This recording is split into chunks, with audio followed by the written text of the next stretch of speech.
Divers working on a submarine project in Macdonald Lake in the Haliburton Forest and Wildlife Reserve, Ontario, Canada, discovered a submerged man-made ancient stone structure, possibly 5,000 to 10,000 years old.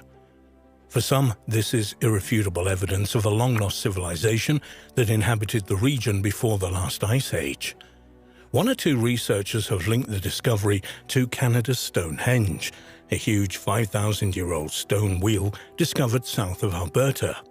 Who were the people who constructed these mysterious monuments, and what do they represent?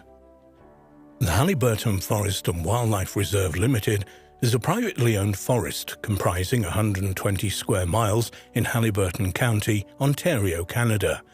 The owner and manager of the 25,000-hectare Haliburton Forest is Dr. Peter Schlieffenbaum, who inherited it from his father. Recently, various sources on the net carried a story about a submarine survey of Macdonald Lake, a popular tourist attraction which apparently took place in 2008. According to the story, during the survey, divers encountered an ancient stone structure which was thought to be proof of the presence of a mysterious ancient culture in the area, life from central Ontario ancestors. Staff at the Haliburton Forest and Wildlife Reserve would often see this unusual stone structure balanced on the top of a rock ledge at a depth of about 40 feet below the present lake level, whilst in the tour submarine, which was in existence for a few years at the site. The structure consists of a 1,000-pound elongated, south-pointing rock sitting on a baseball-sized stone at each side, which in turn rested on a massive slab. Initially, the structure was considered a complex version of a glacial erratic, rocks carried by glaciers thousands of years ago and left where they happened to melt at the end of one of the recent ice ages. However, when various geologists and archaeologists examined images on the subject, some expressed doubts about its natural origin.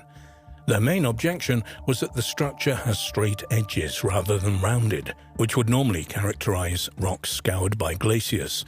One alternative was that the mysterious structure was man-made, but the problem was, how could that be established? The Haliburton Forest and Wildlife Reserve Limited decided to hire an underwater archaeologist to examine the structure more closely. Apparently, after a brief examination of the structure, this unnamed archaeologist concluded that it was undoubtedly the result of human activity rather than an accident of nature. The company also employed a statistician to calculate the probability of these 7 rocks in the lake falling on top of each other to create what looked like a structure. The statistician determined that the probability of 7 rocks falling into such positions at the right time and place was almost impossible. But if the structure was man-made, what was it? Who built it and when? Some researchers think it resembled the prehistoric stone cairns found throughout the world, which serve as monuments, burial sites, markers for ceremonial land, or even navigational aids. Others think it may be a burial chamber, or perhaps a dolmen. Dolmens are a type of single-chamber megalithic tomb, mostly dating from the early Neolithic 4000 to 3000 BC, found in a variety of places throughout the world, but mostly in northwest Europe, particularly in the region of Brittany, France, Britain and Ireland. The thick layer of silt covering some of the surfaces of the structures indicate that they are very old, but beyond that, without further evidence, it was impossible to say when it was built. However, when geologists were consulted on the matter, they apparently pointed to a drought which may have hit eastern North America between 9000 and 7000 BC. At this time, conditions were so dry that water levels in the Great Lakes were as much as 165 feet lower, and inland lakes like Macdonald Lake may well have been at least 40 feet lower than their current levels. If the structure of the Macdonald Lake is a prehistoric monument of some kind, why was it situated in such a remote place? One theory is that the sparse local population at the time may have been attracted to the spot by lake trout, often described as glacial relics, as they are a holdover from the Ice Age and live mainly in deep, cold water habitats. One geologist suggested that in prehistoric times, Macdonald Lake was not a lake at all, but part of an ancient river system, which made an ideal habitat for the trout. But no prehistoric monuments of the cairn or dolmen type exist in the USA, Canada, or anywhere else in the world dated to anywhere near 9,000 to 7,000 BC. Does that make this structure the oldest in the world, or should the glacial erratic theory be examined further? However attractive these explanations for the Lake Macdonald structure being a prehistoric monument are, without further evidence obtained in an independent study or excavation unconnected with the Halliburton Forest and Wildlife Reserve Limited, such as contemporary artifacts or signs of man-made tooling marks on the stones, we cannot say this for sure. There are one or two researchers who have linked the underwater structure at Lake Macdonald to a mysterious monument known as Canada's Stonehenge. This would make the Lake Macdonald prehistoric structure later in date, say around 3000 BC, though still unique to the area. In his 2008 book, Canada's Stonehenge: Astounding Archaeological Discoveries in Canada, England and Wales, author Gordon R. Freeman puts forward the theory that the ancient structure is a prehistoric calendar. A summary of the book on Freeman's website states, "The discovery of a 5,000-year-old sun temple and an ancient time machine, Stone Age calendar, in Canada led scientist Gordon Freeman to groundbreaking discoveries in Stonehenge. During fieldwork and research from 1986 to 2006, Freeman found striking similarities between the surface geometry of the two sites. These similarities push back the boundaries of written history and have far-reaching implications for North American and European history." Could the same mysterious ancient cultures have built Canada's Stonehenge and the Lake Macdonald structure? Perhaps they were both related to ancient astronomical observations. Freeman describes what he discovered at the ancient site of Canada's Stonehenge, located in Vulcan County, Alberta, in his book. "I had found an amazingly accurate year-round calendar in this sun temple, marked with rock lines pointing to sunrises and sets at critical dates. I later learned of arguments going on, mainly negative, about whether Stonehenge contained marked observation lines to the summer solstice sunrise and the winter solstice sunset. By applying what I had learned in Alberta to observing sunrises and sets through Stonehenge, I found that an accurate entire year-round calendar exists in Stonehenge." The term Canada's Stonehenge refers to the monument known by archaeologists and historians as Majorville Medicine Wheel. There are between 70 and 150 Native American stone structures known as medicine wheels spread over the northern United States and southern Canada. Though each individual structure is unique, the shape of the most common type of medicine wheel resembles that of a wagon wheel lying on its side, with a central cairn from which lines of cobblestone radiate outwards to a surrounding ring of stones. The diameter of medicine wheels, as well as the number and length of their spokes, varies. The largest so far discovered has a diameter of around 80 feet. Occasionally, there will be a break in the outer stone circle to allow a stone pathway or entrance into the center of the structure, and sometimes one of the spokes can be considerably longer than the others, perhaps signifying the importance of the direction in which it's pointing. The dates of these medicine wheels also vary considerably, but it is acknowledged that the oldest so far investigated is the Majorville Medicine Wheel, which was started around 5,500 years ago. There is no doubt that the wheel may have served some astronomical function, but it is more probable that this would have been part of a wider ritual use, perhaps involving hunting magic or buffalo fertility. This is not to say that Native Americans were not sophisticated enough to build observatories, far from it, but in one sense, to state that the Majorville Medicine Wheel was built only to make complex astronomical calculations is to apply modern Western ideas from a 21st century technology-dominated era back into the past. This explanation reflects our own concerns with timekeeping, calendars, computers and space, not necessarily those of the Native Americans who built and used Canada's Stonehenge.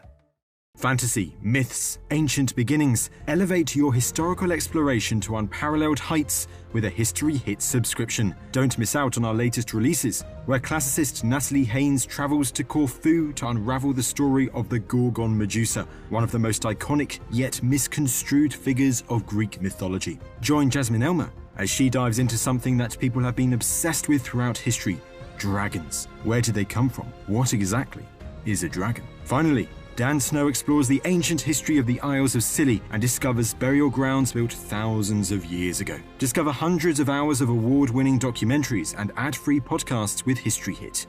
Sign up for a special offer via the link in the description.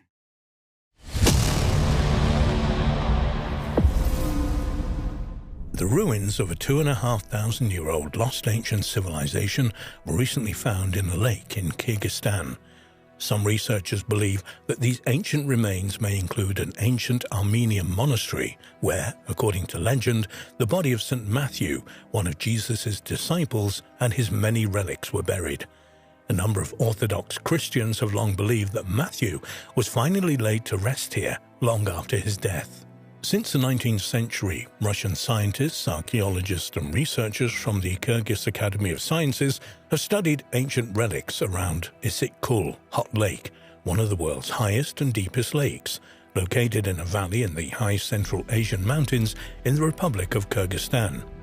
Issyk-Kul Lake is 113 miles long, up to 37 miles wide, and has an area of 2,408 square miles. It reaches 2,192 feet in depth. The lake was first mentioned by Chinese and Islamic mapmakers at the beginning of the 8th century. Archaeological finds from the site have included petroglyphs and 3,000-year-old nomadic burial mounds known as kurgans, early Christian monasteries and medieval cities. The lake has long held a fascination for researchers as divers have been exploring its depths since as long ago as the 1860s. There was a significant rise in the water level of the lake at the end of the 14th century and the beginning of the 15th. As a result of this, the remains of various ancient cultures were submerged, including Bronze Age settlements, Saki-Usuni burial mounds of the 1st century BC, medieval towns and settlements, and Turkic monuments. Since 1985, Professor Vladimir Flosky, Vice President of the Kyrgyz Academy of Sciences, has been directing underwater surveys and excavations at Issyk-Kul, and in 2010 he joined forces with National Geographic to explore the extraordinary history of the lake. In September 2013, scientists and archaeologists from National Geographic began investigations at the lake. The team chose this site due to its position at an important location along the legendary Silk Road, with routes running along its shores. In the past, innumerable traders, caravans and nomadic tribes and armies travelled along the 113-mile-long lake, leaving an extraordinary archaeological legacy behind. The Silk Road was an ancient trade route linking China with the West, along which goods and ideas were carried between the two great civilizations of Rome and China, and later between medieval European kingdoms and China. In the Middle Ages, the area surrounding the lake was fought over by two opposing lines of descendants from Genghis Khan, the Eastern Mongols and the city-dwelling Islamic Western Mongols. The legendary Western Mongol leader, Tamerlane, was said to have fought a battle over the lake region in the early 1400s, and there are medieval records of a palace built by the conqueror on the lake shore, Issyk-Kul. Some researchers believe it's the same structure as the 15th century palace near the town of Cholpon Ata, described by the medieval Arab historian Ibn Arab Sheikh.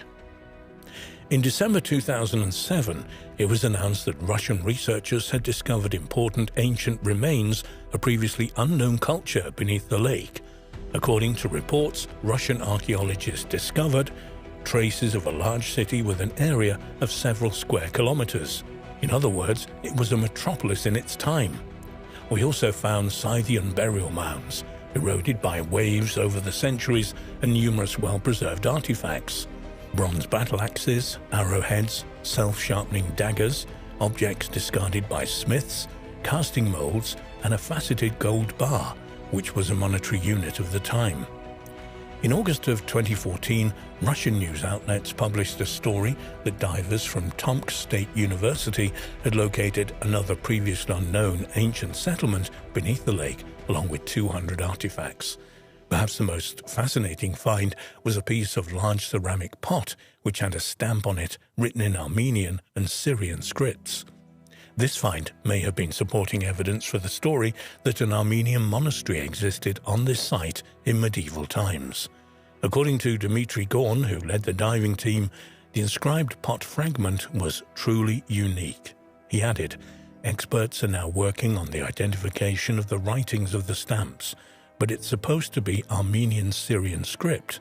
If this proves to be correct, it will be further evidence that there was an Armenian monastery on Issyk-Kul in the 14th century, where, according to the legends, relics of Matthew were stored." There is indeed a tradition that a monastery on this remote lake was the last resting place of evangelist St. Matthew, one of the 12 apostles of Jesus. Intriguingly, when the Russian traveller P.P. Semenov was in Venice in the 1850s, he came upon a copy of the Catalan Atlas from 1375. In this work he found a drawing of a lakeside monastery with the caption, "The spot is named Issyk-Kul. Here is a monastery of Armenian brethren which is rumoured to possess the relics of St. Matthew the Apostle and Evangelist." The extraordinary Catalan Atlas is a perpetual calendar and thematic representation of the known world produced by the Majorcan Cartographic School. The creation of the atlas has been attributed to Abraham Kresk, a Jewish cartographer from Palma, Majorca. Semenov believed that the monks probably chose a site on the Kermenti Bay, as the site was protected from rough water and rich with fish. After visiting Issyk-Kul in 1856–57, Semenov wrote, "Kermenti Bay meets these conditions, but I unfortunately did not find on the shore, nor in the drifts of the neighbouring shore, any object supporting my supposition." 50 years later, a Russian Orthodox monastery was built in the area. However, many Christians believe that Matthew the Apostle's remains were discovered in Salerno, Italy in 1080 and are now in Salerno Cathedral, which is dedicated to the saint. Apparently, St. Matthew's relics had been brought to the town in 954 AD. St. Matthew, also called St. Matthew the Evangelist and St. Matthew the Apostle, was one of the 12 apostles of Jesus Christ and the traditional author of the first synoptic gospel, the Gospel according to Matthew. According to the calling of Matthew in the biblical book of Matthew, he had been a tax collector before being called to follow Jesus. As Jesus went on from there, he saw a man named Matthew sitting at a tax collector's booth. "Follow me," he told him, and Matthew got up and followed him. While Jesus was having dinner at Matthew's house, many tax collectors and sinners came and ate with him and his disciples. When the Pharisees saw this, they asked his disciples, "Why does your teacher eat with tax collectors and sinners?" On hearing this, Jesus said, "It is not the healthy who need a doctor, but the sick. But go and learn what this means.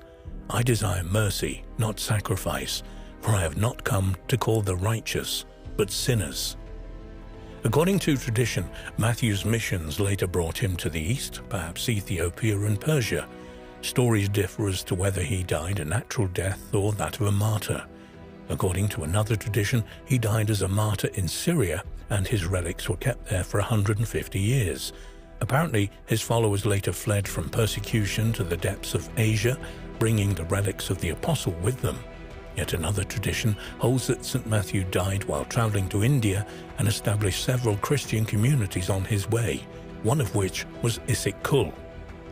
It's known that a thriving Christian Armenian community existed in Kyrgyzstan since the 1st century AD. Many artifacts were found in Chu Valley, a large valley located in North Tian Shan, including an engraved stone with a cross carrying an Armenian inscription, "Jesus our Lord." A Syrian inscription under the cross stated, "This is the grave of Johann, the Armenian bishop," and a date 772 in Armenian chronology corresponding to 1323 AD. In medieval times, 2 Armenian monasteries stood near one of the villages on the shore of the lake, Svetli Mis, Bright Cape. More evidence that the remains of St. Matthew may have ended up in an Armenian monastery on the lake comes from the late 19th century, when Baron Kolbaz, Russian general and explorer of Central Asia, traveled to the site. He wrote, "It is worth noting that not far from the Trinity Monastery, at the confluence of rivers Tayup and Koisu, ruins of an ancient town are found underwater. The town hosted the Armenian monastery guarding the relics of St. Matthew." archaeological investigation of the Kermonty settlements began in 2005, when an exploratory team visited the site of the monastery and settlement. Finds from the area include bronze crosses, a signet ring with ornamentation, coloured beads, and more than 24 crucifix necklaces. Only ongoing continuous archaeological expeditions and detailed historical research can solve the mysteries of Issyk-Kul.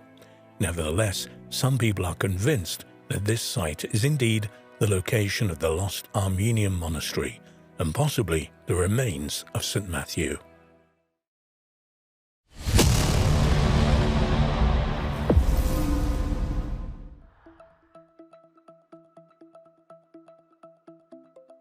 The Maltese archipelago consists of 5 islands in the central Mediterranean Sea, positioned 60 miles to the south of Sicily. Only 3 of these islands are inhabited. Malta Island, which is the largest, along with Gozo and Camino. Malta has a long history going back at least 7,000 years, with a wide range of archaeological remains, from the megalithic temples and underground chambers of prehistory to the Baroque architecture of the medieval period. The most spectacular and enigmatic of the ancient remains on Malta are the Neolithic temples and tombs, built 1,000 years before the pyramids. And Malta has the oldest freestanding stone buildings in the world. One of the most fascinating and mysterious of these megalithic structures is known as the Hal Saflieni Hypogeum.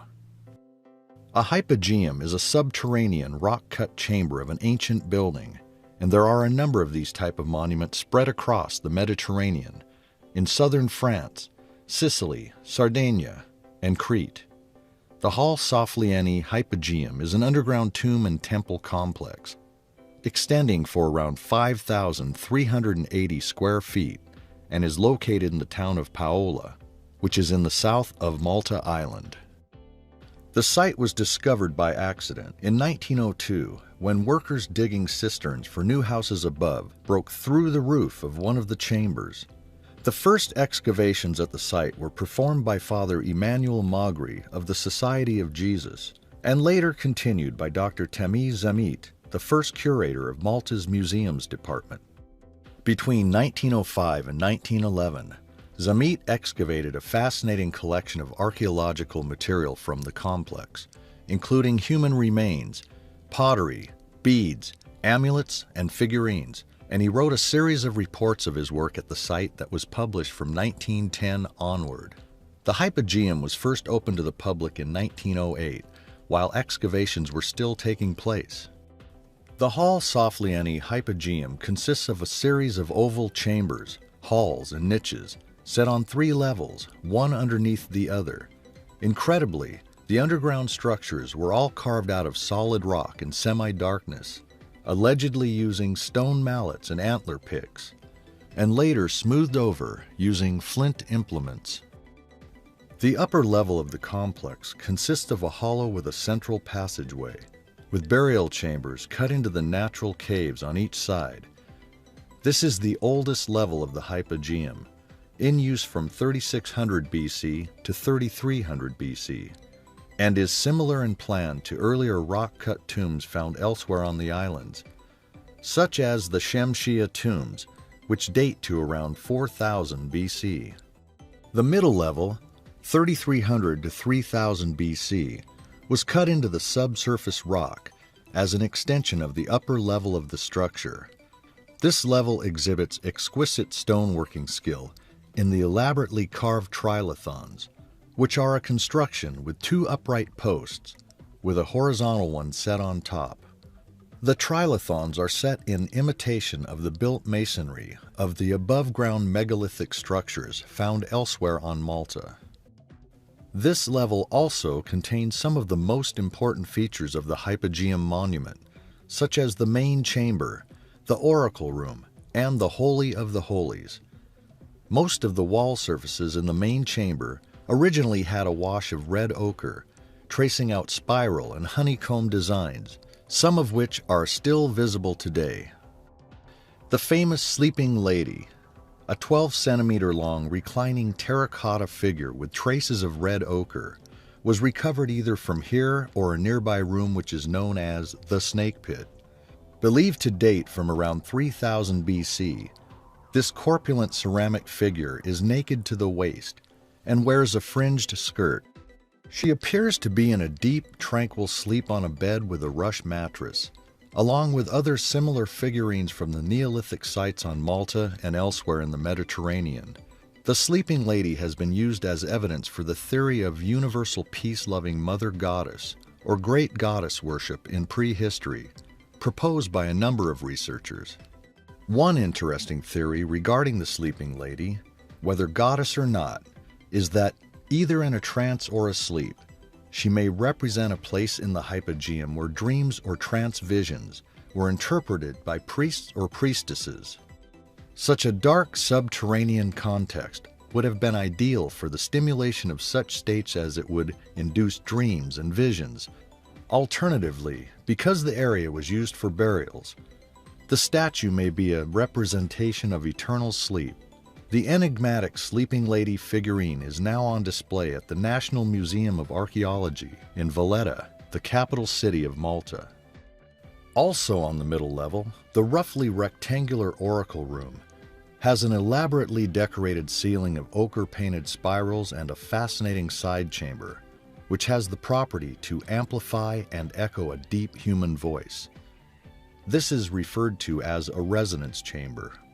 Whether this intriguing effect was intentional or not is difficult to say, though the possibility that these strange acoustics were utilized in some religious ceremonies performed in the chambers is an intriguing one. The chamber resonates at an intriguing 111 Hz, which is known to be a healing frequency. Immersing yourself in this frequency can help increase the healing process of internal and external wounds. The Holy of the Holies is perhaps the most elaborately decorated room in the whole complex, with its trilithon door frame and pierced stone or porthole entrance reflecting the architecture of Maltese freestanding Neolithic monuments. The third and lowest level at the hypogeum is 35 feet below street level and has been dated to 3150 to 2500 BC. It consists of a maze of chambers, which were filled with water when discovered in the early 1900s.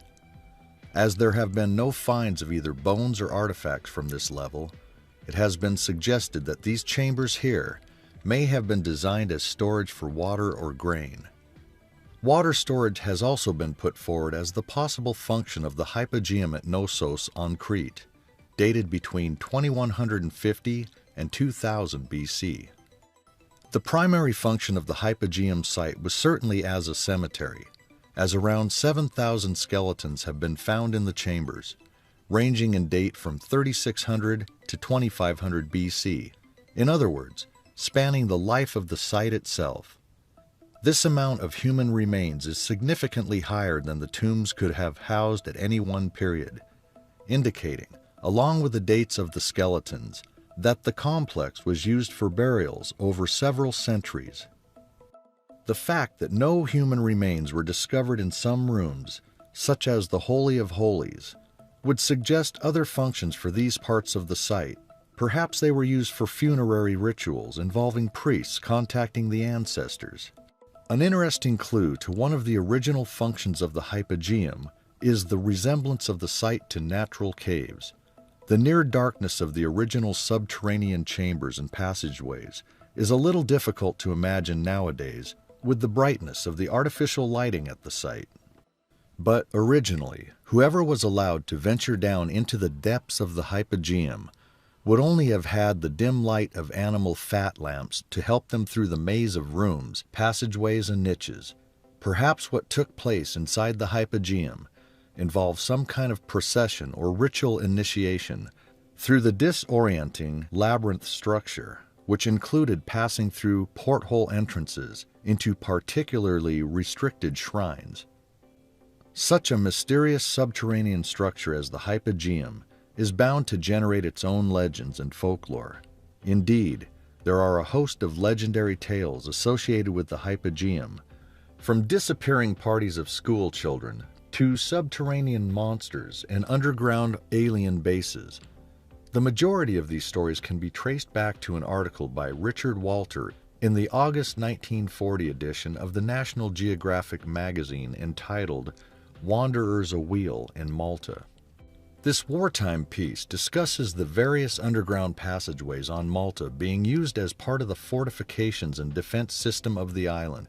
It also states that at one time it was possible to traverse the island using these tunnels, but the government closed the entrances to these tunnels after school children and their teachers became lost in the labyrinth while on a study tour and never returned. Apparently, the parents of the children claim they could hear cries of the children for weeks afterwards, coming from under the ground in several parts of the island, as if some strange phenomena was beckoning others to their doom. In this single article from the National Geographic lies the origin of a host of contemporary folklore about disappearances and secret tunnels underneath the Hypogeum, which has been mostly built up on the internet. The problem is that the original National Geographic article cites no sources for the tale, and no contemporary accounts of the tragedy have ever been discovered. The Hypogeum is not mentioned by name in the article, so we are not even sure if the alleged incident even occurred there. The story has the ring of local folklore, perhaps a tale concocted to keep children away from the dangerous tunnels. It also brings to mind the mysterious disappearance of the Australian schoolgirls in Joan Lindsay's novel, Picnic at Hanging Rock, 1967, for many years believed to be a true incident, despite the protestations of the author of the novel. Thanks to a number of stories published first in the 1960s and copied on the internet over the past decade or so, the folklore of the alleged Hypogeum disappearance has taken on a life of its own. According to these stories, which conveniently don't cite any sources, 30 children vanished with their teachers while on a study tour of the Hypogeum. New elements, with no foundation in fact whatsoever, were added to the archaeology of the Hypogeum site itself to make the supposed disappearance more lurid. So we have 30,000 bodies discovered by archaeologists in the chambers, not 7,000. And the remains were all human sacrifices to some underworld god. In the best traditions of the modern folklore of underground archaeological sites, the tunnels underneath the Hypogeum are said to stretch for hundreds of miles, all the way to the catacombs underneath Rome. Improving on the original National Geographic article, we are told that a British embassy worker, or in some accounts, an American tourist, called Miss Lois Jessup, discovered a series of tunnels underneath the lower level of the Hypogeum, and in an unexplored cavern, she encountered several large hairy creatures with strange powers. Apparently, she later learned that this was the same cavern where the children and their teachers had disappeared sometime in the 1940s, after which the entrance of the Hypogeum was sealed off and nobody was allowed to investigate the site. From working at the British Embassy, Miss Lois Jessup went on to become secretary of the New York Flying Saucer Information Bureau. The sources for these bizarre stories include a 1960s printed lecture by one-time director of Borderland Sciences Research Foundation, Riley Crabb, called The Reality of the Cavern World, and a chapter, Malta, Entrance to the Cavern World, in a 1966 book entitled Enigma Fantastique by W. Gordon Allen, essentially a reprint of the Crabb article. There is one element of these bizarre legends about the Hypogeum that has some truth to it, however. The site was indeed closed for a number of years between 1992 and 1996, though not because of any mysterious disappearance in its tunnels. The reason was that major conservation work was being carried out due to the damage being done to the limestone walls by years of visitors exhaling carbon dioxide in the enclosed space. To protect against this damage, numbers are now restricted to 80 pre-booked visitors per day, and a microclimate has been installed above the underground chambers to regulate air temperature and humidity. In 1980, the fascinating Hal Saflieni Hypogeum was added to UNESCO's World Heritage List. Strangely enough, when now visiting the Hypogeum, visitors are not permitted to photograph, film, or even take audible recordings, while security guards watch over a controlled small group of 20 visitors. Many researchers ponder, why is that, and is there something that is being kept away from the public?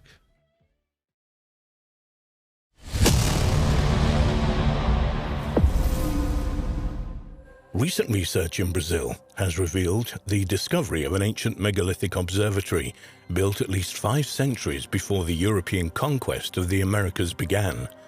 This finding, along with other archaeological fascinating discoveries in Brazil in recent years, which include giant land carvings, remains of fortified settlements, and complex road networks, are challenging the earlier views that the Amazon had been untouched by humans except for small nomadic tribes.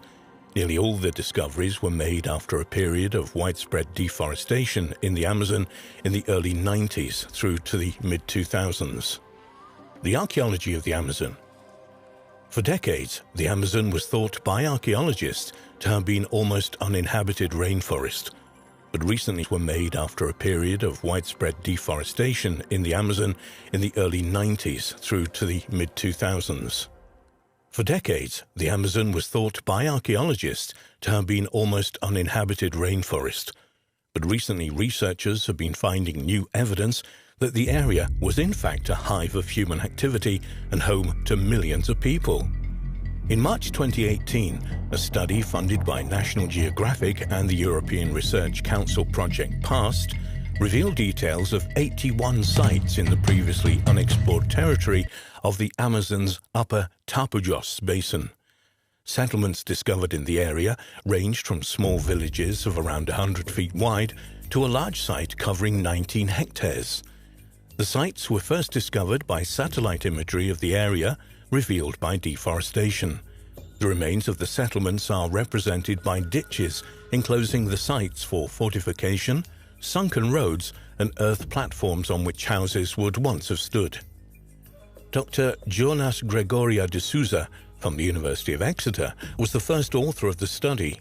He said regarding the findings and the distribution of the sites, the idea that the Amazon was a pristine forest, untouched by humans, home to scattered nomadic populations, we already know that was not true. The big debate is how populations were distributed in pre-Columbian times in the Amazon. The idea was that in the areas that are located further away from the main rivers, populations maybe were actually smaller and they had a negligible impact on the environment. We demonstrated that these regions may have had pretty large populations as well as in the past. Wood charcoal associated with pottery fragments from one site was carbon dated to between 1410 and 1460 AD, which fits in well with the dating of many of the sites previously discovered in the southern rim of the Amazon, which showed a peak of activity between 1250 and 1500. Models based on the team's research indicate that at the time, the southern rim of the Amazon alone could have had a population of between 500,000 and 1 million people. However, this population was soon to be decimated by the arrival of Europeans. According to de Souza, diseases traveled much faster than people, and probably this population was already weakened by diseases brought by Europeans even before the Europeans set foot in the area. The Solstice Archaeological Park is located near the city of Calçone in Amapá State, northern Brazil. The site contains a megalithic stone circle and is often referred to as the Amazon Stonehenge or the Brazilian Stonehenge. The megalithic site, which is located on a hilltop on the bank of the Rio Grande River, consists of 127 upright blocks of granite, each of up to 13 feet in diameter and weighing several tons, standing evenly paced in a circle measuring over 98 feet in diameter. After conducting radiocarbon testing and carrying out measurements during the winter solstice at the site, some scholars in the field of archaeoastronomy determined that an indigenous culture arranged the megaliths into an astronomical observatory about 1,000 years ago, or 5 centuries before the European conquest of the Americas began, and 3,500 years after the building of Stonehenge. Archaeologists theorize that the site, referred to in academic sources as APCA-18, was constructed by a sophisticated indigenous people for astronomical, ceremonial, or burial purposes, or even a combination of all three. One of the stones at the site has a circular hole carved into it. During the winter solstice, the sun shines directly through this hole onto another rock, supporting the idea that the Amazonian Stonehenge was used as an astronomical site. According to the New York Times, the site was discovered by a cattle rancher named Lealsan Camilo de Silva. Apparently, de Silva was removing trees in the late 1990s to make land for his cattle to graze on when he discovered the stones. In reality, de Silva already knew they were there, having initially found them in the 60s, but he said he had avoided the site because he felt that it was sacred. Recently, hundreds of huge earthworks known as geoglyphs have been discovered in western Brazil, revealing the last remnants of land used by ancient societies before the dense foliage of the Amazon rainforest concealed them centuries ago. The peak period of forest burning to clear land happened between 2300 and 1400 years ago, during which the first earthworks are believed to have been constructed. While the form and extent of these sites can be determined using aerial observations, researchers are still not sure what the original purpose of the sites was. Many of the structures are unlikely to have been villages, as excavation at the sites has not revealed the substantial amounts of cultural artifacts which would be expected if they had been habitation sites. The layout of the sites also suggests that they weren't built for defensive purposes. One explanation which has been put forward is that the areas were used for ritual gatherings of some kind, and so would have been visited only intermittently by those who once lived in the area. Archaeologist Jennifer Watling has compared the layout of the sites with England's Stonehenge, saying, "It's interesting to note that the format of the geoglyphs, with an outer ditch and inner wall enclosure, are what are classically described as henge sites. The earliest phases at Stonehenge consisted of a similarly laid out enclosure." In November 2020, it was announced in the press that one of the world's largest collections of prehistoric rock art had been discovered in the Amazonian rainforest. The discovery, described as the Sistine Chapel of the Ancients, consisted of tens of thousands of paintings of animals and humans created up to 12,500 years ago on cliff faces stretching across nearly 8 miles in Colombia. The date of the artwork was based partially on images of now extinct Ice Age animals, such as the mastodon, a prehistoric relative of the elephant that had been extinct in South America for at least 12,000 years. There are also depictions of Paleolama, an extinct camelid, as well as giant sloths and Iron Age horses, all seen at first hand and painted by some of the very first humans ever to reach the Amazon. Other images include fish, turtles, lizards and birds, as well as people dancing and holding hands, with one figure wearing a mask resembling a bird with a beak. The incredible discovery was filmed for a major Channel 4 series called Jungle Mystery: Lost Kingdoms of the Amazon. The documentary's presenter, archaeologist and explorer Ella Al-Shamahi, said of the extraordinary findings, "This site is so new they haven't even given it a name yet." The discovery was made by a British Columbian team funded by the European Research Council. The researchers' team leader, a professor of archaeology at Exeter University and a leading expert on the Amazon and pre-Columbian history, said, "When you're there, your emotions flow. We're talking about several tens of thousands of paintings. It's going to take generations to record them. Every turn you do, it's a new wall of paintings. We started seeing animals that are now extinct. The pictures are so natural and so well made that we have few doubts that you're looking at a horse, for example. The Ice Age horse has a wild, heavy face. It's so detailed, we can even see the horsehair. It's fascinating." The site of the discovery is so remote that after a 2-hour drive, a team of archaeologists and filmmakers had to trek on foot for around 4 hours to find it. Even after arriving at the site, the team found that some of the paintings were placed so high up that they could only be viewed with drones. Al-Shamahi remarked on the incredible depiction of Ice Age life in the Amazon as suggested by the newly discovered paintings. One of the most fascinating things was seeing Ice Age megafauna, because that's a marker of time. I don't think people realize that the Amazon has shifted in the way it looks. It hasn't always been a rainforest. When you look at a horse or mastodon in these paintings, of course, they weren't going to live in a forest. They're too big. Not only are they giving clues about when they were painted by some of the earliest people, that in itself is just mind-boggling. But they're also giving clues about what this very spot might have looked like, more savanna-like.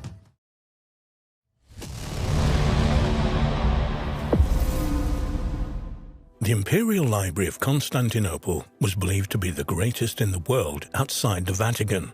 The library, which at one stage consisted of over 100,000 manuscripts, survived for almost 1,000 years before it was supposedly destroyed in the Fourth Crusade of 1204 when Norman Crusaders devastated the city. However, there are rumors that the library survived largely intact and was somehow spirited out of the city to its eventual destination in modern Moscow. It became known as the Library of Ivan III, and some researchers believe it lies there still, in vaults beneath the Kremlin building, waiting to be discovered. Standing on a triangular peninsula between Europe and Asia, modern Istanbul, formerly Constantinople, ancient Byzantium, is the largest city and principal seaport in Turkey. The city's original name, Byzantium, possibly derives from that of Byzas, as leader of the Greeks from the city of Megara, west of Athens, who, according to legend, captured the peninsula from pastoral Thracian tribes and constructed the town around 657 BC. In 196 AD, the Roman Emperor Septimius Severus burned the town for opposing him in a civil war, afterwards rebuilding it and naming it Augusta Antonina in honor of his son. Later, Emperor Constantine wanted to build a new capital of the Roman Empire on the site of ancient Troy, but changed his mind and located his new city at the site of Old Byzantium, claiming in 330 AD that it was a new Rome, Nova Roma. Soon afterwards, however, it was renamed Constantinople after the emperor. The great city would be Christian but governed by Roman law and adopt Greek as its primary language. Due to its unique geographic location spanning Europe and Asia, it would soon become a melting pot of peoples and cultures. In 337 AD, Constantine died, leaving the empire in confusion and the question of his successor up in the air. Finally, his son Constantius II defeated his brothers and all other challengers to become the Roman Empire's sole emperor. Constantius II expanded the governmental bureaucracy, adding quaestors, praetors, and even tribunes. According to most historians, he is credited with building the first of three Hagia Sophias, the Church of Holy Wisdom, in 360 AD. The great church was later destroyed by fire in 404 AD, after which it was rebuilt by Theodosius II. It was destroyed and rebuilt again under Justinian in 532 AD. Constantinople was the heart and capital of what became known as the Byzantine Empire, the eastern half of the Roman Empire. The empire survived for 1,000 years after the western half, centered in Rome, had crumbled into various feudal kingdoms, only to fall to Ottoman Turkish attacks in 1453. About 357 AD, Constantius II, concerned about the deterioration of a large collection of early texts written on papyrus rolls, began the formation of what was to become the Imperial Library of Constantinople. He ordered manuscripts, including the Judeo-Christian scriptures copied from papyrus, onto the more permanent medium of parchment or vellum. The person in charge of the library under Constantius II is believed to have been a man named Themestius, who supervised a team of scribes and librarians who copied the texts on papyrus rolls onto parchment or papyrus codices. It is believed by some researchers that this library preserves some of the texts that survived the burning of the Library of Alexandria, though the historical accounts of the various periods of destruction at Alexandrian are not clear on this. The 12th century epitomist Johann Zonaras Relays was quoted as stating that in 475, when the Imperial Library of Constantinople was damaged by fire, contained 120,000 volumes, which suggests that the library grew steadily during the first century after its founding. In fact, the majority of Greek classics which exist today are known through Byzantine copies originating from the Imperial Library of Constantinople. The Theodosian Code informs us that in 372 the Emperor Valens ordered the employment of 7 copyists, 4 for Greek and 3 for Latin texts, and some assistants to maintain and repair the books at the Imperial Library.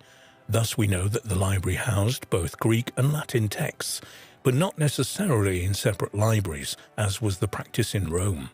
It is known that the library was burnt in the year 473, though ancient sources reported that Constantius II, Themestius, and the scribes working at the library managed to save and recopy many works before they were completely lost to the fire. Some historians believe that part of the collection housed in the library was later obtained by Emperor Charlemagne in the 8th century, though there is no solid evidence to support this. What is beyond doubt is that the Imperial Library is known to have been at least partially destroyed in the Fourth Crusade in 1204, when Norman Crusaders sacked Constantinople, almost completely destroying the city. The Imperial Library was set on fire, probably destroying much of its collections. It is believed that Crusaders may have sold some rare Byzantine manuscripts to Italian buyers. At Constantinople, shortly before the city fell to the Ottoman Turks in 1453, we get a glimpse of what may have been the last remaining part of a great library there, from a Spanish visitor to the city who saw a reading room in the imperial palace.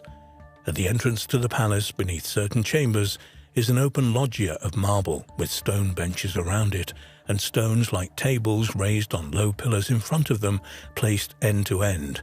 Here are many books and ancient writings and histories, and on one side are gaming boards. The palace that this visitor saw has disappeared, and we don't know if it was part of the Great Library at Constantinople or in a private collection. Zoe Paleologina, who later changed her name to Sophia around 1449, the 7th of April 1503, was a Byzantine princess who became Grand Princess of Moscow as the second wife of Grand Prince Ivan III. Known as Sophia of Byzantium, she was the niece of the last 2 Byzantine emperors, and her marriage was proposed by Pope Paul II in 1469, either in the hope of strengthening the influence of the Catholic Church in Russia or of unifying the Orthodox and Catholic Church. Some researchers believe that when Sophia and her entourage left Constantinople and travelled to Moscow, she carried with her as her dowry some of the treasures of Byzantine, among which were the remains of the Imperial Library. The Vatican and many other wealthy inhabitants of Rome apparently offered to purchase the whole collection, but Ivan III, realizing its value, kept it. But worried about the power of Rome, Ivan had the manuscripts hidden away in a secret location. This location became known as the Vaults of Liberia. Liberia comes from the Latin word liber, meaning book. It is believed to have been located underneath Moscow, possibly in a large tunnel network beneath the Kremlin. The collection was subsequently expanded by Ivan IV the Terrible, who sent his men all over Europe to collect rare folios and manuscripts. After his death in 1584, the library seems to have disappeared without a trace. The earliest reference to the lost library comes from 1518, when scholar and translator Mikhail Tripolis, known as Maximus the Greek, was in Russia and came into contact with Moscow Grand Prince Vasily III, the son of Ivan III. In a meeting between Mikhail and Vasily, it is said that countless multitudes of Greek books were shown to Mikhail by Vasily III. The rest of history, apart from a few lines in European chronicles from the 16th to the 18th centuries, is mostly silent on the subject. However, in the 19th century, an Estonian historian named Christopher von Dabilov claimed to have seen a list of folios from the missing collection, though he never provided proof of this. But the majority of scholars believe that the Library of Ivan IV is nothing more than a legend. Even if the Library of Ivan the Terrible had existed, it would probably have been destroyed by now, perhaps in one of 3 fires which ravaged Moscow during the 16th and 17th centuries. There are, of course, some researchers who believe that the Kremlin is hiding the existence of the library.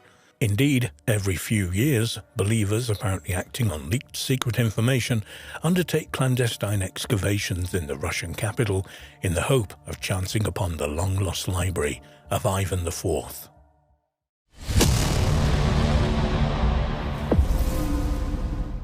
Nan Madol is located near the southern side of the Federated States of Micronesia and is the only ancient city ever built on top of a coral reef. The ruined city is one of today's great archaeological mysteries and is sometimes interpreted as the remains of one of the lost continents of Atlantis, Lemuria or Mu. In fact, Nan Madol was one of the sites James Churchward identified as being part of the lost continent of Mu in his book, The Lost Continent of Mu, Motherland of Man. The ruins of the ancient city complex of Nan Madol are located on a coral reef in a lagoon on the minuscule town of Temwen, close to the eastern shore of the island of Pompeii in the federal states of Micronesia. Nan Madol is composed of 92 artificial islands spread over 200 acres. Surrounded by water on 3 sides with a stone wall enclosing the complex, the city complex is sometimes referred to as the Venice of the Pacific. Although there is evidence of human activity at the site dating back to the 1st or 2nd century BC, the construction of artificial islets did not begin until around the 8th and 9th century AD. The majority of the megalithic structures were built from the 13th to the 17th centuries by the Sordeleurs, descendants of 2 brothers possessed of magic powers who founded a religious community in the 6th century AD based on the worship of the sea. The focus of the whole megalithic complex is the royal mortuary at the islet of Nandawas, with its 20-foot-high walls surrounding the central tomb enclosure. Throughout its 500-year existence, the city was a political and ceremonial seat of power, serving as a religious center, a royal residence, a fortress, an urban marketplace, and the seat of local government. The population of Nan Madol during its heyday was probably over 1,000 people, the majority of whom were commoners serving the nobility. At the beginning of the 13th century AD, the island of Pohnpei is thought to have been conquered and unified by the mysterious Sordeleur dynasty, and it was then that the spectacular complex was constructed as a ceremonial and political seat for a new royal line. The Sordeleur line was brought to an end in the 1500s by exiled Pompeian warrior Issyk-Kul. The new chiefs, known as Namwaki, occupied Nan Madol for a couple of hundred years, but by the 1800s, when the first Europeans arrived, the site was deserted. Why remains one of the many mysteries of this incredible site. There are certainly mysteries surrounding Nan Madol.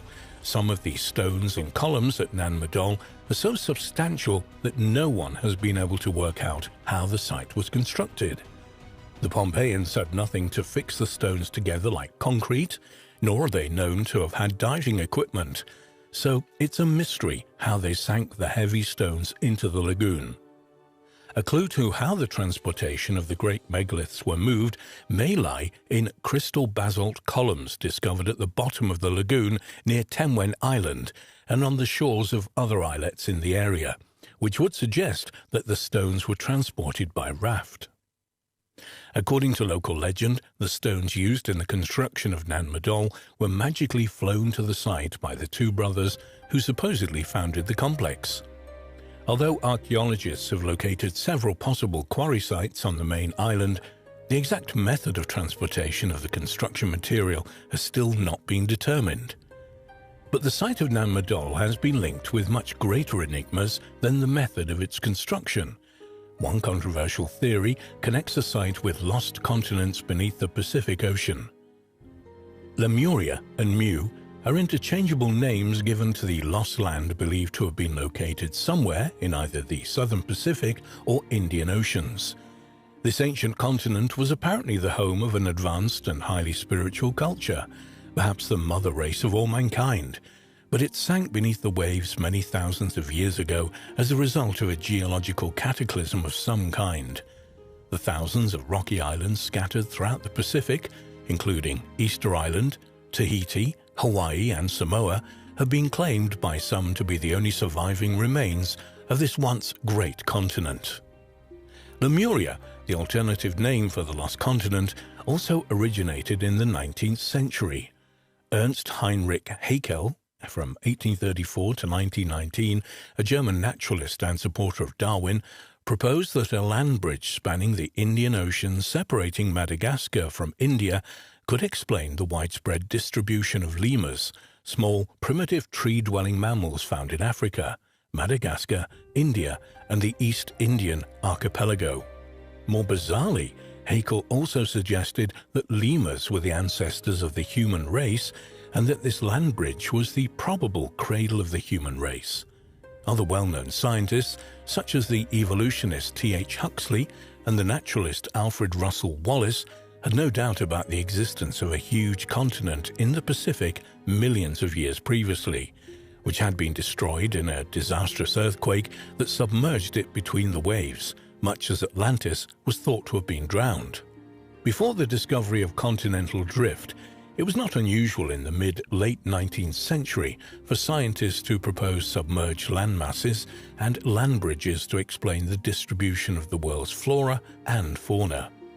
In 1864, the English zoologist Philip Lutley Sclater, from 1829 to 1913, gave the hypothetical continent the name Lemuria in an article, The Mammals of Madagascar, in the Quarterly Journal of Science, and since then it has stuck. The theory of a lost continent in this area has been put forward by many different people, most notably in the mid-19th century by scientists in order to explain the unusual distribution of various animals and plants around the Indian and Pacific Oceans. The idea of Lemuria as something more than a physical place, or at least somewhere which had been inhabited by non-human entities before the appearance of man, derives from the writings of a colourful Russian occultist, Helena Petrovska Blavatsky, from 1831 to 1891. Blavatsky was the co-founder, together with lawyer Henry Steele Olcott, of the Theosophical Society in New York in 1875. The society was an esoteric order designed to study the mystical teachings of both Christianity and Eastern religions. In the late 19th century, occultist Madame Blavatsky reincarnated the idea of Lemuria as a lost continent, spiritual homeland, and influenced a host of subsequent occultists and mystics, including well-known American psychic healer and prophet Edgar Cayce. The popularization of Lemuria, Mu, as a purely physical place began in the 20th century with ex-British Army officer Colonel James Churchward, and the idea still has many adherents today. The lost civilization of Lemuria, Mu, was brought dramatically back to public attention in 1931 with the publication of Colonel James Churchward's bizarre The Lost Continent of Mu, the first in a series of 5 books by Churchward about the lost continent. In the book, he claimed that the lost continent of Mu had once extended from an area north of Hawaii southwards as far as Fiji and Easter Island. According to Churchward, Mu was the original Garden of Eden, and a technologically advanced civilization which boasted 64 million inhabitants. Around 12,000 years ago, Mu was wiped out by an earthquake and submerged beneath the Pacific. Apparently, Atlantis, a colony of Mu, was destroyed in the same way 1,000 years later. All the world's major ancient civilizations, from the Babylonians and the Persians to the Maya and the Egyptians, were the remains of the colonies of Mu. Churchward claimed he received this sensational information when, as a young officer in India during a famine in the 1880s, he became friendly with an Indian priest. The priest told Churchward that he and 2 cousins were the only survivors of a 70,000-year-old esoteric order which originated on Mu itself. This order was known as the Nakal Brotherhood.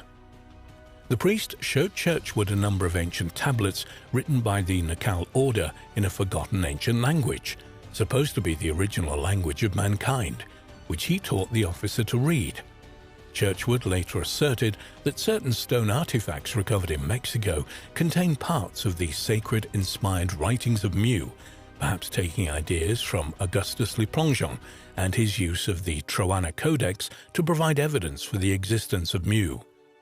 It was Churchward who first posited the theory that the Cyclopedian ruins of Nan Madol represent the remains of one of the 7 cities of ancient Mu, Lemuria. However, radiocarbon dates and analysis of pottery from Nan Madol revealed the construction of the site began around 1200 AD, though the area may have been occupied from as early as 200 BC. Such dates would certainly preclude any connection with Churchward's Lemurians or their descendants.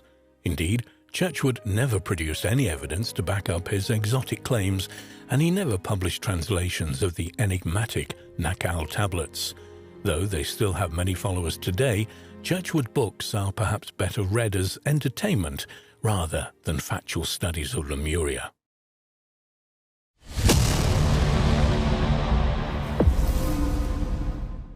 A 2nd century map of Germania by the ancient Egyptian Greek scholar Ptolemy has always baffled scholars, who have been for centuries unable to relate many of the places depicted to known settlements. But recently a team of researchers based in Berlin has managed to crack the code, revealing that half of Germany's cities are at least 1,000 years older than previously believed. Ptolemy was an Egyptian scholar of Greek descent who flourished in the city of Alexandria during the 2nd century AD. He was an astronomer, mathematician and geographer, and a large part of medieval astronomy and geography were built on his ideas. His astonishing world map, published as part of his treatise Geography in the 2nd century, was the first to use longitudinal and latitudinal lines. Ptolemy based his maps mainly on the maps and writings of Marinus of Tyre, about 100 AD, of whom, however, he was highly critical. Ptolemy did use other sources which have not been traced, and also added more current information available to him at the time, mainly concerning the Asian and African coasts of the Indian Ocean. He would also have made use of astronomical and geographical specialist literature available in the Great Library of Alexandria. Ptolemy is also well known today for his geocentric or Earth-centered model of the universe, now known as the Ptolemaic system. In Ptolemy's great 13-volume work, the Syntaxis, also known as the Almagest, Ptolemy made some startling observations.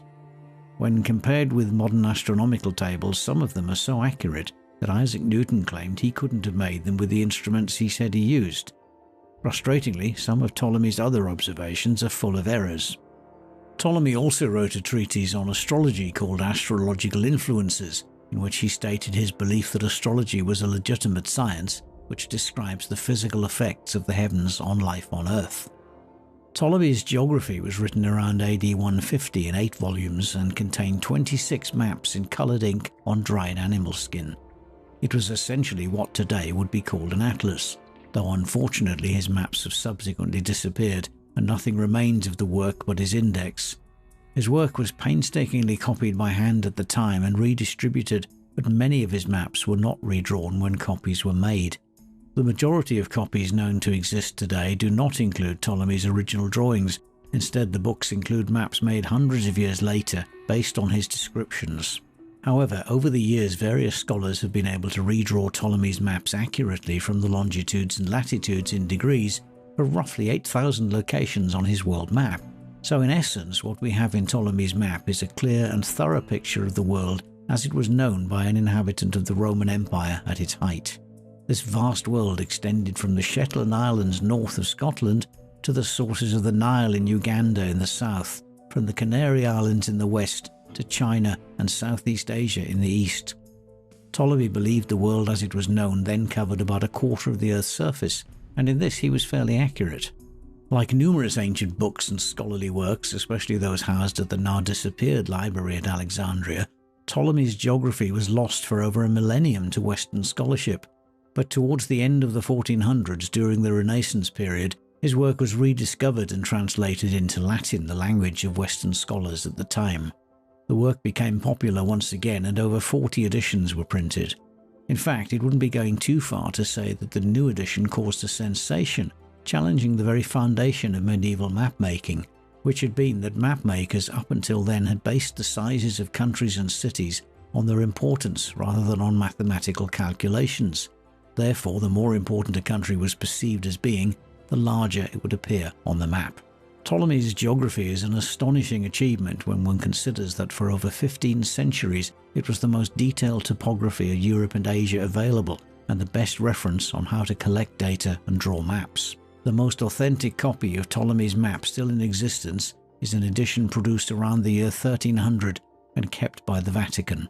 Ptolemy's incredible atlas was in the news again recently when a new study of it was made by a team of classical philologists, mathematical historians, and surveying experts at Berlin Technical University's Department for Geodesy and Geoinformation. The early histories of the majority of German towns east of the Rhine, an area that the Romans were never able to occupy permanently, are largely unknown, and the places themselves are not stated in documents until the Middle Ages. Logically, this should mean that the cities date back no more than 500 years or so. However, the researchers from Berlin Technical University Science have been able to challenge this assumption by producing an incredible map of Central Europe as it was 2,000 years ago, based on Ptolemy's geography. One of Ptolemy's maps was Germania Magna, a territory that must have been completely unknown to someone living in the distant Egyptian city of Alexandria on an estuary of the Nile. According to Ptolemy, this area is bordered by the Rhine in the west, the North Sea and the Baltic Sea in the north, the Danube in the south, and the Vistula and the Western Carpathian Mountains in the east. Curiously, Ptolemy lists 94 settlements in Germania, while the far more accessible 3 provinces of Gallia had only 114 settlements in total. Ptolemy also doesn't attribute any of these Germanic settlements to a tribal group, though he notes their latitude and longitude accurately to within a few minutes. If this was unknown non-Roman territory, where was Ptolemy getting his information? There's also the major problem that if the Ptolemaic coordinates of a place are compared to its coordinates in the modern geographic reference system, they're usually completely different. There are a number of reasons for this, but among them is the different zero meridians of the Ptolemaic and modern reference systems. There are also various errors in the Ptolemaic coordinates. Furthermore, the majority of the place names in Germania Magna occur nowhere else, and are only handed down by Ptolemy, not by any other ancient writer. So although Ptolemy's map provides us with the most comprehensive topographical description of ancient Germania, because of these aforementioned problems it hasn't been possible up to now to reliably locate even a few of the places he mentions. It's known that Ptolemy never took his own measurements in northern and western Europe, and certainly not in the Germanic lands. Researchers believe he may well have drawn on long-lost Roman traders' travel itineraries and sailors' notes, or even consulted maps used by Roman legions operating in northern Europe in the form of war reports and maps. But the answer to the puzzle of Germania's ancient settlements has never been found. Until now, that is. For the first time, a team of experts combining skills in the field of surveying and mapping came together to try and solve one of Ptolemy's map's many mysteries. The Berlin-based team examined the data on Ptolemy's map of Germania Magna for 6 long years, developing a so-called geodetic deformation analysis that would hopefully correct the map's mistakes. One of the results of their work is the pinpointing of the hometowns of the legendary Germanic figures Siegfried and Arminius to within 6 to 12 miles. The team even produced a book, Germania and the Island of Thule, about their fascinating project. Although the copy of Ptolemy's geography held by the Vatican is thought to be the oldest, the Berlin team was somehow able to get hold of copies of a parchment which had been tracked down to Topkapi Palace in Istanbul, Turkey, once the residence of the Ottoman sultans. The priceless document consisted of unbound sheepskin pages with writing in Roman capital letters. This is now believed to be the oldest edition of Ptolemy's work ever discovered. Using the newly discovered map, the team discovered that even minor German towns such as Salzkotten or Lallendorf had existed for at least 2,000 years. They found that Trever, located at the confluence of the Elbe and Alster rivers, was the precursor to Hamburg, and that Leipzig was known as Aregalia. In essence, these discoveries show that half the cities in Germany are now 1,000 years older than previously believed. Another fascinating aspect of the research has been the fact that a large amount of Ptolemy's coordinates for ancient German settlements often turn out to coincide with sites where archaeologists had previously found Gothic or Teutonic houses and large elaborate tombs erected for tribal princes. What more secrets awaiting discovery lie in the coordinates of Ptolemy's maps?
Randy Hass, an anthropologist from the University of California, was working with his colleagues at a high-altitude site in the area known as Willamaya Pajaxta in southern Peru, when they found 6 burials dating back almost 9,000 years, which contained the remains of 6 individuals.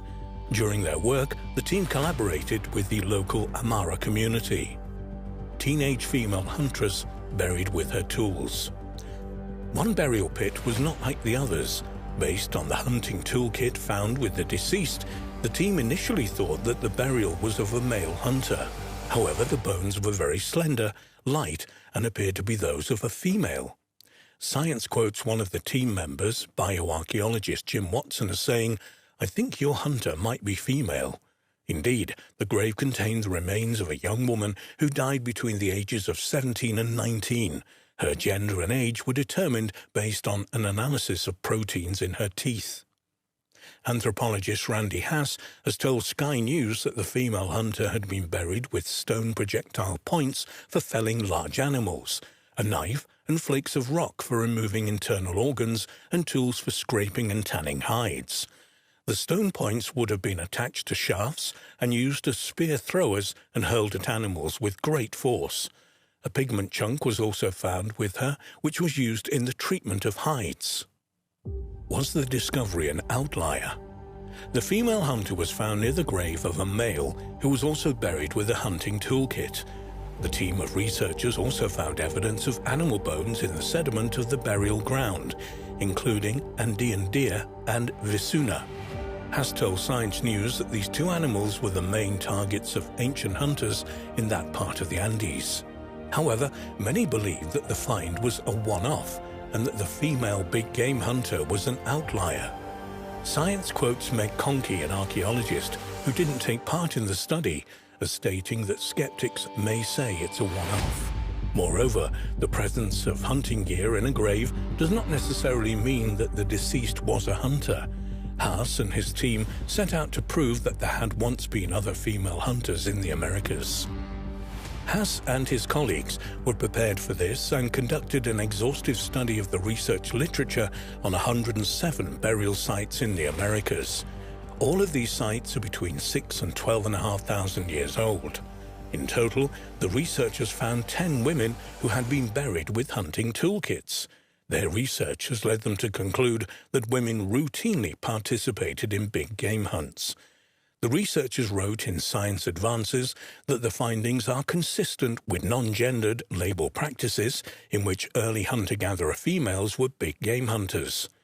Based on their study of other sites, the research team believes that females accounted for between 30% and 50% of ancient American big game hunters, reports Science News. They're convinced that the evidence is strong for their theory. The researchers also consider that archaeologists did not recognize that females were big game hunters in the past because of sexism. Gizmodo quotes the researchers as saying that modern gender constructs often do not reflect past ones.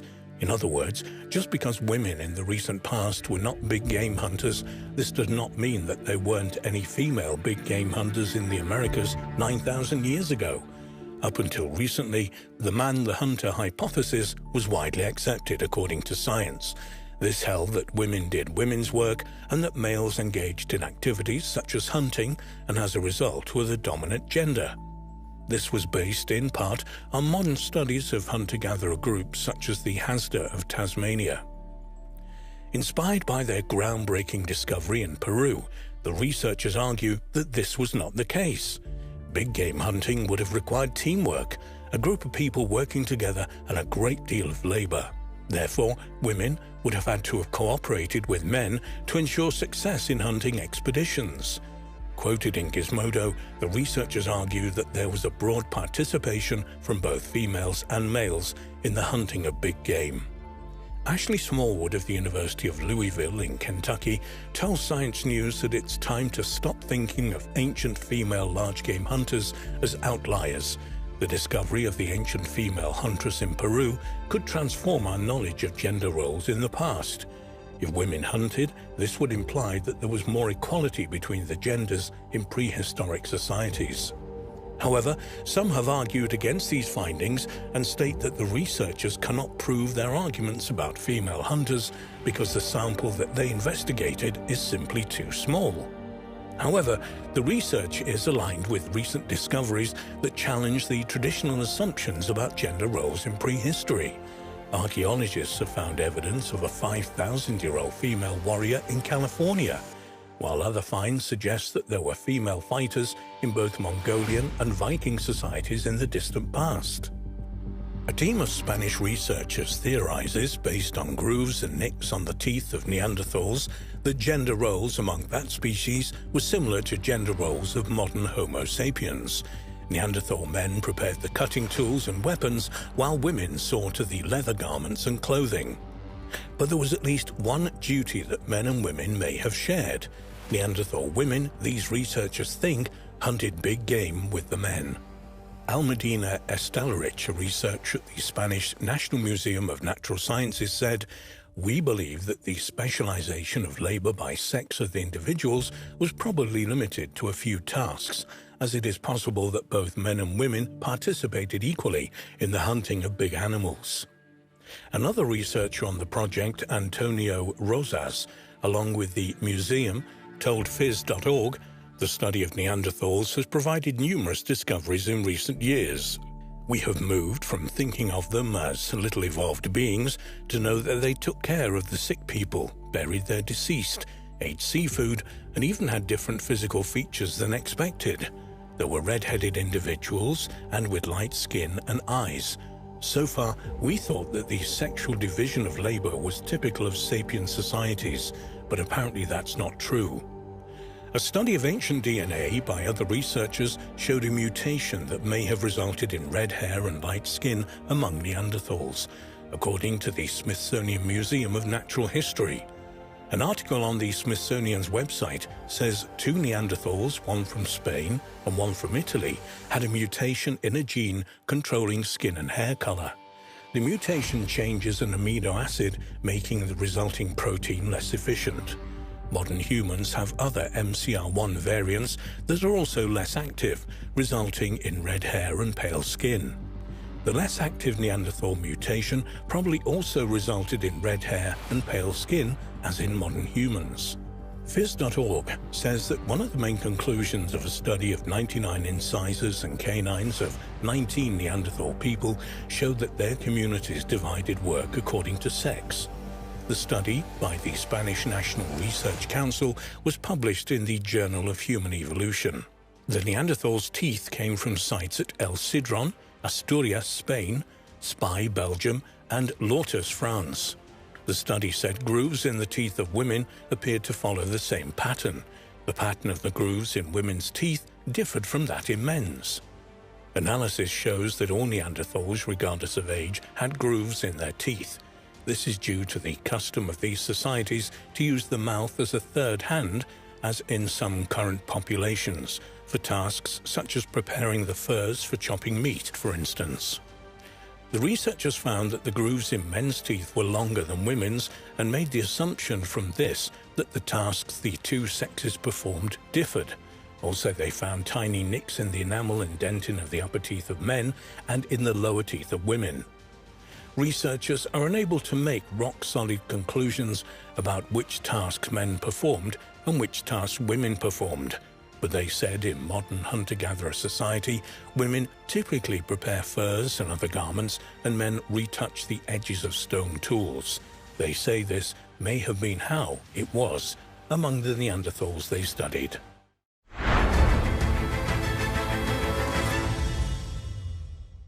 The remains of an ancient domesticated dog that spent its life with humans has been unearthed in an Italian cave.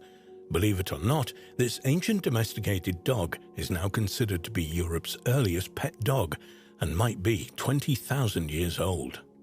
How wolves became wolf-like and then are early friends. The early ancestors of grey wolves, Canis lupus, were a group of carnivores named the creodonts that roamed the northern hemisphere between 100 and 120 million years ago. About 55 million years ago, this ancient species gave rise to the carnassials, a group of wolf-like animals that had specialized jaws and razor-sharp teeth for tearing and eating meat. One member of this family, Miakis, is thought to be the common ancestor of present-day wolves, bears, raccoons, weasels, and dogs. Researchers hope this incredible discovery in Italy will provide new information on how and when dogs diverged from wolves and became domesticated human pets. Dr. Francesco Boschkin heads the team of archaeologists from the University of Siena in Italy that published the study on the Italian canid and wolf remains found in the caves. According to an article in Scientific Reports, he stated it might be the oldest ever remains of a domesticated pet dog found in Europe. The animal remains are expected to be somewhere between 14 and 20,000 years old. This was a time when humans and canines first began a mutually beneficial relationship that eventually made our dogs our best friends. Solving the hows and whys of early canine domestication. For millions of years, humans and wild wolves shared the same hunting landscapes. While it's unknown exactly when domesticated dogs, Canis familiaris, evolved from the great wolves, we do have some important scientific clues. A 2009 study published in the Molecular Biology and Evolution journal cites an analysis of ancient dog mitochondrial DNA that suggests they evolved alongside wolves over 100,000 years ago. Thus, many experts believe canines began scavenging due to a lack of food and that humans slowly developed a bond with these animals that also acted as an early warning if larger creatures approached a campsite or entered a cave. Some scientists believe wolves and early humans hunted together, and this is how the relationship was formed. The latest study by Dr. Boschkin and his team focused on bone fragments from ancient canines and wolves found at two Paleolithic caves in southern Italy, the Paglici Cave and the Romanelli Cave. These ancient animals, according to the research, are the first dogs to live alongside humans as a pet. Furthermore, according to an article in the Daily Mail, the ancient canine-human connection offers a definitive answer to the long-standing question of how and when dogs first became pets. Anyone who has a dog or has experienced losing one knows the depth of uniqueness of that special bond. But why and when in the history of our planet did this love affair between humans and dogs begin? Discover the history of dogs and human interaction. The earliest known ancestors of grey wolves, a major figure in the history of dogs, are called creodonts. They roamed the northern hemisphere between 100 and 120 million years ago. By 55 million years ago, these pack-hunting carnivores gave rise to the carnassials, wolf-like animals that had jaws for tearing and devouring meat. One member of this family, known as Miasis, existed between 60 and 55 million years ago and is thought by mainstream scientists to be the common ancestor of all present-day wolves, dogs, bears, and raccoons. About 45 million years ago, up to around 2 million years ago, a massive species known as bear dogs roamed across North America, Europe, Africa, and Asia, sharing hunting plains with Canis lupus, one of the closest relatives to the modern grey wolf. Around 25 million years ago, a species called Cynodictys split in two evolutionary branches, resulting in African hunting dogs and Eurasian wolves and dogs.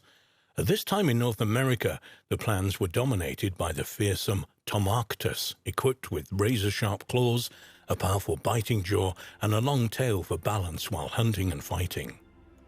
Up until 2010, most experts believe domestication occurred about 14,000 years ago, but studies of dog mitochondrial DNA strongly suggest they evolved alongside each other 100,000 years ago.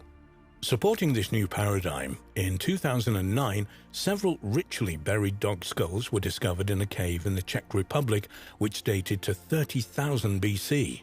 Furthermore, in 2011, a Paleolithic dog skeleton dated to 30,000 BC was found biting a large mammoth bone, and its brain had been carefully removed sometime after death, suggesting it held ritual significance.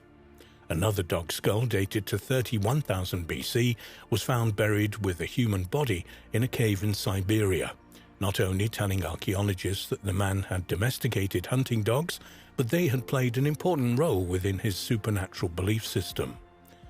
The relationship between humans and dogs was cemented at the dawn of farming, when people realized just how quickly a wolf could be domesticated with starch. Having sharp teeth, strong jaws, and speed, semi-tamed wolves were used to protect small hunting stations and in return were rewarded with companionship, protection, shelter, and a reliable food source. By 6000 BC, dogs were being trained as effective farming tools and weapons used at times of intertribal fighting, and these inherent ancient skills are still evident today in different dog breeds, for example guard dogs, police dogs, military dogs, sheepdogs, and rat catchers.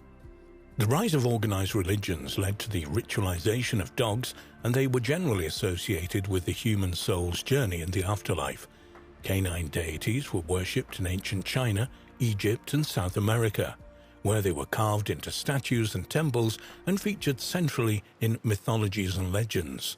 Evidence of the ritualization of dogs was found in the skeleton of a male husky-like dog that lived 7,000 years ago in Siberia that had worked alongside humans throughout his lifetime, ate human food, and was ritually buried as though it were a human. What is more, a wild wolf was ritualistically buried nearby, perhaps once perceived as protecting human souls on their journey through the afterlife. Around 2000 BC, the Iron Age saw Romans, Egyptians, Greeks, and Britons increasingly using dogs in warfare, blood sports, and violent entertainment. Larger breeds, such as the Mastiff and Wolfhound, were found to be effective in war, and the ancient Roman history Strabo reported in 38 AD of large British dogs which were bred in their homeland of Britannia to hunt dangerous game as war dogs. In 43 AD, at the Roman conquest of Britain, a procurer called Syneggi was recorded as selecting dogs for exporting to Rome to either compete in the amphitheatre or to join the Roman army as war dogs. He mentioned a wide-mouthed giant dog that surpassed the Roman Molossus dog. What does the future have in store for dogs and us? Today, like in so many aspects of life, dogs have become extremely polarized, and we have specially trained medical dogs that detect cancers and smell when diabetic patients are suffering hypoglycemia, low blood sugars. This is all happening as astronaut dogs are being trained in space programs and search and rescue dogs leap from helicopters and speedboats, not to mention military dogs that can detect explosives and locate injured bodies in places deemed too dangerous for soldiers. A highlight in research for this article was learning that in 1943, during World War II, the American Army began a war dog training program which parachuted puppies into war zones to sniff out enemy tunnels and bunkers. What on earth will dogs be doing in the future? In the modern police and army, dogs that are trained to bite often suffer from broken teeth, which are now being replaced with sharp titanium fangs at a cost of between $600 and $2,000 a tooth. Is this the beginning of a new evolutionary path for canines? Like us, will we soon be able to sync our dogs with our computers and smartphones? In conclusion, the evolution of dogs that has spanned nearly 45 million years is far from complete, and although we have altered its course irreversibly with mass breeding over the last 200 years, so far no other animal has evolved to live alongside humans as harmoniously as dogs have.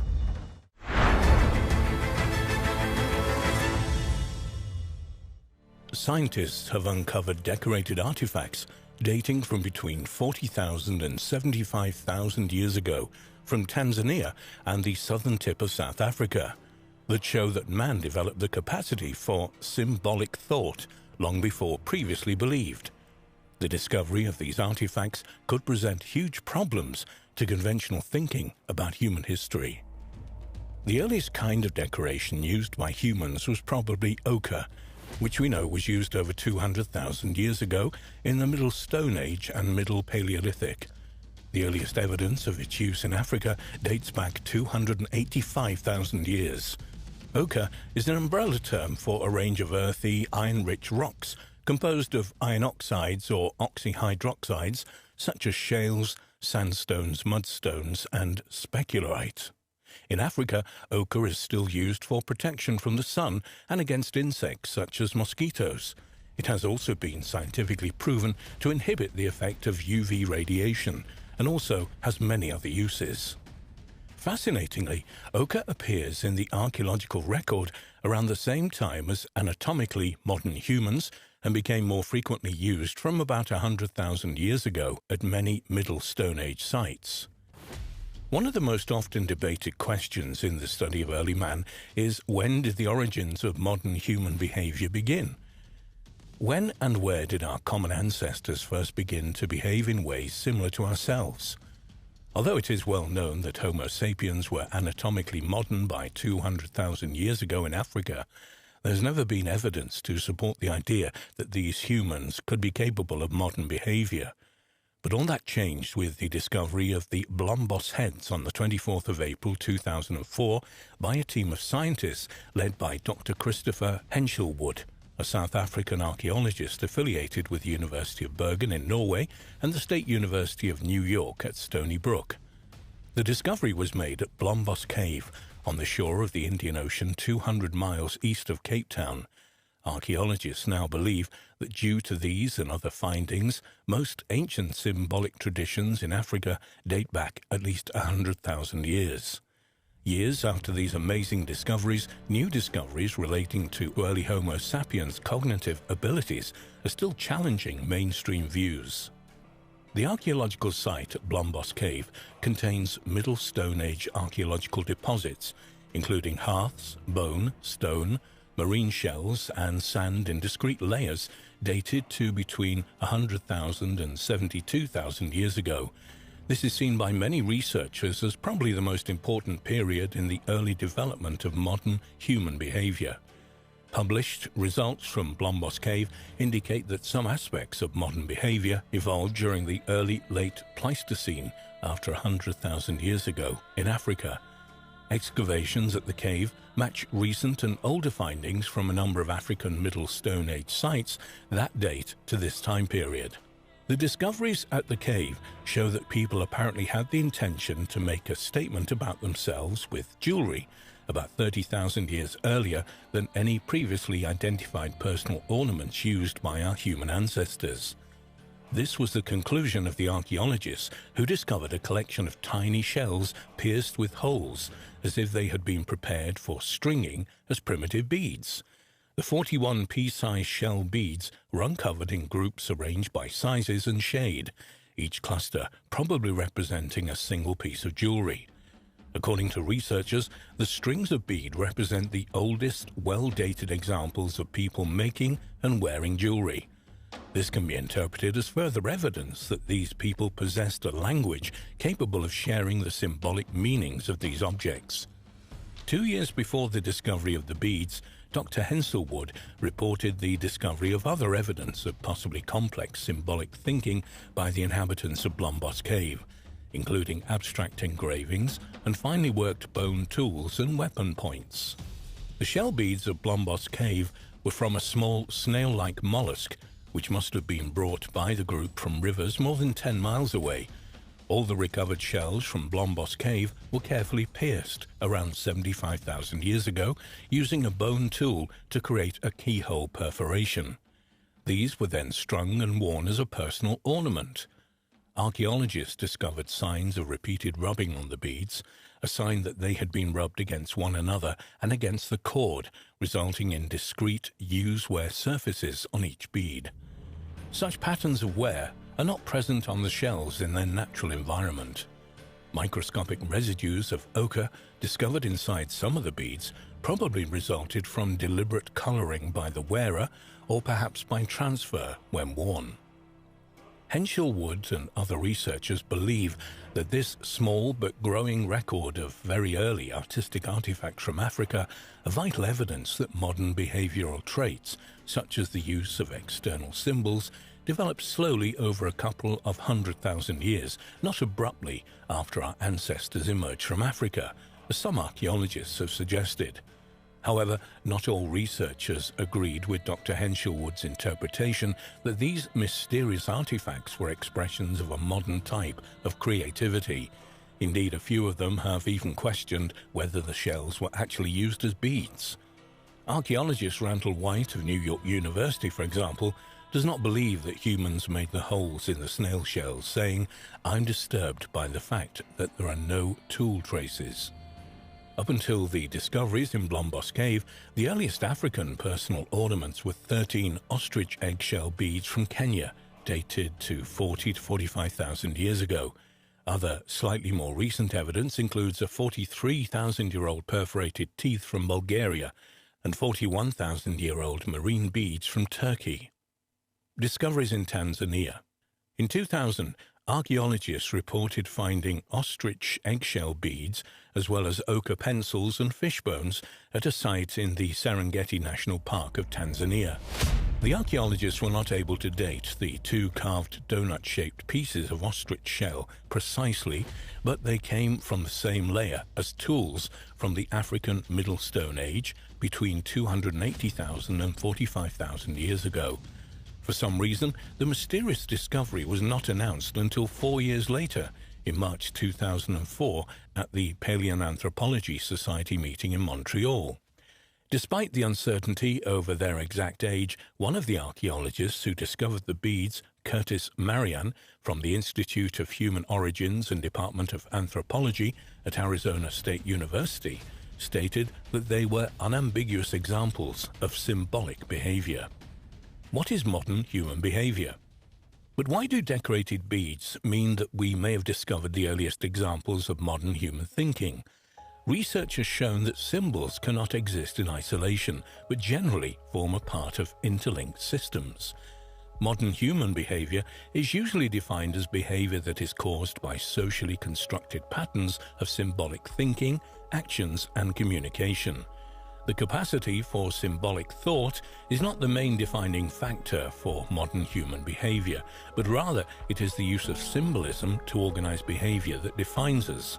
So, early humans were first behaviorally modern when symbols became an inherent part of their daily lives. In basic terms, this means that people were using the artifacts that they made to organize their social world in a similar way as we do today. Within each group of people, such as those at the Blombos Caves, artifacts may have had meanings that could be understood only by members of that group.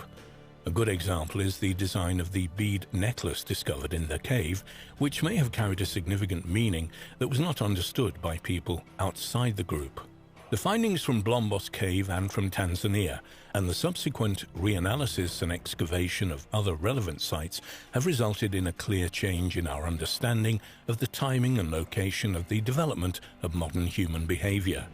Archaeologists believe that these discoveries undoubtedly reflect the acquisition of completely modern cognitive abilities by southern African populations at least 100,000 years ago. Although scientists are aware that these are vastly important discoveries in terms of early man, they still seem to be a little reluctant to believe very early dates. Randall White commented, "If the dates hold up, we now seem to be seeing a trail of representational objects that is increasingly older as we move back from Europe into Africa."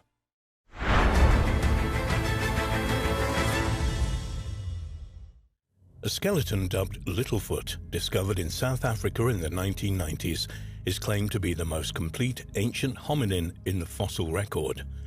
The results of recent analysis into the skeleton have caused controversy, as researchers claim that Littlefoot actually lived some 3.67 million years ago, about a million years earlier than previous claims, and that the fossil probably represents a previously unknown species related to humans. In 1994, Ronald Clark, a paleoanthropologist at the University of Witwatersrand in Johannesburg, South Africa, was examining boxes of fossils at a field laboratory at the Sterfontein Caves, about 25 miles northwest of Johannesburg. The collection had previously been thought to contain nothing but ancient monkey bones. When he came upon a group of small bones in the collection, he immediately realized that they belonged to an early hominin. Clark later established that the bones seemed to have belonged to an ancient species of ape-like hominins that were present in Africa between about 4 million and 2 million years ago, before the human genus Homo became dominant. In 1997, Clark came upon more bones from the skeleton at a nearby medical school and decided he would search for more of the Littlefoot skeleton in the cave itself. But it was to take until 2012 to locate and remove all traces of Littlefoot from the cave. Study researcher Robin Crompton A musculoskeletal biologist at the University of Liverpool in the United Kingdom said that the excavations proved much more difficult than at first thought. This was mainly because the bones themselves were softer than the rock surrounding them. Once in possession of the remains, though, even more difficult work lay ahead. Clark said of the recovery of the skeleton, "We used very small tools like needles to excavate it. That's why it took so long. It was like excavating a fluffy pastry out of concrete." In December 2018, it was finally revealed that after 20 years of excavating in South Africa, researchers had completely recovered and cleaned the most complete skeleton of an approximately 3.67 million-year-old hominin nicknamed Littlefoot. Initial theories were that the Littlefoot fossil is a female who exhibited some of the earliest signs of human-like bipedal walking. Fascinatingly, she may also belong to a distinct species that most researchers haven't previously recognized. The nickname Littlefoot came from the small size of the foot bones that were among the first parts of the skeleton to be discovered. The newly discovered Littlefoot specimen is more than 90% complete, which far exceeds the amount of remains of its more famous cousin Lucy, whose skeleton is about 40% complete. The skeleton's relatively small build and certain skull features suggested to the researchers that it was probably a female of advanced age, with a brain size of about 408 cubic centimeters, about one-third the size of modern human brains. The woman seemed to have suffered a forearm injury early in life, and her comparatively long legs in proportion to her arms means that she had similar proportions to those of modern humans. Littlefoot is the oldest known hominin to have this feature, which suggests that she probably walked upright more than she swung through trees. Researchers stated that Littlefoot was probably 4 foot 3 inches tall and also vegetarian. According to Robin Crompton, "My analysis of her skeleton shows that she and the rest of the local population of her species at that time were under active natural selection for an ability to walk efficiently, fully upright on the ground over medium to long distances." Examination of the skeletal remains showed that Littlefoot had sustained an arm injury early in life. However, this injury had healed long before she fell into the cave where she was found and died. The fatal fall may have been during a struggle with a large monkey, as the skeleton of one was found very close to her, said Crompton. Based in part on the examination of her teeth and hips, researchers believe Littlefoot represents a new species. The name had previously been given to a hominin skull fragment found in South Africa in 1948, but it was withdrawn after researchers decided that the skull probably belonged to an unusual Africanus. However, Lee Berger, an archaeologist at the University of Witwatersrand, who was not involved with the latest research into the skeleton, but is working on publications about Littlefoot, stated that if Littlefoot is actually a newly identified species, which he is far from convinced is the case, then she should have a new species name, and not reuse an old undefined one. But Crompton disagreed. After the Australopithecus africanus specimen was properly named, Clark began using that name for other bone fragments found in the cave. He said on the naming issue, "It's a bad practice and against the International Code of Zoological Nomenclature to create new names where a valid name already exists, and no good argument for separation into a different species exists." So as Professor Clark did not have evidence that Littlefoot was part of a different species, and he continued to use that name for the fossils in the published scientific literature, it was entirely appropriate that he used the existing and valid name. Berger is also concerned about the lack of solid information in the recently published papers on the Littlefoot skeleton. He believes there should be more detailed measurements of the fossil bones. For instance, there's no data. There are almost no measurements of the fossils, he says. Berger hopes one day to provide the missing data in his own publications, although he is still at an early stage of the analysis.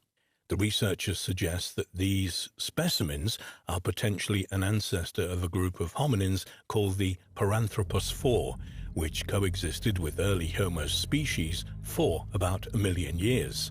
Much more controversy has arisen over the dating of the Littlefoot fossil. Based on the age of the sediments around the fossil, the researchers have dated Littlefoot to around 3.67 million years ago, about a million years earlier than previous dates for the skeleton. This would mean Littlefoot was alive about 500,000 years before Lucy in Ethiopia.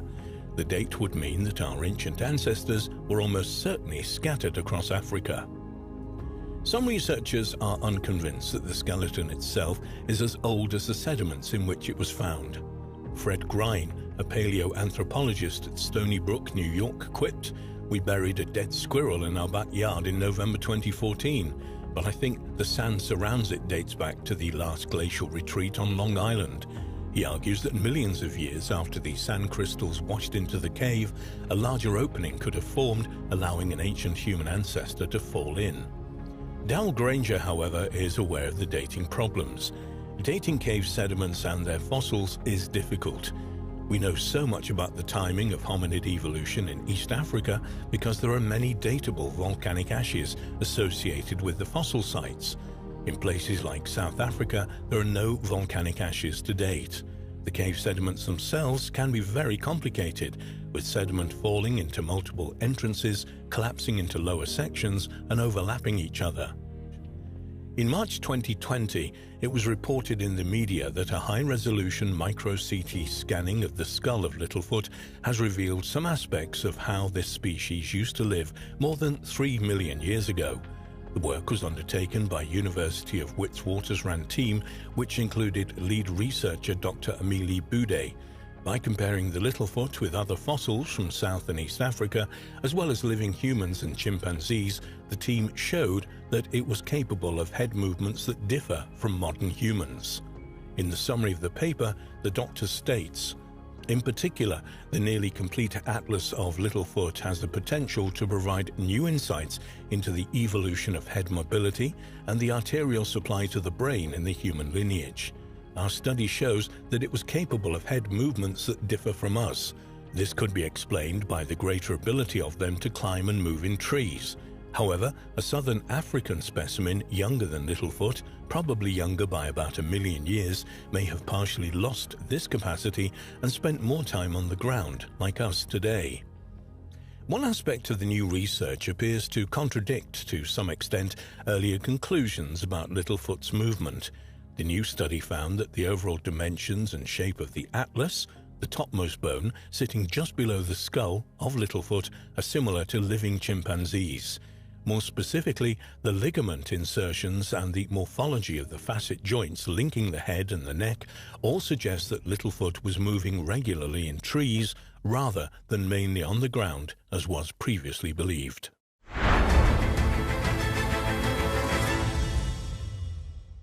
Ancient hominin bones discovered in northern Spain's Atapuerca Mountains have pushed back the arrival of humans in Europe to roughly 1.2 million years ago, around 500,000 years earlier than once believed. Fascinatingly, only about 1/10 of the site's total area has been excavated, which means there may be many more important discoveries in store. One mystery of the site the archaeologists have so far been unable to solve is how the remains of 32 individuals accumulated at the bottom of a narrow cave shaft at the site. The discovery of Atapuerca. Atapuerca is the site of a number of limestone caves near Burgos in northern Spain, known for the abundant fossil record of the earliest human beings in Europe, dating back almost 1 million years. The sites at Atapuerca have been known since the end of the 19th century, but it was not until the 1950s that any details of the site became known when the Edelweiss Caving Club, ECC of Burgos, northern Spain, began to catalogue and map Cueva Maya at Atapuerca. In 1962, ECC members reported fossils in the railway cutting to the local authorities. A decade later, the ECC discovered the Gallery of Flint, and in 1976 they located hominid skulls in the Pit of Bones. Paleontologist Emiliano Aguirre began investigating sites at Atapuerca soon afterwards, and in 1978 put together a research project for the first excavations there, which he led until 1991, when he retired and handed over the leadership of the Atapuerca research project. Oldest European. In March 2008, it was announced that Spanish paleontologists had unearthed the remains of a 1.2-million-year-old human-like inhabitant of Western Europe in the caves at Atapuerca. According to the researcher, the fossil find demonstrates that members of our genus, Homo, colonized this region far earlier than previously believed. The primitive hominin is represented by a fragment of jawbone bearing a few teeth. Although stone tools of a similar age to the fossil jawbone, from about 1.2 to 1.5 million years old, had previously been discovered in France, Italy and Spain, this is the first verifiable human material of this date. This lends support to the theory that the tools found in the vicinity were made by primitive humans. According to Chris Stringer of the Natural History Museum in London, when combined with the emerging archaeological evidence, it suggests that southern Europe began to be colonized from Western Asia not long after humans had emerged from Africa, something which many of us would have doubted even 5 years ago. The Pit of Bones. One of the sites at Atapuerca, Grandalina, contains human remains which have been dated to about 800,000 years ago, as well as some of the earliest tools ever found in Western Europe. But perhaps the most fascinating discovery at Atapuerca was a cave called the Pit of Bones, where 43 feet down, more than 1,600 human fossils, including several nearly complete skulls, were found. The materials in the pit dates back to between 600,000 and 300,000 years and represents about 28 individuals whose brain sizes are within the range of both Neanderthals and modern humans. This represents the world's largest collection in any one place of ancient human fossils. Compared to modern humans, these people were short, stocky, and had smaller brains. It has been estimated males were about 5'7" tall and weighed around 170 pounds, whereas females stood around 5'2" and weighed 125 pounds. The skeletons exhibit a number of characteristics unique to Neanderthals, including a projecting midface, long and narrow pubic bones, and thick finger bones.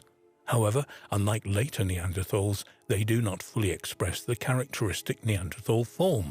The site also contained a 430,000-year-old fractured skull, which has been interpreted as the earliest evidence of interpersonal violence in Homo.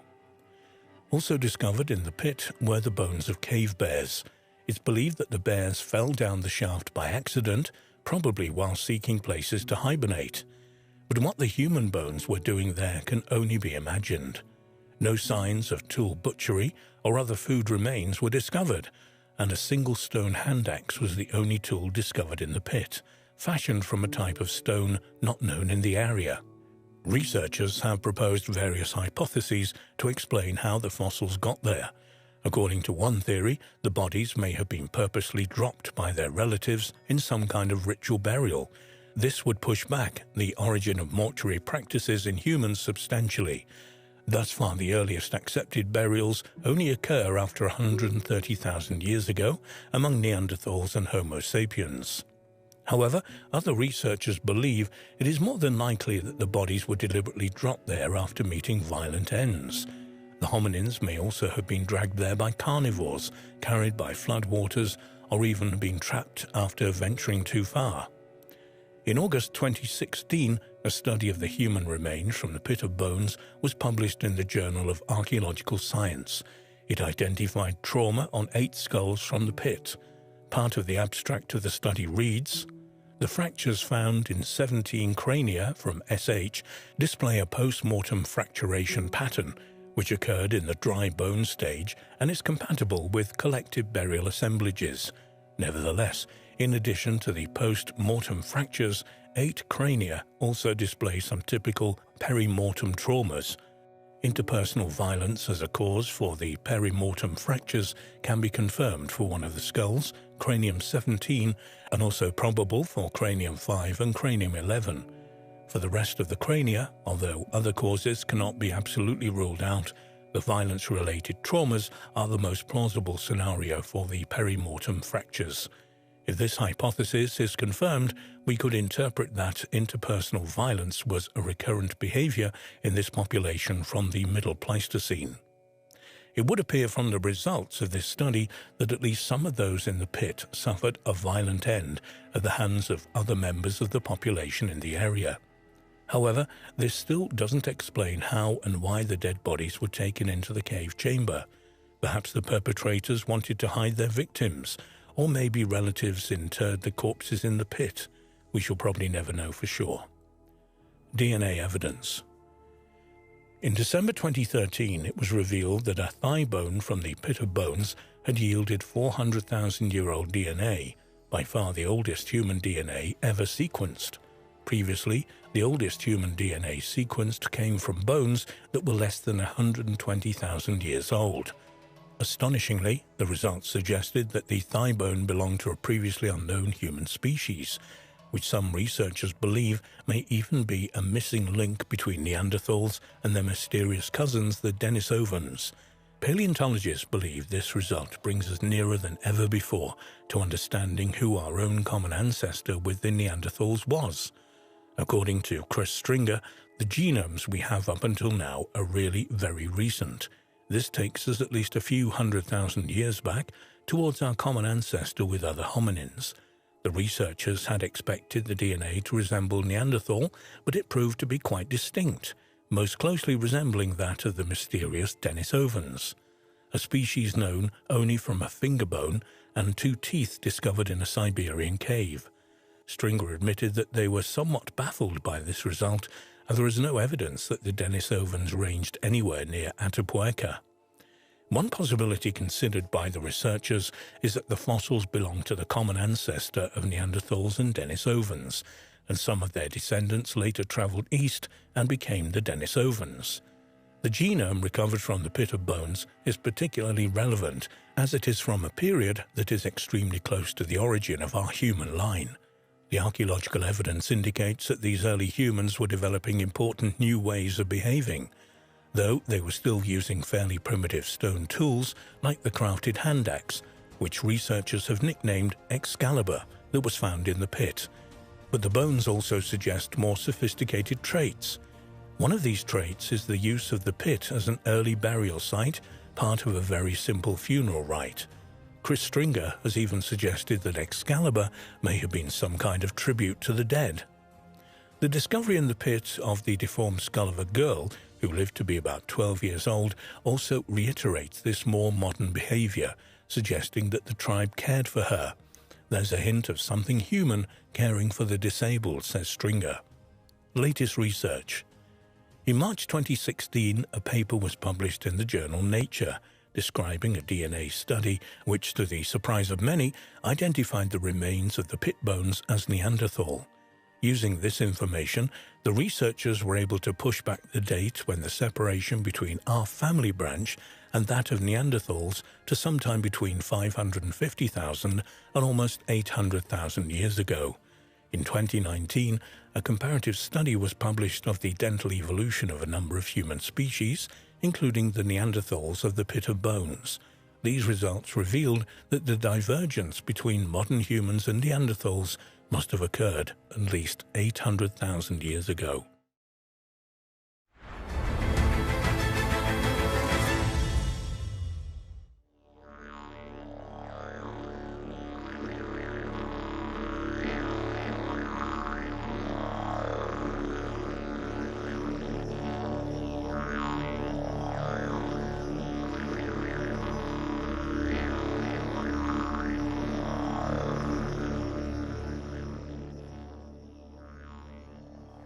The question of when and how the continent of Australia was first populated has always been a bit of a puzzle to archaeologists, but recently some new light has been shed on the problem. An international team of archaeologists, geographers, ecologists and computer scientists mapped the probable superhighways that led to the first peopling of the Australian continent around 50,000 to 70,000 years ago. The team generated a fascinating map which reveals these migration superhighways traversed by early humans in Australia, which mysteriously bear striking similarities to Australia's modern highways and stock routes.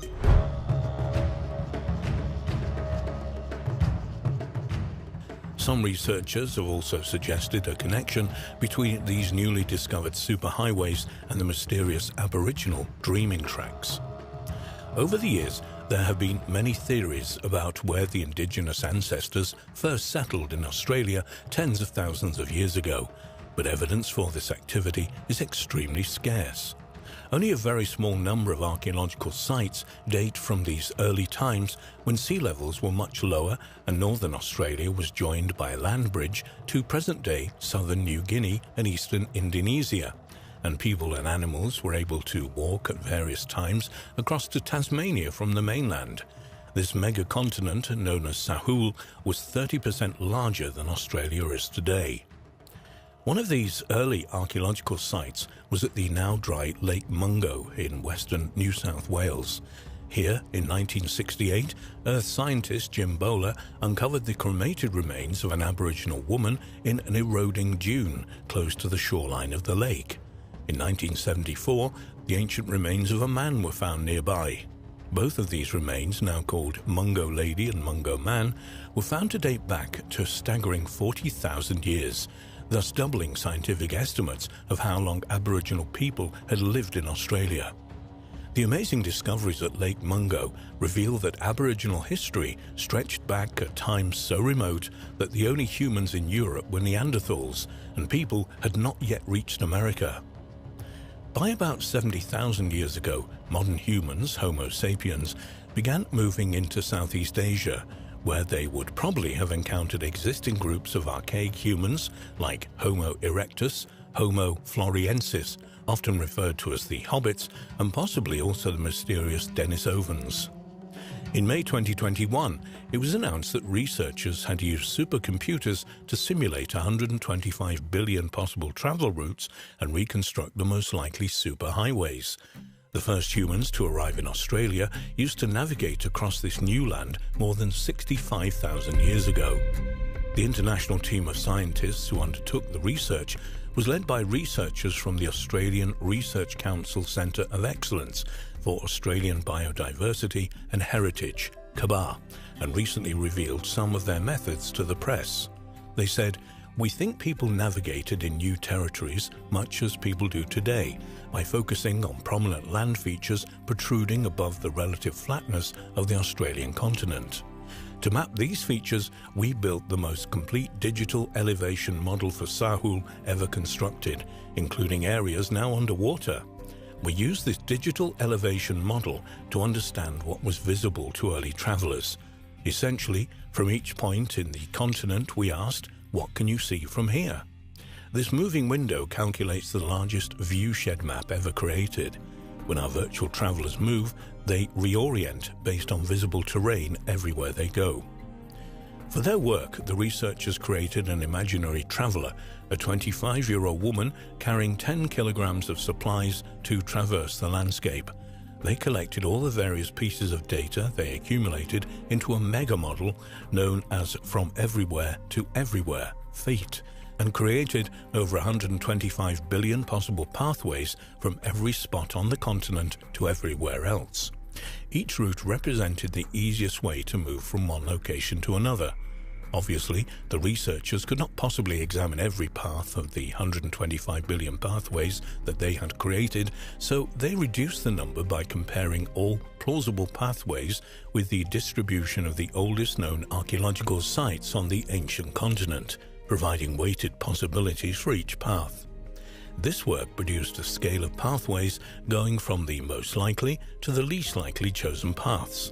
The most likely pathways in the map above are what the researchers called the superhighways of the first indigenous populations on the continent.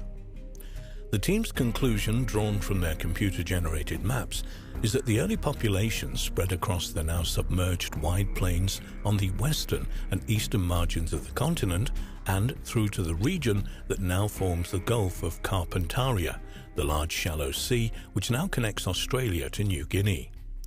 The nagging question of whether there was evidence that anyone had actually used these computer-identified highways in the remote past was soon answered by their research. A large number of archaeological sites in Australia, known to be at least 35,000 years old, were located on or near these superhighways, and many tracks also coincided with ancient trade routes known from the oral histories of the indigenous people, or agreed with genetic and linguistic studies used to trace early human migrations. But these superhighways may well have been much more than routes used for the initial peopling of Sahul. A number of these superhighways identified by the research team follow well-known Aboriginal trade routes which cross the country. These include the route from Cape York to South Australia via Birdsville, used by traders of Pituri native tobacco, and the trade of Kimberley Baler shell into Central Australia. There are also obvious similarities between the researchers' map of ancient highways and the most common trading and stock routes used by early Europeans, which is not surprising as they followed established routes long used by the Aboriginal peoples. The researchers' groundbreaking work on these superhighways has impressed the archaeological community. Archaeologist Kyle Bokinski of the University of Montana, Missoula, said, "This is a really compelling illustration of the power of using these simulation techniques at a huge continental scale to understand how people navigate landscapes. It's impressive, extreme computing." One intriguing aspect of this new research is that it has revealed major routes that cut across several dry areas in Australia's centre and in the northeastern state of Queensland. The existence of paths in such locations would appear to challenge the long-held view that the earliest people on the continent avoided the deserts. Kabah Deputy Director, Distinguished Professor Sean Ulm from James Cook University, commented on the importance of the research team's work in revealing the significance of landscape to the native inhabitants of the continent. He said, "Australia is not only the driest, but also the flattest populated continent on Earth. Our research shows that prominent landscape features and water sources were critical for people to navigate and survive on the continent. In many Aboriginal societies, landscape features are believed to have been created by ancestral beings during the dreaming. Every ridgeline, hill, river, beach and water source is named, storied and inscribed into the very fabric of societies, emphasizing the intimate relationship between people and place. The landscape is literally woven into people's lives and their histories. It seems that these relationships between people and the country probably date back to the earliest peopling of the continent." This quote brings in a question of a connection between these newly revealed superhighways and Aboriginal dreaming tracks. To the Aborigine, a dreaming track or songline, as it is also known, is a route taken by ancestral heroes in the dream time, in which all Aboriginal culture has its roots and before which, in their minds, the earth did not exist. As with the ancient superhighways, these mostly invisible paths or tracks usually connect Aboriginal sacred sites. In the dream time, groups of ancestral beings journeyed across the land, performing mighty deeds and creating the living species and features of the desert landscape. The adventure of these ancestors, also referred to as totemic ancestors, are chronicled in sacred songs, stories, and rituals. These totemic ancestors also established the rules of Aboriginal religion, law, moral systems, and social life. In the mind of the Aborigine Dreamtime is a true record of how the landscape was formed, a landscape which is still inhabited by the spirits of their ancestor beings. By reenacting the myths in the Dreamtime in song, story, and ceremony, the Aborigines keep their ancestors' rules, beliefs, and relationships with the landscape alive. The massive rock form of Ayers Rock, Uluru in the local Anagu language, is an isolated sandstone outcrop rising 1,140 feet above the Red Desert Plain in the Northern Territory of Central Australia, 208 miles southwest of Alice Springs.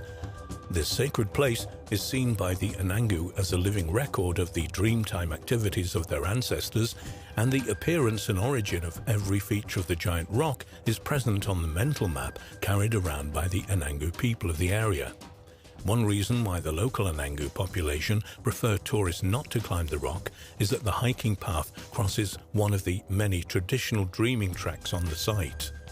Hopefully future work on possible connections between these fascinating superhighways and Aboriginal dreaming tracks might reveal important insights into the spiritual nature of both.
The many stone megalithic structures all around the world have fascinated human beings since their construction.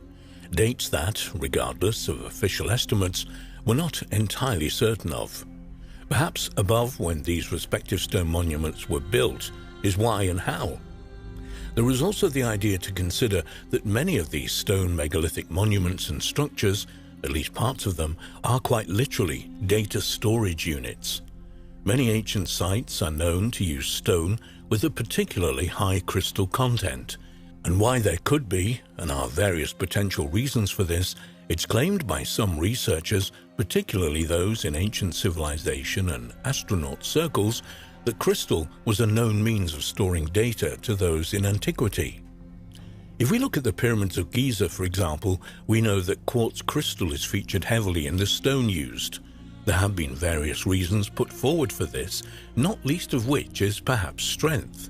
However, might it be that within this mammoth structure is a whole host of data just waiting to be discovered and unleashed into the public arena? The Hall of Records, for example, has long been considered to be near the paw of the Sphinx. Might it be that this apparent Hall of Records, in fact, is a chamber made from stone containing crystal? Perhaps it even holds various crystal tablets that just might hold information from a long bygone age in much the same way that crystal storage chips work now and will work in the future. Staying with ancient Egypt for a moment, we might note the connection of Abydos, where alabaster crystal, and the place of the gods. Although it is said that portals exist here and that they would allow the pharaoh to communicate with the gods, might it be that this crystal was some means of advanced communication system with entities from elsewhere? As we have already seen, it appears very likely that advanced civilizations did once exist on Earth, and perhaps clues as to this advancement reside in one of the most mysterious and iconic sites on the planet. It is perhaps also worth noting that stones that make one of the oldest and well-known, if somehow overlooked, constructions on the planet, Stonehenge in Salisbury, England. These mammoth blocks of bluestone are comprised of sand-sized quartz grains which make up an interlocking mosaic of quartz crystals. This is important as it once more fits in with this potential collective and widespread knowledge of the ancients.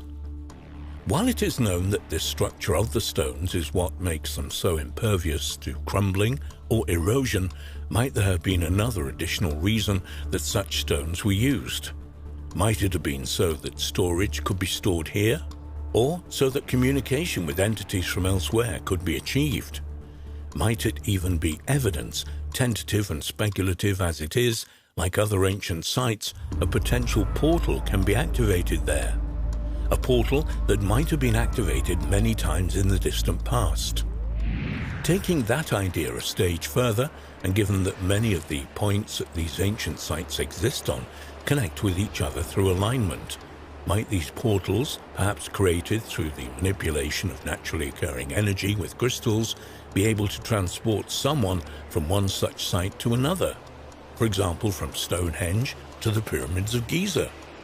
Might this also explain why civilizations that history tells us have never met share many of the same creation stories and astronomical know-how? There might also be another thing to consider with regards to the use of crystal in many of the megalithic stone structures around the world. And what's more, if there was any accuracy to the suggestion, then it could explain how such huge structures were built in the first place. Researcher David Hatcher Childress addressed this in the book The Disinformation Guide to Ancient Aliens, Lost Civilizations, Astonishing Archaeology and Hidden History, in which he told of a telephone conversation he had in the early 2000s where the idea that quartz crystals, when connected in a series and given high voltages, will bend. Essentially, if quartz crystals are put under significant pressure, even by being struck with a large hammer, it will result in a piezoelectric force that makes the stone become weightless. As such, it is able to be moved as if it was nothing more but a cardboard box of air. Might the electrification of the crystal content inside these mammoth pieces of rock allow them to be moved as if they had no weight whatsoever? Many legends from around allude to this very notion. Many have postulated that this might have been achieved using some kind of ancient sonar-type technology. However, might it be the physical makeup of the stones themselves that was the key?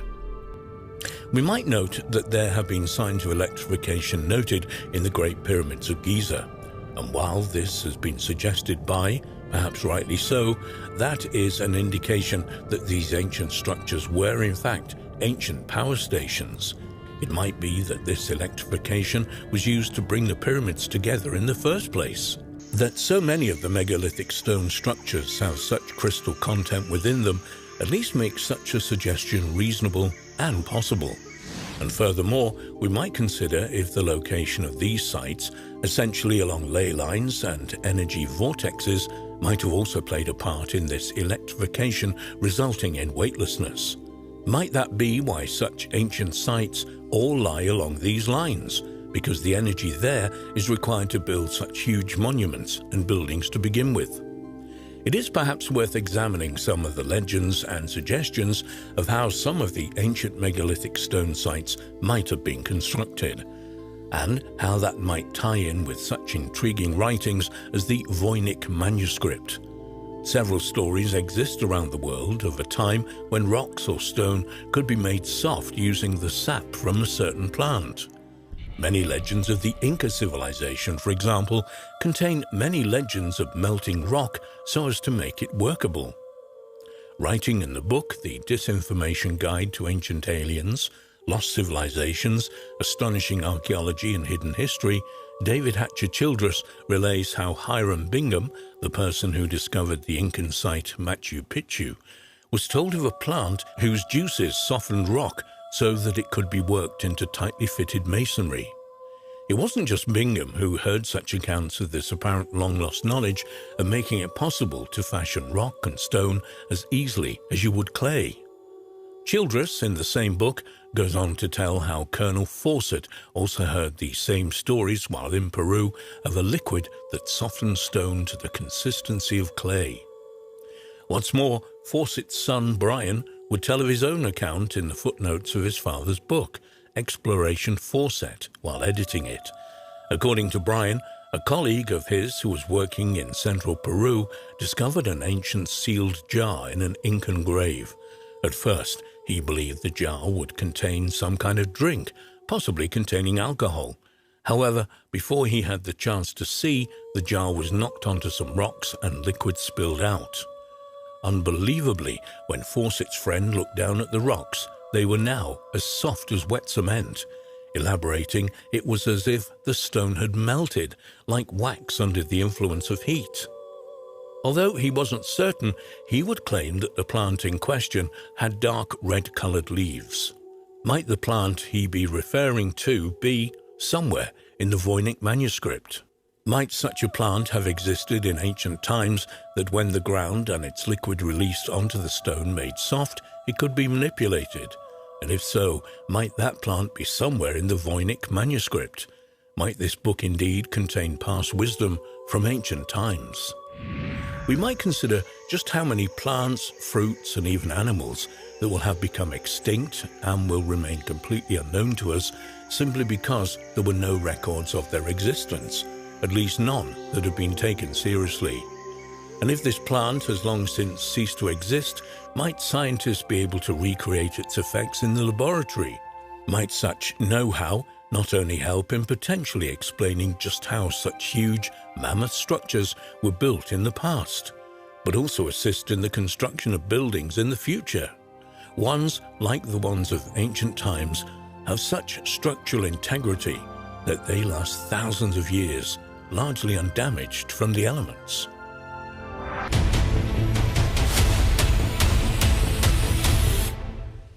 There are many examples of technological know-how and advanced engineering in ancient times, and these range from magnificent megalithic structures to intricate designs of musical instruments and even medication. There is perhaps no better place to start when looking at technological achievements of the ancient world than the pyramids of Giza, not least as we still have no real idea just how these massive structures were built, or why. Even when experiments have gone ahead to try to explain these perplexing buildings, all have failed to provide a solid explanation. And as well they might, given that the pyramids are made up of millions of huge stone blocks, each weighing multiple tons. And what's more, the sheer precision with which these stones have been placed only makes their construction all the more mysterious. Whether the truth of just how the pyramids were constructed ever comes to light remains to be seen. For now, though, they remain a complete mystery. Across the Atlantic Ocean on the outskirts of Cusco in Peru lie Inca ruins, some of which are just as perplexing as the pyramids of Giza. In particular, a fort named Sacsayhuaman, which is made up of equally huge stones that weigh around 100 tons each. Furthermore, the precise nature with which these stones have been placed are equally as advanced as the stone placements at Giza. Even more remarkable is the fact that these stones appear to have been treated so they have a smooth, polished surface, something that could only realistically have been achieved in a huge kiln much larger than has ever been known to exist. Much like the pyramids of Giza, there have been many theories put forward to explain how the stones were positioned and treated. None have been able to show conclusively that they are correct, and the fort's construction remains unexplained.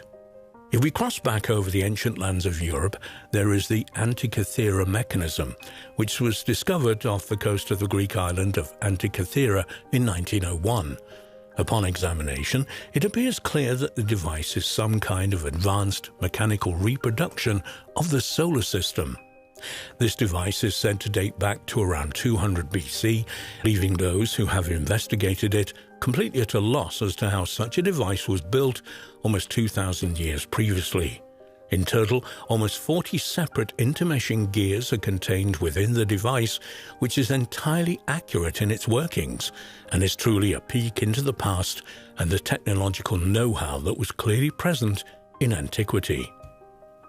Although it is something that has been well documented between the years of 600 and 1200, a weapon of the Byzantine Empire known as Greek fire still cannot be replicated today. According to the many reports of this deadly weapon, pipes were fitted to the masts of warships, which, when activated, fired a thick fire at enemy ships and soldiers. And what's more, this strange fiery substance was able to continue to burn for some time on the surface of the water. Suddenly, however, at some time around the 1300s, the deadly weapon simply disappears from history. It's not clear why this happened, with some suggestions being that the ingredients required to make this substance became suddenly unavailable, or that the knowledge of how to blend the required ingredients simply became lost as the empire itself weakened. What makes the Lycurgus cup is so intriguing, its remarkable decorations around its side, is that nobody is entirely certain as to what the cup is made from. What is further interesting about the Lycurgus cup is that the glass within it is dichroic, which means that when a light is shone behind it, it shines red. However, shining a light in front of it will make it appear green. What makes this so interesting is that this effect is achieved by changing the structure of gold and silver nanoparticles, something that modern science only managed to achieve in the 1970s. Just how this was achieved in an item thought to date back to Roman times is beyond explanation, although some people have put forward that this could have been completely unintentional and achieved purely by chance. It would appear from the many writings speaking of it that ancient Egyptians and ancient Greeks made use of a drug that was an ancient equivalent of an antidepressant.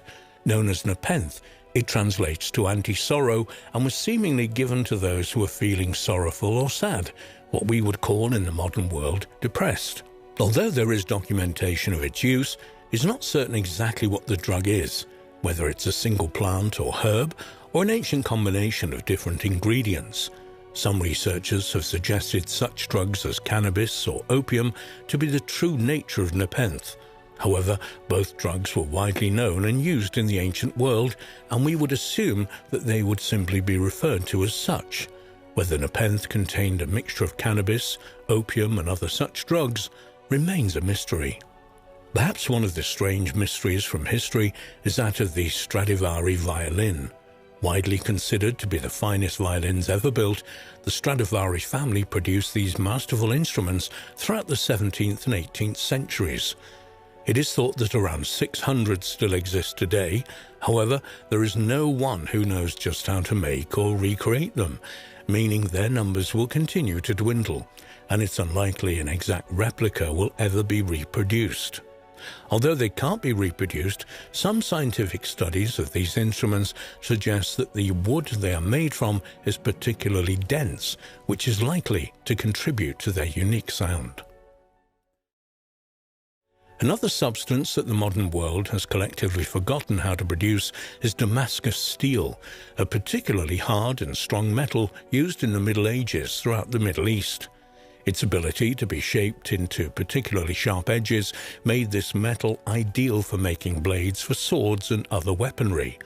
Like these Stradivari violins, although there are plenty of examples of these blades made from Damascus steel in the modern world, the knowledge to make the metal itself has been lost, and despite several attempts to recreate it, all have fallen short.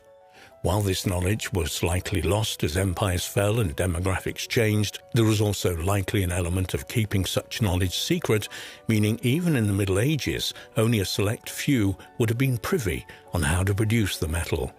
In 1940 in the United Kingdom, an experiment was set up that is largely referred to as the Oxford electric bell, which involved two brass bells being buried beneath two dry piles and then sealed.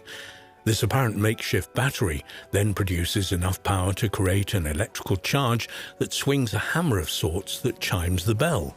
What is particularly amazing about this is that this battery has remained charged ever since and continues to chime the bell today. Scientists are not certain when the charge will run out, if indeed it will, as they don't wish to interrupt this generational experiment by delving beneath the dry pile. They will have to wait until the battery runs out before they can examine it further. Without a doubt, one of the most remarkable technological achievements of the ancient world is Da Vinci's tank, otherwise referred to as Leonardo's fighting vehicle. When we examine the designs and blueprints of this vehicle, it's clear that Da Vinci was light years ahead of his time, both in this design and in general. Perhaps what makes this vehicle even more intriguing is that the gear system appears to have been designed and placed in reverse order. This could be one of the quirks that truly makes Da Vinci a unique and one-off individual. It could, though, particularly if we subscribe to such notions as being able to look into the future or even time travel to explain this advanced know-how of some kind of reverse engineering. Indeed, the ancient world remains a mysterious place indeed.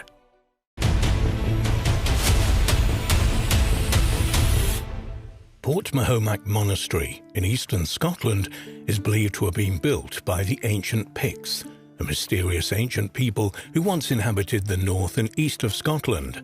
Recent research has revealed that the construction of this monastery appears to reflect the golden ratio or divine proportion, as it became known during the Renaissance hundreds of years later. This formula was originally identified by the ancient Greeks, but academics are struggling to understand how a relatively isolated tribe in northwest Europe discovered this supposedly secret architectural formula. The ancient Picts were a mysterious and enigmatic race about who little is known for certain. By the time the Old Norse or Viking sagas were being compiled in the 13th century, the memory of the Picts as real people had almost vanished completely, and they had become a semi-mythical race of fairies. Indeed, in popular tradition, perhaps because of the low-roofed or underground structures they built, they were supposed to be small, who were confused with fairies, gnomes, brownies, and similar supernatural creatures. Much of the uncertainty surrounding the Picts is due to the fact that they left no written records. The name Pict may come from the Latin picti, which means painted, and may refer to their custom of body painting or possible even tattooing. Alternatively, they may have referred to them as Pect, the word for ancestors. One theory for their origins comes from the historian Bede, writing in 731, who said that the Picts had come from mainland Europe, possibly Scandinavia, to Northern Ireland to ask for land, but the Irish had refused and sent them on to Scotland. At the time of the Roman invasion of Britain in the 1st century AD, Scotland was inhabited by a number of different Celtic tribes, including the people who would later become known as the Picts. From the accounts of Britain written by ancient classical Greek and Roman authors, it appears that by the 3rd century AD, the predominant peoples of northern Scotland were all known as the Picts. The earliest surviving mention of the Picts dates from AD 297. In a poem in praise of the Roman Emperor Constantius Chlorus, the orator Eumenius mentioned the semi-naked Pict and Hiberni, Irish, as enemies of Rome. Indeed, the Picts' war with the Romans during the occupation was almost continual. It was a war which they ultimately won, as Scotland never fell to the armies of Rome despite numerous attempts to invade. The Pictish nation seems to have comprised of several federations, each with its own leader or king, and by the 7th century there was a united Pictland, which was already partly Christianized. In 843, Kenneth MacAlpin, king of the Scots, also became king of the Picts, united their two lands in a new kingdom of Alba, which eventually evolved into Scotland. After 900 AD, no further mention is made of the Picts. No one is sure what happened to them, why they suddenly vanished from history. However, many researchers believe that they may have merged with the southern Scots and the two cultures became one from then onwards. This unification of the two cultures was also influenced by the danger posed by the Vikings, whose raids along Scotland's northeastern coast were becoming more frequent. The Golden Ratio. The Golden Ratio, symbolized by the Greek letter phi, is a special number approximately equal to 1.618, which appears often in geometry, art, architecture and other areas. The Golden Ratio is found when a line segment is cut into two pieces of different lengths so that the ratio of the whole segment to that of the longer segment is equal to the ratio of the longer segment to the shorter segment. In the hugely influential ancient mathematics textbooks, Elements, written by Euclid of Alexandria around 300 BC, the definition reads, "A straight line is said to have been cut in extreme and mean ratio, when, as the whole line is to the greater segment, so is the greater to the lesser." The Golden Ratio is also known as the Golden Section, Golden Mean, or Divine Proportion. While it has always existed, it's not known exactly when it was first discovered and used practically. Researchers believe that it has probably been discovered and rediscovered on numerous occasions throughout history, which may explain why there are several names to describe it. It has been conjectured that the ancient Egyptians may also have used both pi and phi in the design of the Great Pyramids. The classical Greeks are also thought to have based the design of the Parthenon on this proportion, though there is some debate about this. Many researchers claim that if a rectangle is drawn around the face of Leonardo da Vinci's Mona Lisa, the ratio of the height to width of that rectangle is equal to the Golden Ratio. Some also think that da Vinci also used it to define all the basic proportions of his painting The Last Supper. Although there is no proof to show da Vinci consciously used the Golden Ratio in his work, it is known that he was a close personal friend of Luca Pacioli, who published a 3-volume discourse on the Golden Ratio in 1509 entitled Divine Proportions. Indeed, da Vinci was responsible for the illustrations used in this work. It's certainly possible that not only da Vinci, but other Renaissance artists used the golden mean in their paintings and sculptures to achieve balance and beauty. But what does all this talk of divine proportions have to do with an ancient Scottish tribe described by the Romans as primitive and half-savage? In fact, the Picts were skilled in farming and possessed a sophisticated culture, which included seagoing trade and the elaborate carving of paintings and stones. Portmahomack is a small fishing village on the shore of Dornoch Firth in northeast Scotland. Between 700 and 1100 Christian Pictish monks lived in a monastery on the site. The Pictish monastery was one of the most important archaeological finds for decades when it was discovered in the mid-90s. An ongoing work on material excavated there is still revealing fascinating information about its inhabitants and the monastery itself. So far, various sculptural fragments have been discovered, as well as Pictish burials and a Viking hoard dating to around 1000 AD, which have been secreted away in the wall of a church. There are also traces of burning in parts of the site, evidence that Viking raiders attacked the community at some point, according to experts. But it's the dimensions of one particular structure, known as the Smith's Hall, within the monastery complex that has attracted the most discussion. According to experts, this horseshoe-shaped building was constructed with an incredible symmetry that went way beyond what was necessary for such a building. When investigated further, the ratios of lengths of different walls and bays inside the window were incredibly found to conform to the principle of the golden ratio. Jean Gowans, former chairman of the Archaeological Heritage Society of Scotland, confessed her astonishment to learn that the Picts had been using the golden section. It's really absolutely fascinating. It's mind-blowing stuff. This is staggering to hear, but I'm not totally surprised. I think they were pretty sophisticated. When you think of all the Pictish stones and the wonderful carvings that they made, a lot more sophisticated than perhaps they are given credit for in public perception. But how did the Picts obtain such archaeological prowess and mathematical knowledge? Martin Carver, a professor of archaeology at York University in the UK, who has worked on the site since the mid-1990s, said, "The most important stone piece at the site has a Latin inscription. That's as common as muck in the Mediterranean, but extremely rare in Scotland. It says, 'This is the cross of Christ in memory of Rio,' and the rest is broken away. Unfortunately, the key bit, the name of the person, is missing. It means there's someone around there who knows how to write in the 8th century. That itself is a revelation."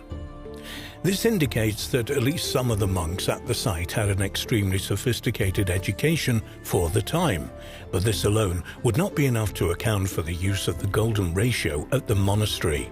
He says, "The Picts have always been an attractive lost people. They are one of the most interesting lost peoples of Europe. The big question is what happened to them, and did they ever really make a kingdom of their own? They were the most extraordinary artists. They could draw a wolf, a salmon, an eagle on a piece of stone with a single line and produce a beautiful naturalistic drawing. Nothing as good as this is found between Portmahomack and Rome. Even the Anglo-Saxons didn't do stone carving as well as the Picts did. Not until the post-Renaissance were people able to get across the character of animals just like that."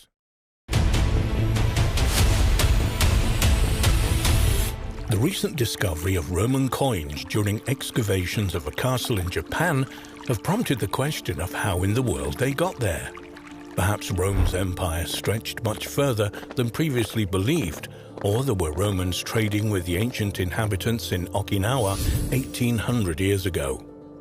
Numerous Roman coins have also been discovered in southern India and Sri Lanka that are evidence of direct links with the Roman world.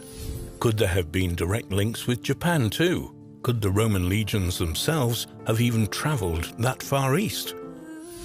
The vast Roman Empire was at its maximum extent in the 2nd century AD, from the Antonine Wall in central Scotland to the deserts of Arabia in the Middle East and the Sahara in North Africa.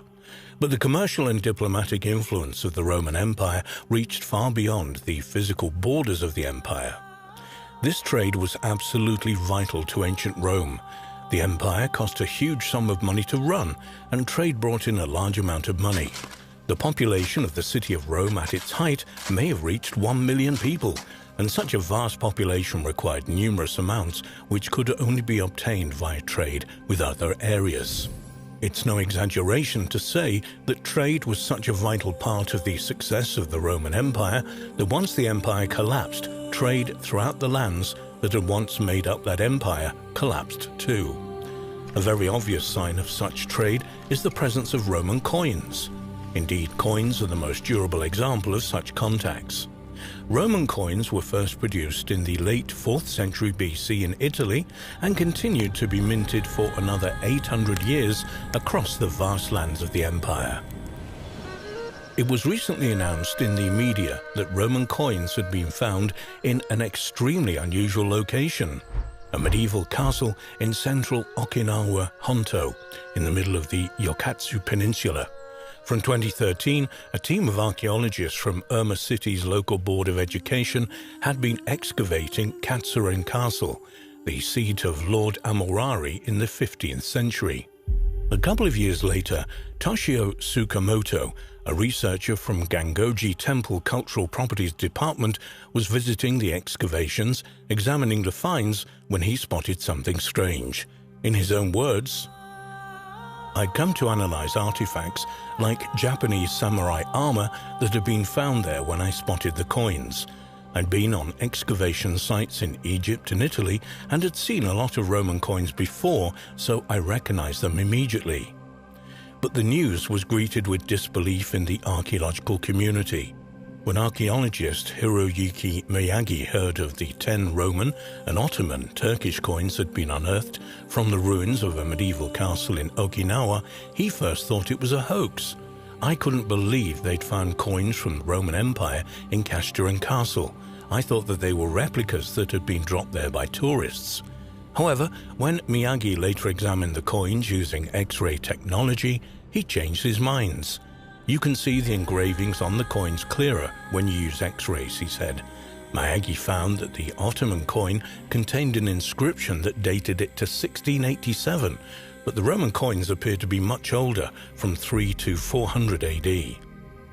One of the Roman coins has been identified as a copper alloy coin of Constantius II from 337 to 361 AD, the son of Constantine the Great. The published images of the other Roman coins are not as clear, but experts believe them to be of roughly the same date, from about 320 to 370 AD. How on earth did coins of the Roman Empire find their way to Japan?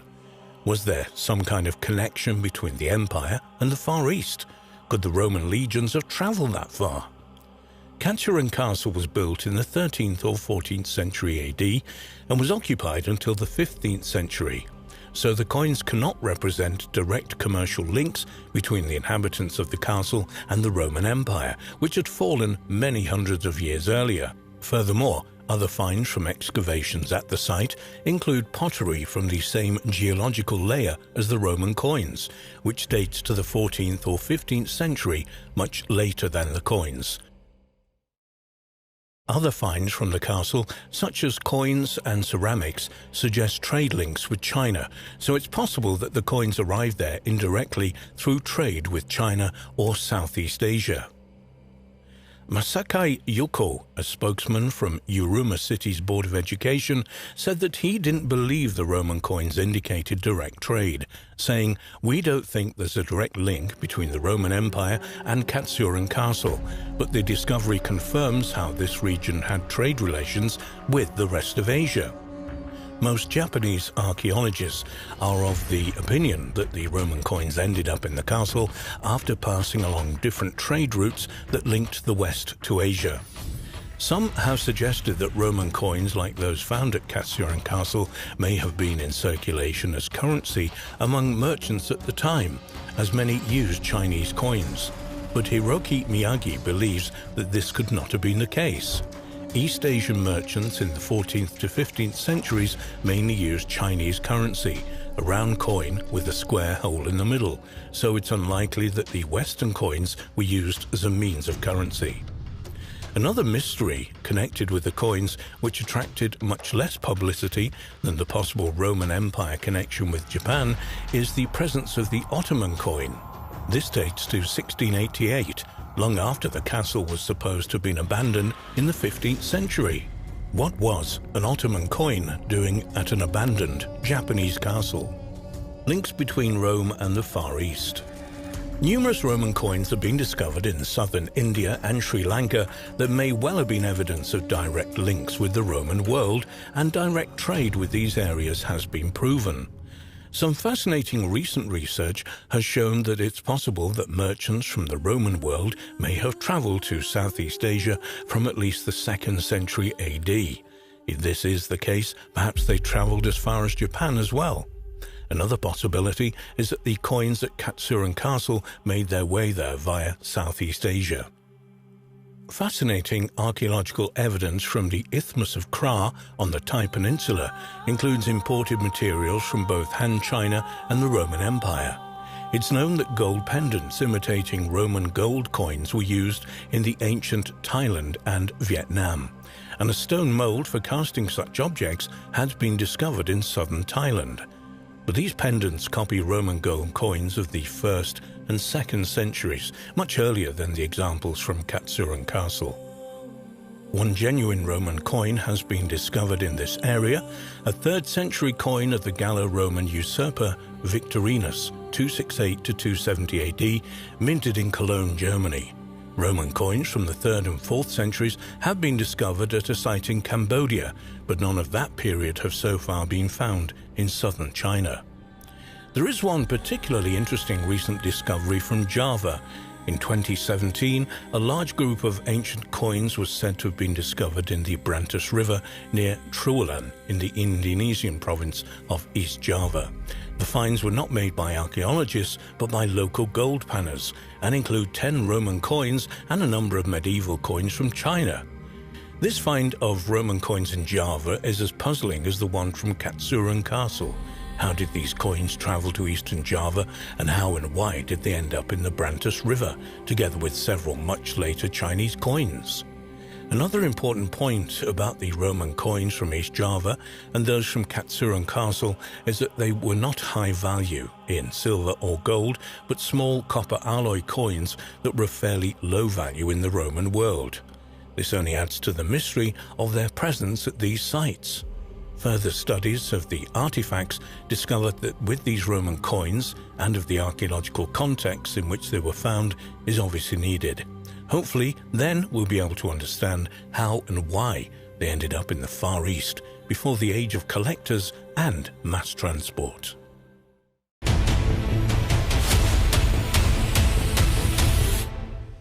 The Antikythera mechanism is an ancient Greek mechanical model of the solar system and has been described as the oldest example of an analog computer. As it's the only one of its kind, its origins are a complete mystery.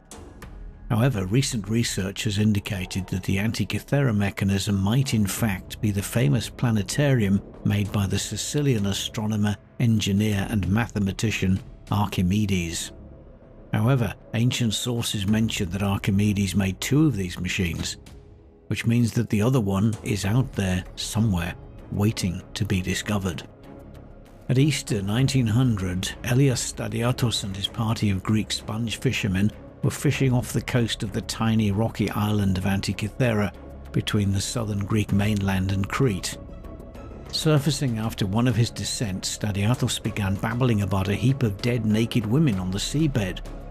Further investigation by the fishermen revealed the 164-foot-long wreck of a sunken Roman cargo ship over 140 feet down. The buried objects from the ship included 1st century BC marble and bronze statues, the dead naked women, coins, gold jewellery, pottery, and what looked like lumps of corroded bronze which broke into several pieces shortly after being brought to the surface. The shipwreck has subsequently been dated to 70 to 60 BC. The finds from the wreck were later examined, recorded and sent to the National Museum in Athens. On the 17th of May 1902, Greek archaeologist Spiridon Stais was looking through the odd lumps from the shipwreck, covered in marine growth from 2,000 years beneath the sea, when he noticed that one piece had a gear wheel embedded in it, and what looked like an inscription in Greek. There had been a wooden case associated with the object, but this, as well as the wooden planks from the ship itself, had subsequently dried out and shriveled up. Further examination and meticulous cleaning revealed additional pieces of the mysterious object, and soon an elaborate geared mechanism made of bronze and measuring about 33 by 17 by 9 centimeters was revealed. Stais believed the strange mechanism to be an ancient astronomical clock, but the prevailing opinion at the time was that it was too intricate a device to belong to a wreck dated by the pottery on board to the early 1st century BC. Many researchers thought that the mechanism was the remains of an astrolabe, an astronomical device for observing planetary movements used for navigation, the earliest known example of which is from 9th century AD Iraq, but no general agreement on the date or purpose of the artifact was reached. and the enigma was soon forgotten. In 1951, English physicist Derek de Solla Price became fascinated by the complexity of the shipwreck mechanism and began what was to be 8 years of detailed study using X-ray photography. In June 1959, the conclusions of his analyses were published as an article in Scientific American entitled An Ancient Greek Computer. X-rays of the mechanism had revealed at least 20 separate gears, including a differential gear previously thought to have been invented in the 16th century. The differential gear allowed for the rotation of two shafts at different speeds, as used on the rear axle of automobiles. Price deduced from his research that the Antikythera find represented the remains of a great astronomical clock, which had close ties to a modern analog computer. These conclusions met with some unfavourable reactions from scholars at the time. A certain professor refused to believe in the possibility of such a device and hypothesized that the object must have been dropped into the sea in medieval times and somehow made its way into the wreck. The discovery and reconstruction of the Antikythera mechanism has also persuaded scholars to look at descriptions in ancient texts of such devices in a different light. Roman orator and writer Cicero, writing in the 1st century BC and living at the time of the Antikythera shipwreck, mentions an invention of his friend and teacher Posidonius. Cicero notes that Posidonius had recently constructed a device which at each revolution reproduces the same motions of the sun, the moon, and the 5 planets that take place in the heavens every day and night. Cicero also mentions that the Sicilian astronomer, engineer, and mathematician Archimedes, about 287 BC to 212 BC, is said to have made a small planetarium. Apparently Cicero saw it in the 1st century BC and said, "The invention of Archimedes deserves special admiration because he'd thought out a way to represent accurately by a single device for turning the globe those various and divergent movements with their different rates of speed.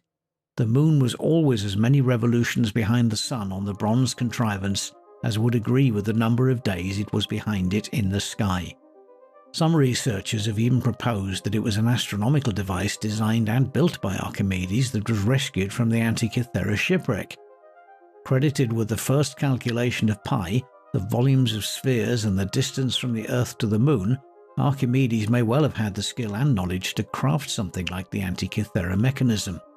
But could the Antikythera mechanism have been designed, built, or even owned by Archimedes? A number of other ancient writers also refer to Archimedes' planetarium, both in prose and in verse. The ancient Greek mathematician Pappus of Alexandria, who lived in the 4th century AD, wrote that Archimedes wrote a now lost manuscript entitled On Sphere Making. Pappus also states that it was the only manuscript written by Archimedes on practical matters. Could this lost manuscript contain a description of, or even instructions for using, the Antikythera mechanism? The latest dating of the Antikythera mechanism puts its construction at around 200 BC, so it was already well over 130 years old when the ship sank. For some researchers, this new date after the death of Archimedes means that he couldn't have played any part in its creation. However, it was created just a decade or two after his death, which surely means that it's possible that the device may well have been designed by him and survived long after he was gone. Other researchers consider it unlikely that Archimedes built the device because it utilizes certain findings on the movement of the sun and moon, which are attributed to Greek astronomer, geographer, and mathematician Hipparchus around 150 BC, long after Archimedes had died. However, mathematician Tony Freeth believes that the original form of the astronomical computer came from Archimedes, and the Antikythera device represents a later version of this design. A study published by an Anglo-Greek team of scientists in the journal Nature in March 2021 put forward a believable theory for the functions and appearance of the Antikythera device. The conclusion of their paper states, "The Antikythera mechanism was a computational instrument for mathematical astronomy, incorporating cycles from Babylonian astronomy and the Greek flair for geometry. It calculated the ecliptic longitudes of the moon, sun, and planets, the phase of the moon, the age of the moon, the synodic phases of the planets, the excluded days of the Metonic calendar, eclipses, possibilities, times, characteristics, years and seasons, the heliacal risings and settings of prominent stars and constellations, and the Olympiad cycle, an ancient Greek astronomical compendium of staggering ambition. It's the first known device that mechanized the predictions of scientific theories, and it could have automated many of the calculations needed for its own design, the first steps to the mechanization of mathematics and science. Our work reveals the Antikythera mechanism as a beautiful conception, translated by superb engineering into a device of genius. It challenges all our preconceptions about the technological capabilities of the ancient Greeks. Without doubt, one of the most amazing and intriguing artifacts of the ancient world, the original Antikythera mechanism, is currently on display in the bronze collection of the National Archaeological Museum in Athens, accompanied by a reconstruction. There is also a replica of the ancient device displayed at the American Computer Museum in Bozeman, Montana. The discovery of the Antikythera mechanism has challenged our perception of the scientific and technological capabilities of the ancient world in no uncertain terms. Derek de Solla Price commented that the civilization who possessed the technology and the know-how to construct such a mechanism could have built almost anything they wanted to. Unfortunately, most of what they created hasn't survived. The fact that the Antikythera mechanism isn't mentioned in any of the ancient texts that have come down to us proves how much has been lost from this important and fascinating period in European history. In fact, if it wasn't for the curiosity of Greek sponge fishermen over 100 years ago, we wouldn't even have this eloquent proof of the advanced scientific achievements of the Greeks of 2,200 years ago.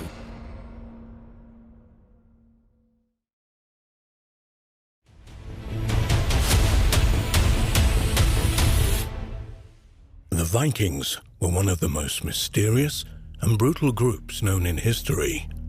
They kept few historical records, but passed down their tales of battle and bravery through oral traditions. Legends of Viking artifacts, Norse gods, and horrific methods of torture still intrigue modern minds today. One of the most mysterious legends in the Vikings is the existence of the elusive sunstone. The stone has been mentioned in countless stories, passed down through generations. It's believed that seafaring Vikings would have used the stone to guide them on their voyages. To this day, we don't know precisely how this stone would have worked. While roaming the seas, the Vikings likely used several methods of navigation. Some researchers believe Vikings would have used the sun, as well as the paths of migratory animals such as birds or whales to guide their way. These animals most likely would have helped guide them to Iceland, Greenland, and as far as North America. Though recent discoveries also suggest that they may have also used sundials or other rudimentary inventions to navigate. But none of these methods have captured the interest of Viking researchers as much as the sunstone. The original stories of this mystical stone date back to the reign of Norwegian King Olav II. The many stories about the stone suggest that it would have harbored some sort of magical power. However, it's possible that the stone may have simply been some sort of crystal used to manipulate light. One theory claims that the stone could have been a special cut of calcite crystal. In modern times, replicas of these crystals have become popular for their ability to split light into several wavelengths, creating a rainbow effect. If this is true, the Vikings may have used the sun's rays and the color spectrum to guide themselves around the ocean when there was no land in sight. This may also explain why people throughout history thought the stone was magical. To primitive people, the properties of the sunstone seemed impossible to explain. This could be where the stories of the mysterious sunstone originated. People simply couldn't understand how light could be projected from a stone in such an incredible way. Maybe the mysterious sunstone is not so mysterious after all. The weapons of the Vikings are legendary. One particular style of sword, known as the Ulfberts, was especially unique. The craftsmanship applied to these weapons was hundreds of years ahead of its time. The privilege of having such a sword belonged exclusively to the elite. Because an Ulfberht sword, unparalleled strength, could only be had at high cost. The sharpness and durability of the blade made it possible to cut through bone or a lower quality weapon with one blow. The quality of these swords was so remarkable that other societies would not be able to forge such a weapon until over 700 years later. Scientists have been mystified as to where these swords were created until recently, when new information became available. A previous theory held that the swords may have their origins in the Middle East or Asia, but surprisingly, it seems that the materials were sourced closer to where they were found, in Central Europe. A sword found in 2012 was studied for its chemical composition, and it was revealed that this sword had a high manganese content, which implied that it didn't come from the East. The guard was made of iron with a high arsenic content, which suggests it may have originated from a European deposit. The pommel was covered with a sheet of tin-lead alloy. It was determined that the pommel plate lead had come from a site in the Taunus region just north of Frankfurt, Germany. The lead would not have likely been mined and transported elsewhere for processing, since the deposit was already largely depleted in Roman times. This suggests that the sword was forged close to the source, bringing researchers one step closer to the elusive Ulfberht sword. In addition to being known for their sea voyaging and advanced weaponry, the Vikings were infamous for their brutality.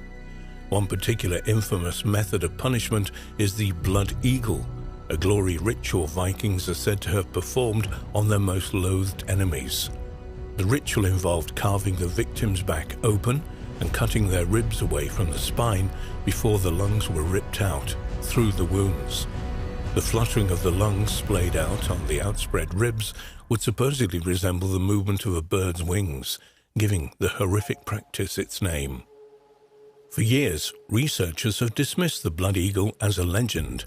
As the Vikings themselves kept no record, no archaeological evidence of the ritual has ever been found. However, the Vikings passed down their history via oral tradition in spoken poetry, stories and songs. Legends of the blood eagle have been dismissed by researchers as improbable and the reflection of Christian writers' desire to portray their Viking attackers as barbaric. However, one team of researchers has taken a new approach to the study of this mysterious ritual. A team made up of medical scientists and a historian bypassed the long-standing question of, did the blood eagle ever happen, and instead posed the question, could it have been done? Their answer was a resounding yes. Using modern knowledge of anatomy and physiology, along with a thorough reassessment of the 9 medieval accounts of the ritual, the researchers studied what effect a blood eagle would have had on the human body. What they discovered was that even with the technology of the Viking era, the procedure itself would be difficult but not impossible to perform. The team studied 9 medieval accounts of the blood eagle ritual and discovered that barbed or lugged Viking spearheads could have unzipped the ribcage quickly from the back. The researchers stated if the blood eagle ritual was ever actually performed, it was reserved as a demonstration of elite power in the Viking Age. The whole affair of cutting bones and removing organs would have been a blood-soaked gore-fest. However, the victims' screams would have silenced soon after the soft tissue was stripped from their backs, an event which the scientists said would have been audible over a significant distance. The brutality of this elite ritual seems to be in alignment with the character of this violent cultural group. The researchers also said Viking rulers had no qualms about displaying the dead bodies of humans and animals in special rituals, including during spectacular executions.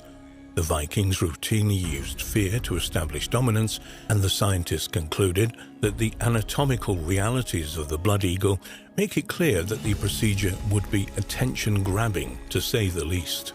So what happened to this brutal and powerful culture? According to Welsh historian Gwyn Jones, the Viking Age did not end suddenly.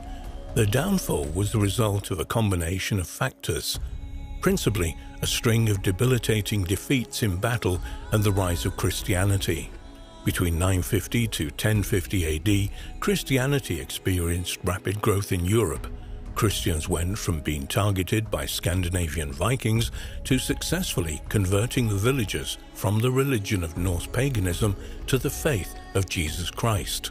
The result was a complete transformation of the region because, according to Jones, nothing was more characteristic of the northern lands than the Old Norse religion. The Norse worldview slowly faded from the region with every new convert. Many of the new Viking converts were baptized, and some eventually rose to leadership positions in their local churches. Many Vikings adopted biblical values and a new way of life in accordance with the teachings of the gospel. The disappearance of the Vikings can also be attributed to the decline of slavery. Years of raiding and killing their European neighbors created a lack of people to take back to their homeland to enslave. The Viking Scandinavian farms relied on forced labor to function. Without this labor pool, Viking sons were forced to remain home and do more work on family farms. The Viking way of life was proving to be unsustainable. Christianity also preached that the slave trade was immoral. As Vikings converted to Christianity, the practice of slavery diminished. So after centuries of pillaging, torturing, and murder, you could say the Vikings simply settled down to a quiet, Christian, agrarian life. Maybe they got tired and just didn't have much fight left in them after all that violence. By the 13th century, the Viking way of life was practically non-existent, and for that, we can literally thank Jesus.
Researchers believe they have uncovered the first clear example of a treasure the ancient Egyptians brought home with them from the legendary lost land of Punt. It is a 3,300-year-old baboon skull, a remnant of animal that was revered in ancient Egypt but was not native to the land of the pharaohs. The legendary treasures of Punt. The ancient Egyptians wrote about the land of Punt and depicted it as a prosperous location from 2450 BC to 1155 BC.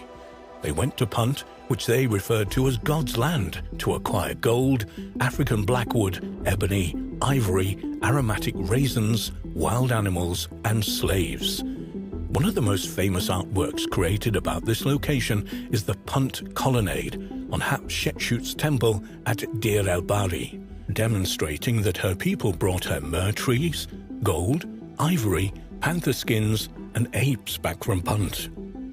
The travels to Punt for treasures also demonstrate the ancient Egyptians' nautical skills. Nathaniel Dominy, a primatologist at Dartmouth College and lead author of the new study, explained that the long-distance seafaring between Egypt and Punt, two sovereign entities, was a major milestone in human history because it drove the evolution of maritime technology. Trade in exotic luxury goods, including baboons, was the engine behind early nautical innovations. Archaeologists believe that the land of the Punt was a real place.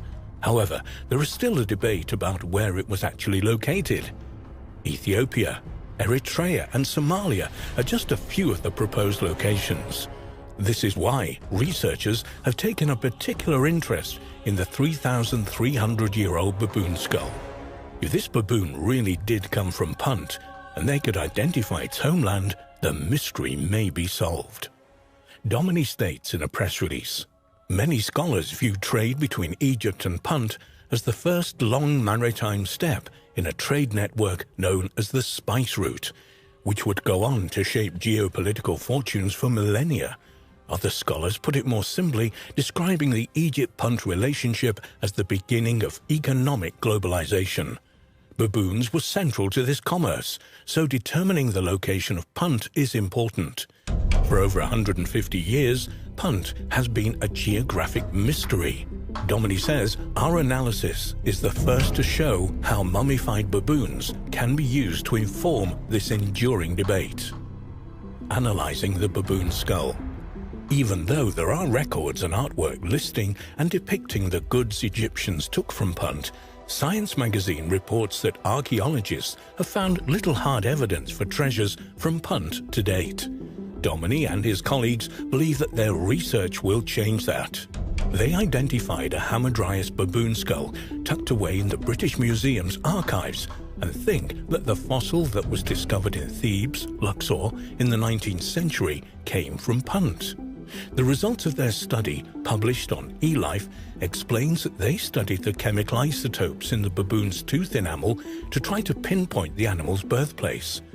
Isotopic analysis is a useful tool for this endeavor because different places have distinct ratios of strontium isotopes in the soil and water, and this isotopic signature of the place where the animal lives the first years of their life is seen in their tooth enamel, thanks to the water they drink and the foods they consume. No matter where the animal lives later in life, their homeland's isotopic signature remains in their tooth enamel, unaltered by time. The results of the chemical analysis of the baboon skull show that the animal wasn't born in Egypt. In their paper, the researchers write that it came from a region that it encompasses much of present-day Ethiopia, Eritrea, and Djibouti, and portions of Somalia and Yemen. They write that this region corroborates the balance of scholarly conjecture on the location of Punt, and also is a testament to the tremendous reach of Egyptian seafaring during the 2nd millennium BC. Domini says that this implies the baboon is the first known Puntite treasure. According to Science magazine, Catherine Bard, an archaeologist at Boston University, said that the baboon skull study provides another piece of evidence on where Punt was located. Bard believes that Punt is either a real location that is still waiting to be found.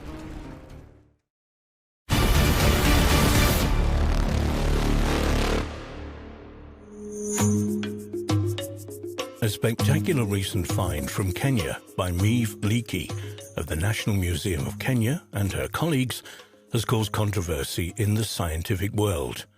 The find, a damaged but almost complete skull and face, is claimed to be 3.5 million years old and belong to an entirely new breed of early human.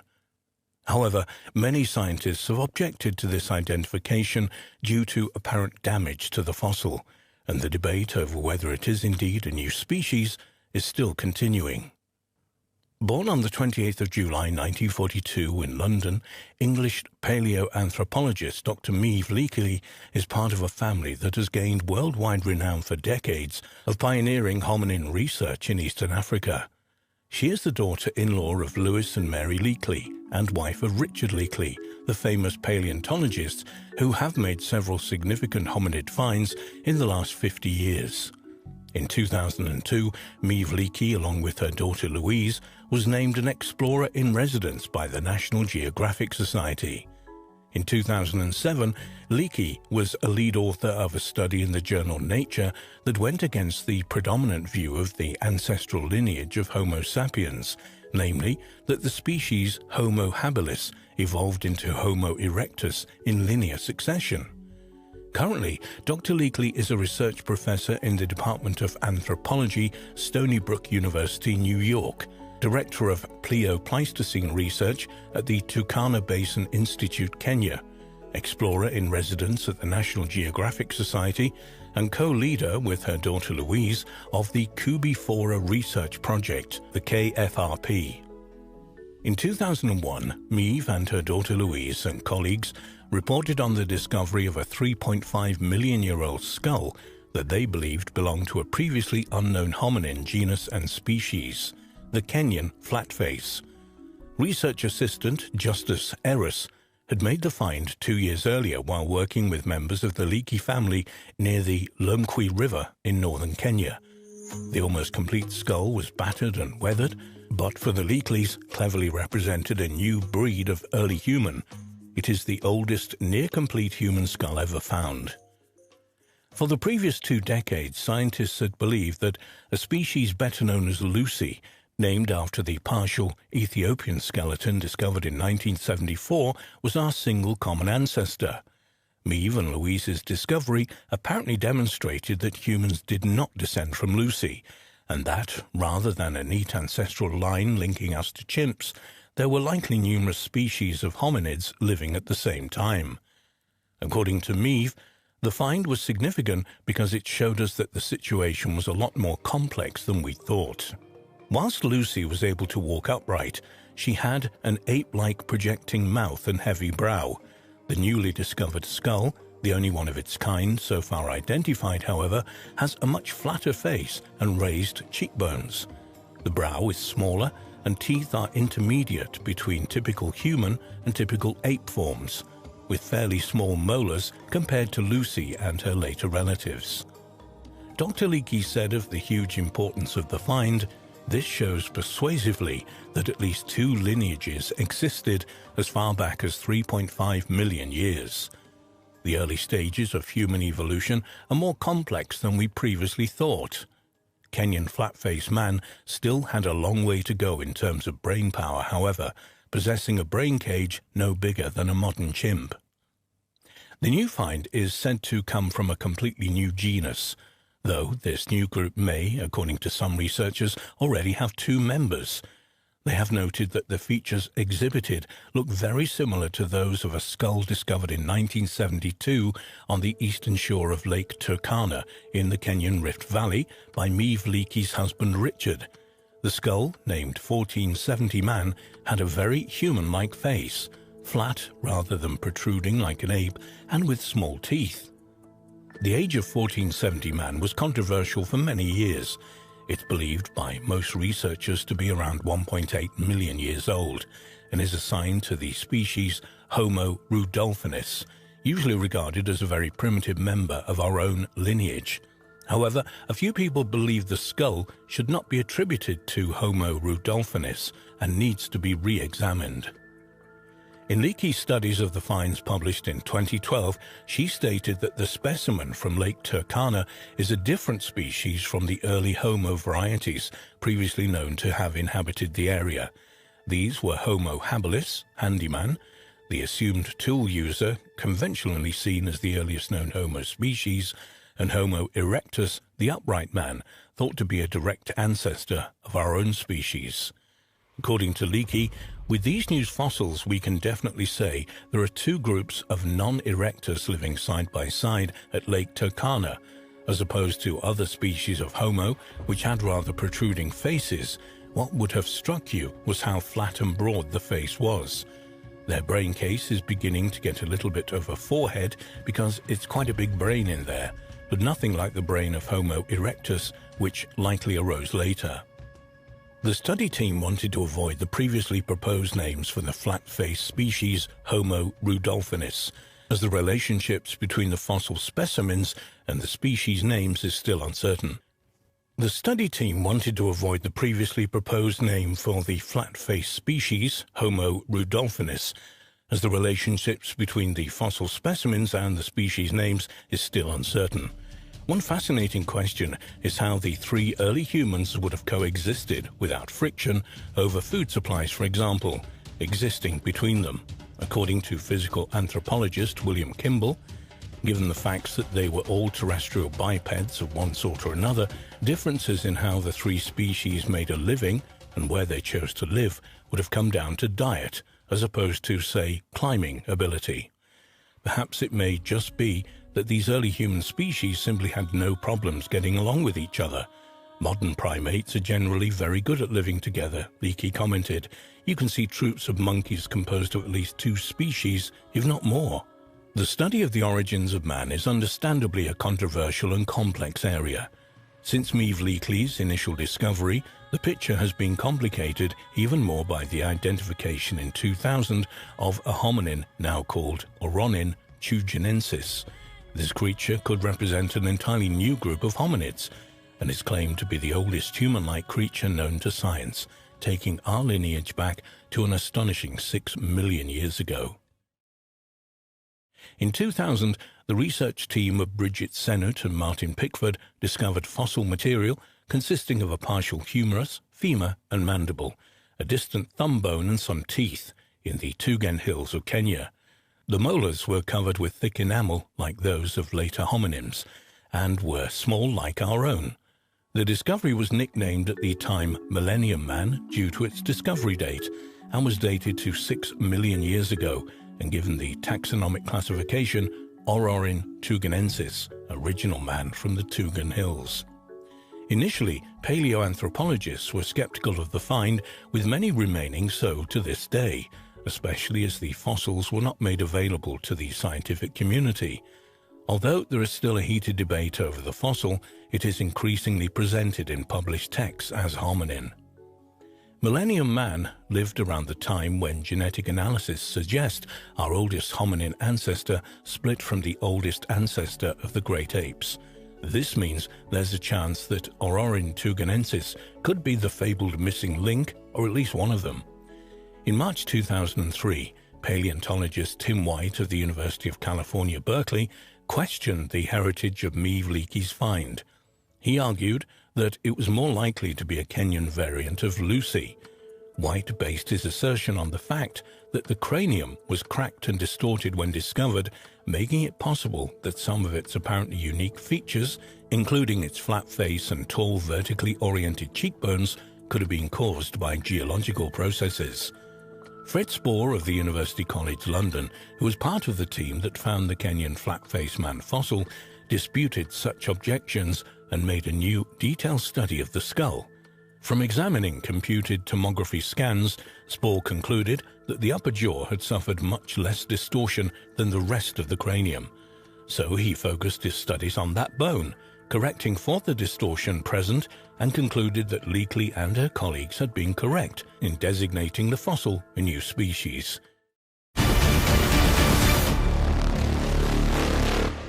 A mysterious small clay figurine of a human found in 1889 at Nampa, Idaho, has remained a controversial artifact since its discovery. As the figurine was found at a depth of 300 feet in a geological stratum that dates to around 2 million years ago, some researchers believe the culture that created it must have flourished at the same period. But according to conventional chronology, this is simply not possible. In 1887, 5 gentlemen, James A. Pinney, Nathan Falk, Joseph Perrault, John Bernard, and M.A. Kurtz, formed a company to locate artesian water at the new town of Nampa, southwest Idaho. By July of 1889, their sand pump had reached a depth of over 300 feet. According to Mr. Kurtz, he was at the sand pump checking the contents coming out when, in his own words, he had the clay image in his hand and supposed it was a twig. I dipped it into a barrel of water standing near, washed it off and saw at once what it was. The tiny baked clay artifact was about 1.5 inches long, in the shape of a human. American amateur geologist George Frederick Wright later wrote about the discovery in his book The Origin and Antiquity of Man, the record of the well shows that they had penetrated first about 50 feet of soil, then about 15 feet of basalt, and afterwards passed through alternate beds of clay and quicksand, down to the depth of about 300 feet, when the sand pump began to bring up numerous clay balls, some of them more than 2 inches in diameter, densely coated with iron oxide. 2 million years old. Wright went on to describe the mysterious figurine. It was a female figure and had the lifelike lineaments in the parts which were finished that would do credit to the classic centers of art. American archaeologists at the time noticed that the apparent similarities between the Nampa figurine and those of Upper Paleolithic Europe. But how had the figure ended up in a geological formation from the Pliocene-Pleistocene transition dating to approximately 2 million years ago? The oldest known example of a depiction of a human being is the Venus of Hohlfels from a cave in the Swabian Alps of Germany, which is dated to between 40,000 and 35,000 years ago. Does the incredibly ancient Nampa figurine challenge the evolutionary scenario, as some independent researchers have suggested? What mysterious culture existed in North America 2 million years ago who could have been sophisticated enough to craft such an object? Perhaps the figure shows that intelligent humans might have existed on Earth far earlier than originally believed by science. The Nampa figurine has been held up by some as a perfect example of an out-of-place artifact, objects found in contexts that are way out of sync with the accepted chronology of human history. For some researchers, such artifacts place a huge question mark against what we think we know of the world and its history. Some argue that these discoveries offer persuasive evidence that in remote antiquity mankind was significantly more advanced than we could ever imagine. They insist that at various times in prehistory we have reached a high level of civilization only for it to be subsequently destroyed without a trace by natural or man-made catastrophes.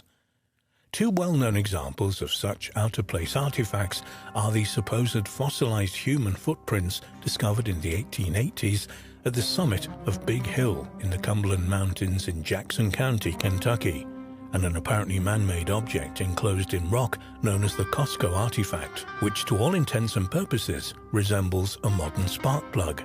The Kozo artifact was initially believed by some to be more than 500,000 years old and belong to an unknown, impossibly old civilization. However, later research into the object concluded something entirely different. Two researchers believing the object to be relatively modern enlisted the help of the spark plug collectors of America.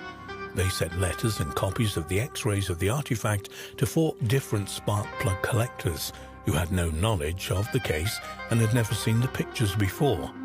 The collectors independently came to the same conclusion. They were certain that it was a 1920s-era Champion spark plug, one that probably powered a Ford Model T, and had been modified possibly to serve the mining operations in the Kozo mountain range. The amount of decay in the artifact was an almost perfect match for the rates of decay that would occur in a spark plug from this era. So the Kozo artifact had been lying on a mountain for no more than 40 years and had not been encased in rock at all, but in a material composed mainly of hardened clay with a mixture of organic matter. Understandably, members of the scientific community do not support the extreme date for the Nampa figurine. For example, Michael Brass, in his 2002 book, The Antiquity of Man, Artifactual, Fossil and Gene Records Explored, notes that such a small fragile clay figurine would have undoubtedly been destroyed by the drilling equipment upon retrieval as it was brought up to the surface. Other researchers have pointed out that there are a number of ways by which the figurine could have worked its way into the Pliocene-Pleistocene clay, through fissures, through mining activity, or even by being pushed there by the drill. The presence of the clay balls found at the same general depth, close to the solid bedrock. This might suggest that a variety of materials had descended fairly rapidly through the deposit by a mechanism currently unknown. The reliability of the work of George Frederick Wright, which is so critical for those who believe that the figurine is really 2 million years old, has also been called into question and revealed to be highly suspect. Wright's contemporaries were highly critical of his writing and did not take his work seriously as science. D.J. Brinton wrote a book review of Wright's Man and the Glacial Period in the journal Science in 1892. In this review, he states, Dr. Wright's last example is the feeblest of all the Nampa image, a beautifully formed clay image of a female said to have been brought up from a depth of 300 feet in the holing of an artesian well at Nampa, Idaho.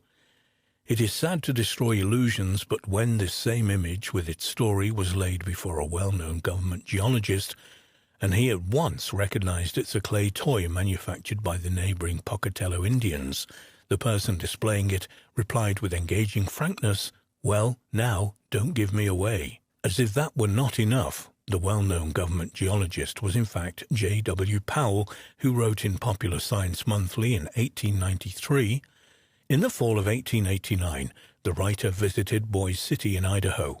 While stopping at a hotel, some gentlemen called on him to show him a figurine which they said had been found in sinking an artesian well in the neighborhood at a depth of more than 300 feet.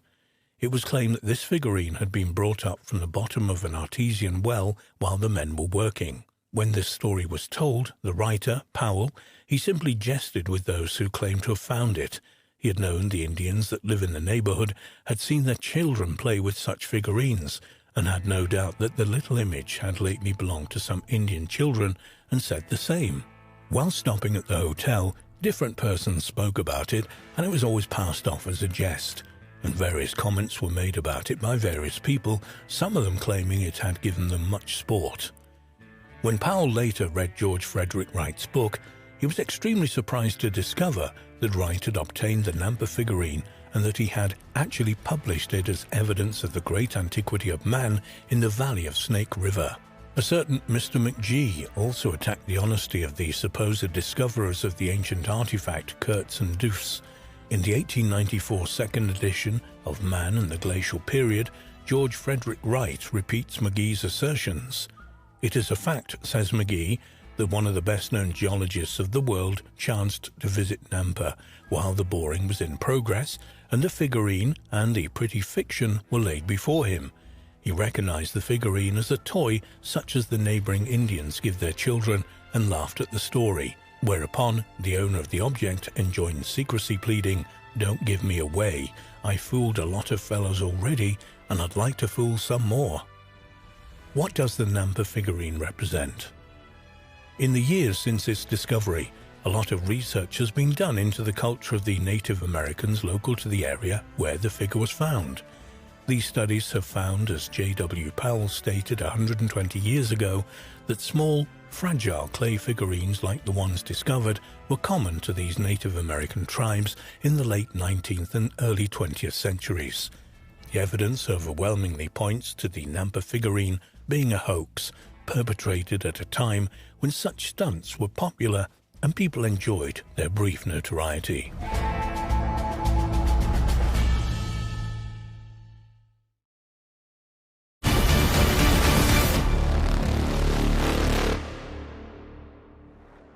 The scientific discovery of fossilized trees dating back more than 260 million years has shocked the scientific community.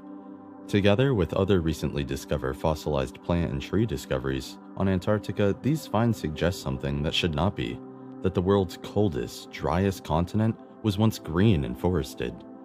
Amongst other things, scientists have had to come up with an explanation of how trees were able to survive within a few degrees of latitude of the South Pole itself, where it's dark for 6 months of the year. But what does all this mean for scientific theories about Antarctica? Will they have to be changed? An ancient forested Antarctica. Over 100 years ago, Royal Naval officer and explorer Robert Falcon Scott's ill-fated expedition to Antarctica discovered fossils of plants on the Beardmore Glacier less than 310 miles from the South Pole. The expedition's chief scientist, Edward Wilson, recorded these remarkable findings in his diary, writing that most of the bigger leaves were like beech leaves in shape and venation, At the time, these discoveries were dismissed by scientists as mistaken or exaggerated, their significance almost completely ignored for over 100 years. However, over the last decade or so, a few scientists have begun to suspect that Edward Wilson may have been onto something. Even so, when proof was finally discovered, they were as shocked as anyone. The fact is that Antarctica has not always been a forbidden land of ice. Millions of years ago, when the continent was still part of the huge southern hemisphere landmass called Gondwana, forests grew near the South Pole. From around 400 million to 14 million years ago, the southern continent was a very different and much greener place than Antarctica is today, with a much warmer climate. The warmth came from the size of the landmass itself, with Gondwana land keeping away the cold currents that encircle Antarctica today. Professor Jane Francis of the University of Leeds in the UK has spent 10 field seasons in Antarctica collecting fossil plants and received the Polar Medal from the Queen in 2002. She is still in awe at the thought of a green Antarctica. I still find the idea that Antarctica was once forested absolutely mind-boggling. We take it for granted that Antarctica has always been a frozen wilderness, but the ice caps only appeared relatively recently in geological history. One of the professor's most important fossil discoveries was made in the Transantarctic Mountains, where, high up on glaciated peaks, she and her team found a sedimentary layer packed full of fragile leaves and twigs. Analysis showed that these fossils were the remains of stunted bushes of beech dating back to mere 3 to 5 million years old. Consequently, they were some of the last plants to have lived on Antarctica before the deep freeze set in. But other fossil discoveries from the continent reveal the incredible fact that truly subtropical forests existed on Antarctica during much earlier times, during the age of dinosaurs. According to Dr. Vanessa Bowman, who works with Francis at the University of Leeds, go back 100 million years ago, and Antarctica was covered in lush rainforests similar to those that exist in New Zealand today. We commonly find whole fossilized logs that must have come from really big trees. But the strangest and most inexplicable characteristic of these polar forests was their adaptation to the Antarctic light regime. Close to the pole, in winter, it is always night, while in the summer the sun shines even at midnight. Professor David Bierling of the University of Sheffield explained the problem that these Antarctic trees must have faced. During prolonged periods of warm winter darkness, trees consume their food store, and if this goes on for too long, they will eventually starve.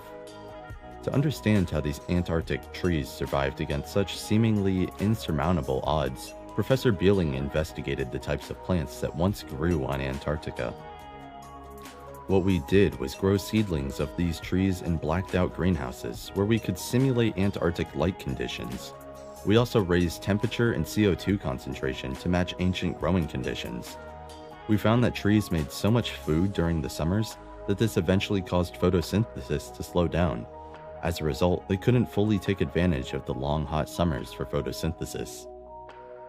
So, Professor Bierling's experiments demonstrated that trees were able to cope extremely well with the highly unusual environment. These hardy ancient trees were also able to withstand alternating months of pure sunlight and darkness, before eventually succumbing to history's greatest mass extinction. The discovery of fossil trees. In 2016, Erik Gulbrandsen, a paleoecologist from the University of Wisconsin-Milwaukee, and his team discovered the oldest polar forest on record from the southern polar region. Although the forest has not yet been precisely dated, Gulbrandsen believes it probably flourished about 280 million years ago before being swiftly buried in volcanic ash, which fortunately preserved it down to the cellular level. In Gulbrandsen's words, "They're actually some of the best preserved fossil plants in the world. The fungi in the wood itself were probably mineralized and turned into stone within a matter of weeks. In some cases, probably while the tree was still alive. These things happen incredibly rapid. You could have witnessed it firsthand if you were there." Ancient fossil trees that date back 100 million years can also be found in a small part of Alexander Island on the west coast of the Antarctic Peninsula, with logs up to 23 feet high still standing upright. Incredibly, the roots of these coniferous trees are still attached to the carbonaceous soil deposits today. Scientists from Rice University in Houston, Texas, undertook research on fossilized from the Antarctic Peninsula, and were extremely surprised to discover that the region was covered in tundra up to 12 million years ago. The continent's gigantic ice sheets began forming about 38 million years ago, with the Antarctic Peninsula the last area to be covered in ice. There has always been controversy in the scientific community about how quickly this glaciation took place. Scientists have now determined the exact species of plant that existed on the Antarctic Peninsula 12 million years ago, and concluded from fossil record that there was a long, gradual process of glaciation over the peninsula. In 2018, more new forests were discovered by researchers from the University of Wisconsin-Milwaukee on the frozen slopes of the Transantarctic Mountains. Here they discovered gray rocks containing fossils from Antarctica's ancient forested past. The team discovered fossil fragments of 13 trees that are well over 260 million years old, showing that this forest flourished at the end of the Permian period, before the first dinosaurs walked the Earth. Then came the Permian extinction. Many geologists and paleoecologists believe that the Permian extinction occurred over the course of 15 million years during the latter part of the Permian period, 299 million years to 252 million years ago. What caused this great extinction of 90% of the world's species at the time is still shrouded in mystery, though we know it was triggered by a volcanic event. However, the team from the University of Wisconsin actually discovered 5 new fossil forests that would have lived into and beyond the Permian extinction interval. These forests may give us vital information about this mysterious extinction event, according to Eric L. Bronson. These new findings tell us how these organisms were reacting or responding to the climatic or environmental changes that were taking place during the extinction crisis. Having a fossilized record of the extinction interval is our only understanding of how life on the planet goes through such an event. A rainforest during the age of dinosaurs. In April 2020, it was revealed that scientists had discovered the remains of temperate rainforests which flourished in Antarctica around 90 million years ago. Fossil remnants of this forest were discovered on the ocean floor in the Amundsen Sea off the coast of West Antarctica. The significance of the find lies largely in its location, as 90 million years ago this West Antarctic forest would have been a mere 560 miles from the then South Pole. Ulrich Salzman, a professor of paleoecology and paleoclimatology at the Northumbria University in the UK, commented, "The numerous plant remains indicate that 93 to 83 million years ago, the coast of West Antarctica was swampy landscape in which temperate rainforests grew, similar to the forests that can still be found, say, on New Zealand's South Island. In order for such a landscape of dense vegetation to have existed in Antarctica, there would have had to have been little or no ice sheet present, and carbon dioxide levels would need to have been higher than previously thought." And this exactly is what scientists now believe was the case 90 million years ago on the continent. Antarctica continues to provide the scientific world with surprises, which must surely mean they have to constantly update many of their theories about its history and prehistory. Who knows what other revelations about this strange continent lie in wait?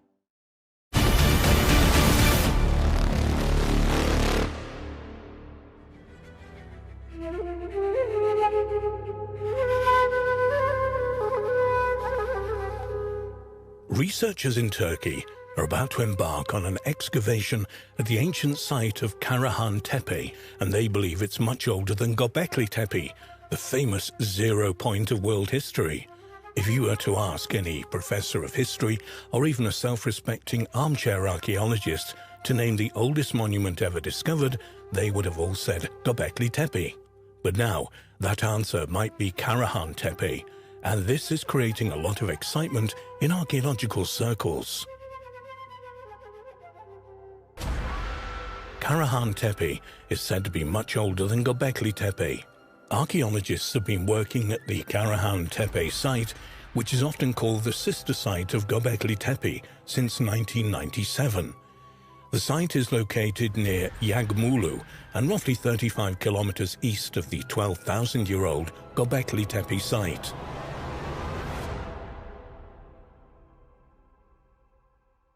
Over the years, archaeologists have made a series of amazing discoveries at the Karahan Tepe site.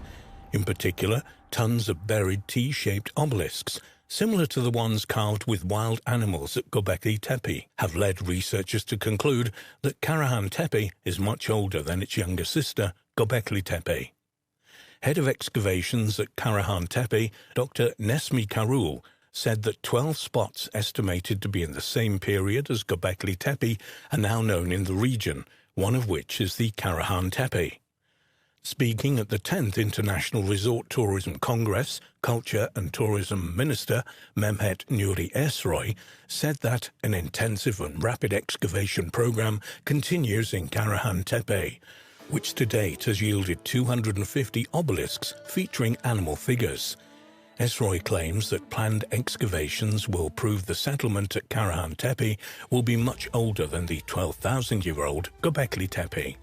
A 2016 National Geographic article recounted the fascinating story of the discovery and preservation of Göbekli Tepe.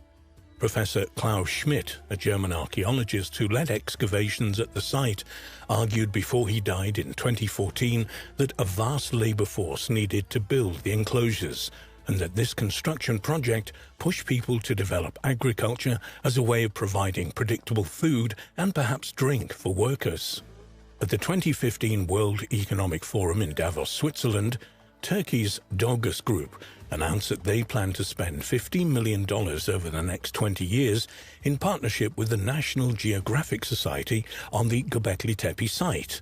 And Dogus Group chairman Ferit Ihsanek said in a press release that the reason so much cash was being spent on Göbekli Tepe was because this prehistoric temple was the 0 point in time. Karahan Tepe may well be Göbekli Tepe's older sister. While Göbekli Tepe holds the world record in media headlines and elsewhere as the earliest temple of its type ever discovered, there are several other contenders for this crown in Turkey. According to Jens Nottroff, an archaeologist at the German Archaeological Institute who is working on Göbekli Tepe site, smaller versions of the pillars, symbols and architecture carved into stone at Göbekli Tepe have been found in settlements up to 125 miles away, including Karahan Tepe. Professor Nottroff told National Geographic that Göbekli Tepe probably served the region as a cathedral, and therefore the surrounding sacred sites were like parish churches. The scientist also thinks hunter-gatherers traveled long distances to meet, worship, and help build new monumental structures through vast community projects that included grand feasts to display wealth. Returning to Karahan Tepe, according to a report in Daily Sabah, many more years of excavations and research must be conducted to determine what exactly it was used for. However, while it does happen, scientists seldom make big claims without equally big proof, and in this instance, the researchers think that when they ultimately get to Karahan Tepe's excavation center, it will be much older than 12,000 years. The archaeologists at Karahan Tepe are also convinced that they have a new 0 point in world history. The mayor says the site will become a priority in place of Göbekli Tepe, and it will become a new focus of national, archaeological and tourist attention. Karahan Tepe is the sister to the enigmatic Göbekli Tepe that sits around 23 miles southeast of Göbekli upon an elevated limestone ridge. It has many striking similarities to Göbekli. Firstly, it consists of T-shaped pillars, 266 of them that mostly form parallel rows. The pillars have relief carvings, and the site appears, like Göbekli, to be deliberately buried under a great artificial mound, although this could be natural, as after 10,500 years of accumulation of dirt, combined with high winds, could have covered it back up. The comparisons do not end there. It also has serpent relief carvings, strange rock indentations, large cut marks, porthole stones, and an unfinished T-shaped pillar still in the quarry, the focus of this article.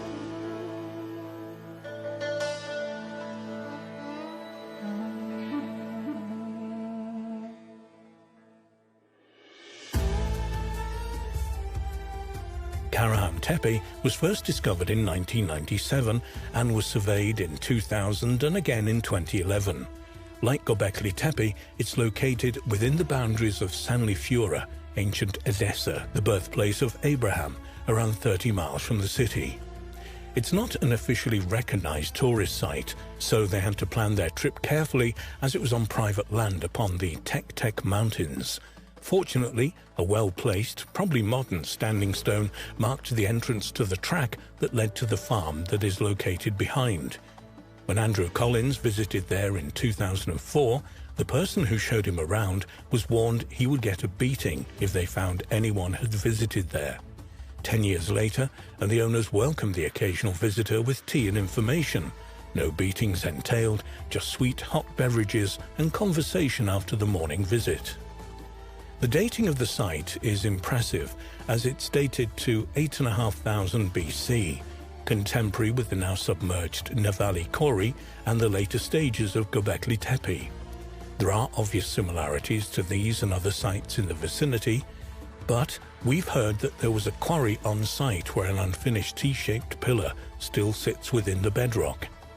Kevin Fish diligently searched for it with only one clue, that it was directly to the west of the main enclosure, as mentioned in the 2011 report. Kevin eventually converged at the impressive monolith. It lies on a rock face sloping 30 degrees towards the setting sun. At 18 feet long, it would probably be the largest monolith at the site. The site is not excavated yet, so this can't be confirmed, and weighs in at around 30 to 40 tons.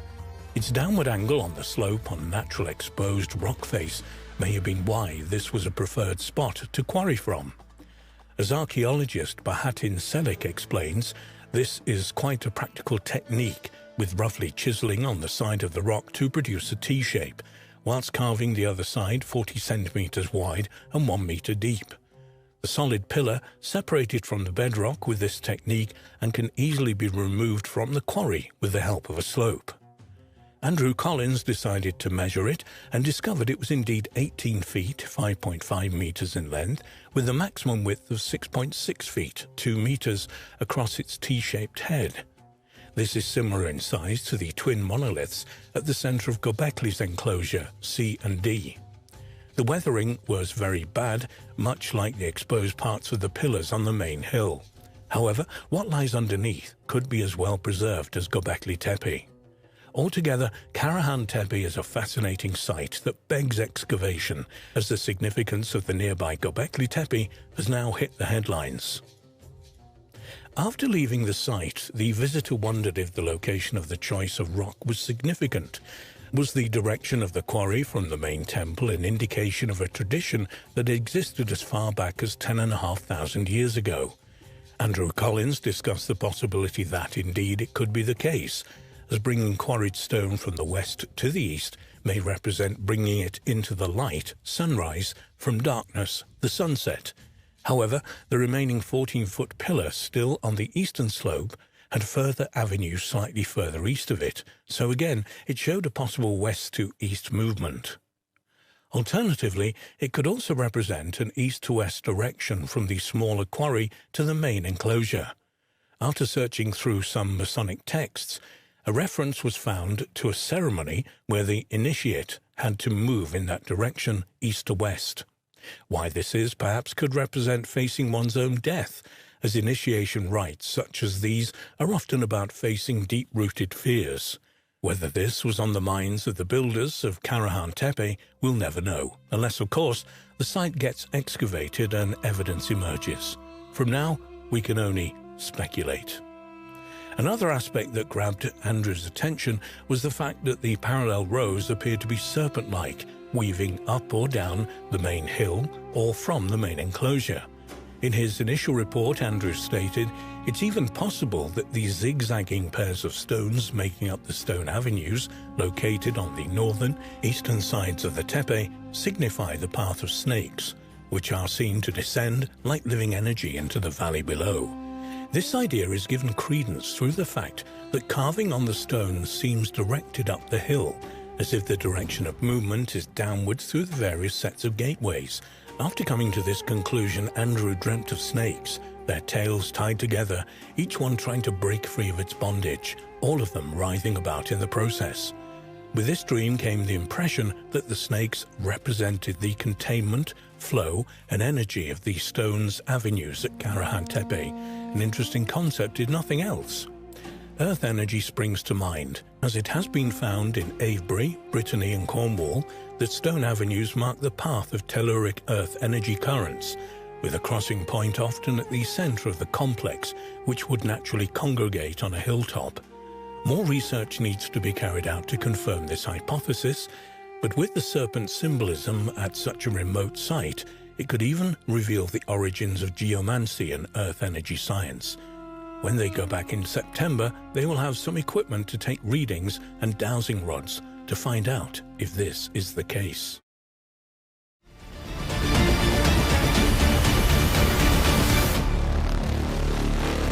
A woman's skull, the oldest known human remains ever found in Antarctica, discovered lying on Yamaha Beach at Cape Sheriff in Antarctica's South Shetland Islands, has become one of the continent's biggest mysteries. No surviving documents have ever been discovered to explain how or why a young woman came to be in Antarctica during this era. But now, new evidence may have finally been found to solve the case. Antarctica is about 5.5 million square miles in size, and thick ice covers about 98% of the land. The continental ice sheet contains about 7 million cubic miles of ice, making up about 90% of the world's ice and 80% of its fresh water. Although Antarctica has a fascinating history of human activity in the region, it extends back only about 200 years. Indeed, the majority of what is known about Antarctica has been discovered in the last few decades. Remote, inaccessible, and hostile, Antarctica was the last continent to be discovered, and acknowledged if the South Polar region was collected slowly. The real nature of Antarctica was shown for the first time as long as the 18th century by the second voyage of the English navigator, Captain James Cook.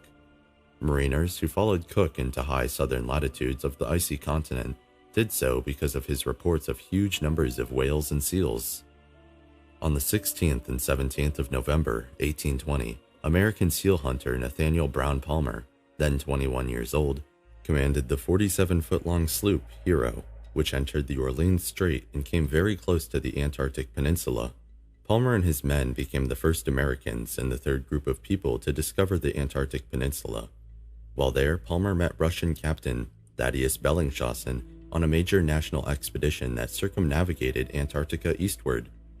The highly controversial question of who was first to sight land in Antarctica has never been resolved. British, Russian, and U.S. ships were all present in the Antarctic Peninsula area in the early 1820s when the first sightings occurred.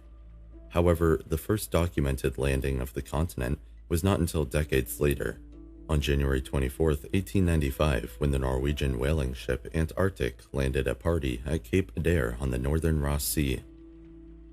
From the late 18th to the mid-20th century, whalers and sealers operated in the rich seas surrounding the continent. From the mid-20th century onwards, scientific investigation replaced whaling and sealing as the primary year-round human activity in Antarctica.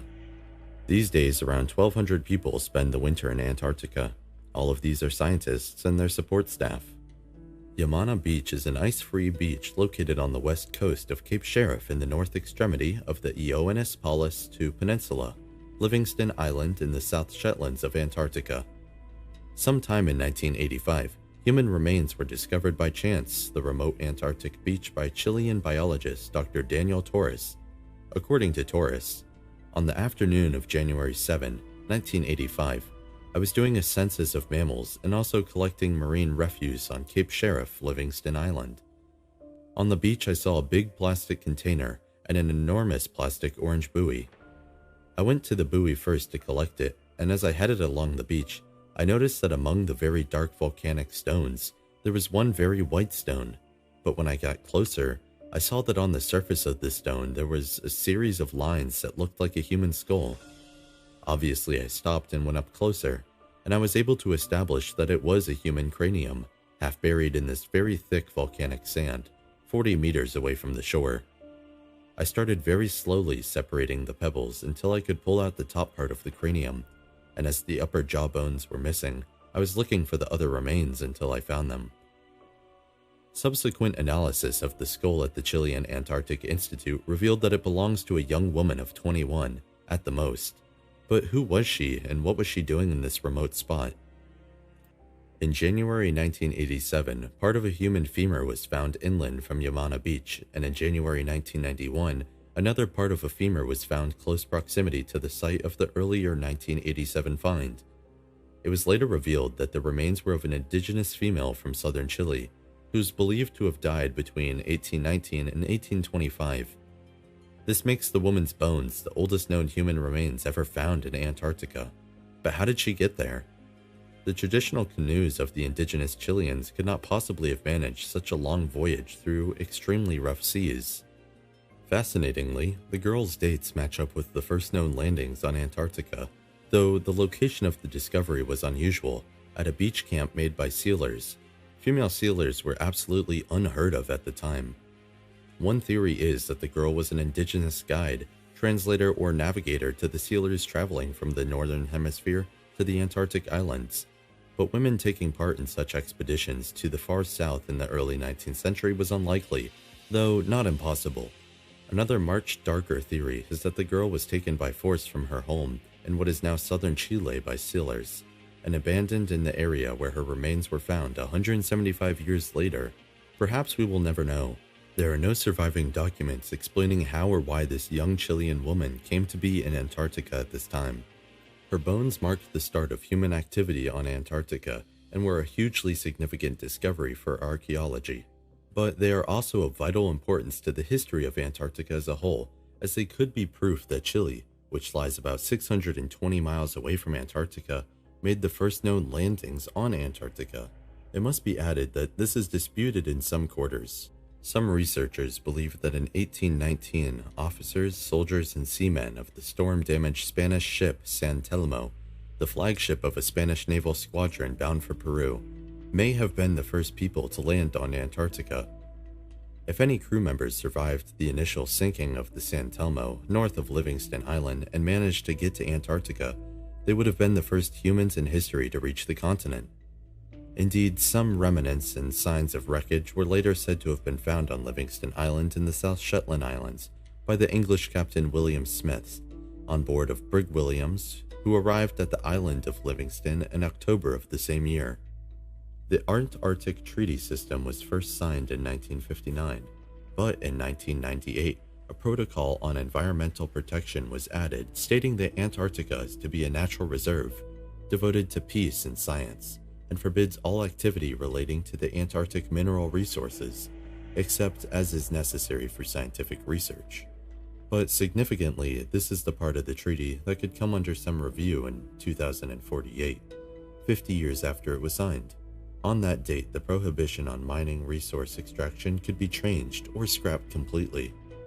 According to Klaus Dodds, professor of geopolitics at Royal Holloway University of London, there is a huge political storm coming connected with Antarctica. Lots of people just don't understand that there's a darker side to Antarctica. What we're seeing is great power politics play out in a space that a lot of people think of as just frozen wastes. The reason 2048 looms large is because if certain countries feel that the prohibition on mineral exploitation is no longer to be respected, people worry that the whole thing could unravel. 7 nations laid overlapping claims on Antarctic land when the treaty was adopted: Argentina, Australia, Chile, France, New Zealand, Norway, and the UK. The treaty holds all these claims in place and prohibited any new ones from being established. The treaty also puts any expansions to territorial claims to Antarctica on hold, but the big players, usually China and Russia, are thinking about this particular episode around 2048 and planning ahead. Of course, when human remains like the Chilean girl or objects are found in the ice, it ignites feelings of territorial naturalism. If Chile could use these remains to demonstrate that it had people living in Antarctica earlier than other nations making land claims, well, then they would be in a much stronger position in negotiations. A number of countries are now subtly trying to help their claims in Antarctica in differing ways, such as financing scientific research, historical investigation, and constructing research bases around the continent. It looks like the future of this remote icy continent may be more complicated and controversial than anyone could have ever imagined.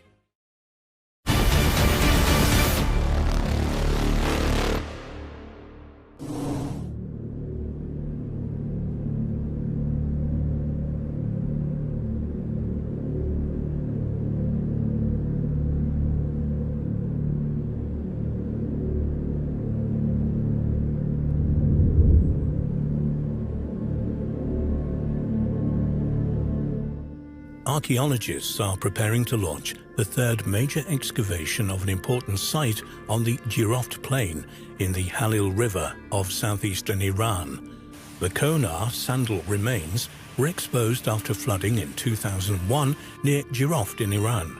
Sheltering by towering, rugged mountains on three sides, this hidden jewel was revealed to be a sprawling Bronze Age urban settlement built by a magnificent kingdom whose existence had been previously excluded from the annals of history. The discovery led some experts to hypothesize that the long-lost Jiroft culture was actually the cradle of civilization before the emergence of Sumer or Mesopotamia. The excavated area in Iran's Kerman province has been named Konar Sandal. Its central feature is a pair of massive burial mounds separated by a distance of approximately 1 mile, 1.6 kilometers, which have been designated as Konar Sandal A, north, and Konar Sandal B, south. The site is located near Jiroft in southeastern Iran. Beneath Mound A, archaeologists found a stone structure they believed was used for religious purposes. Under Mound B, they found the remains of a 2-story fortified citadel anchored to a base that covered more than 33 acres, 13.5 hectares. At the foot of the mounds, deeper digs have revealed the presence of many smaller buildings, and it's believed that similar structures will eventually be unearthed in the space between the two mounds and elsewhere in the subterranean surrounding environment. In addition to the excavated structures, Konar Sandal has also yielded a plenitude of stunningly attractive and finely crafted artifacts, revealing the existence of a culturally sophisticated people who created and resided in an indisputably advanced society. Unlike the first two explorations, which were carried out by international teams, this new excavation will be strictly an Iranian affair, sponsored by the country's Research Institute of Cultural Heritage and Tourism.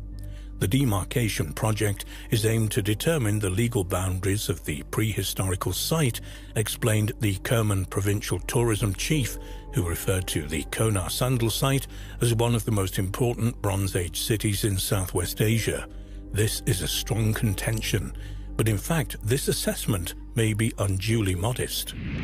The first section of the Jiroft Plain site and necropolis was discovered in 2001.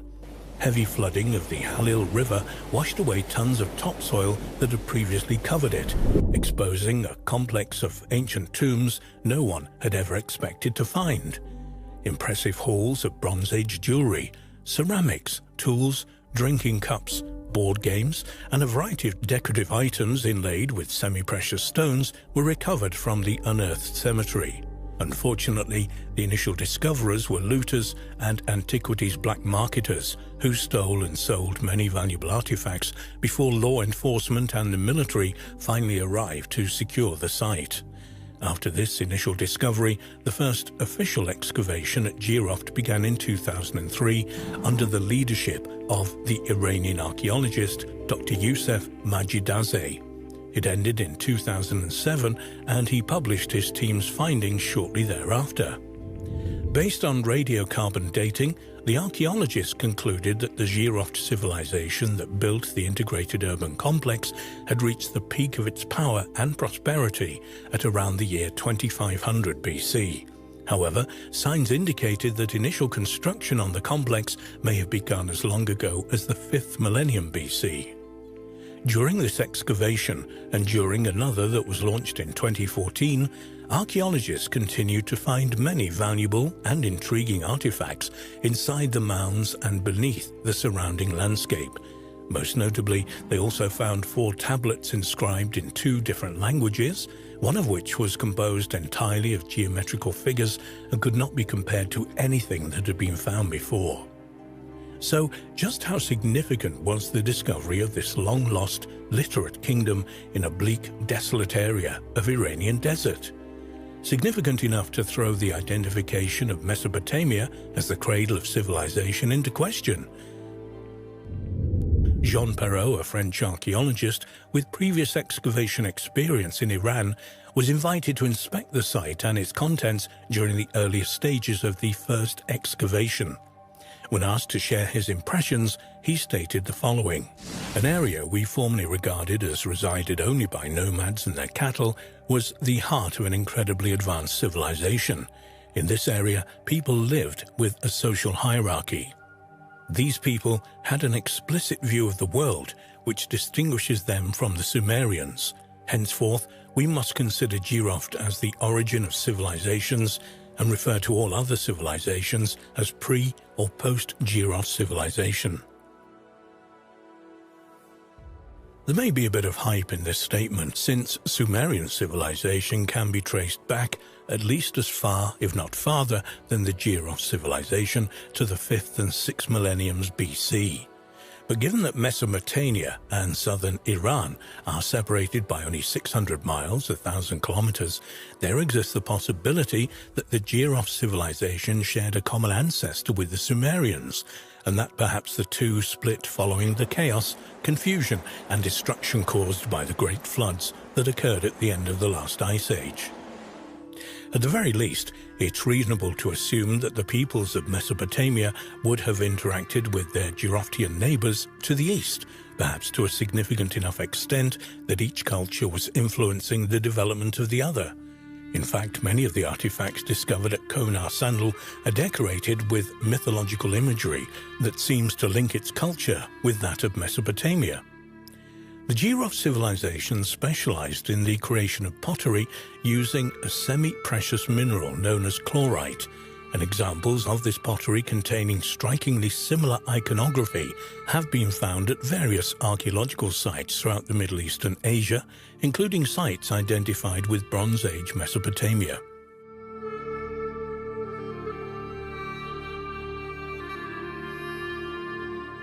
Different interpretations of the exact identity of the lost Jiroft civilizations have been offered. Dr. Majid Zida believes that he and his colleagues may have discovered the site of the legendary land of Aratta, a glorious Atlantis-like kingdom from the Bronze Age that mysteriously disappeared from the pages of history in the far distant past.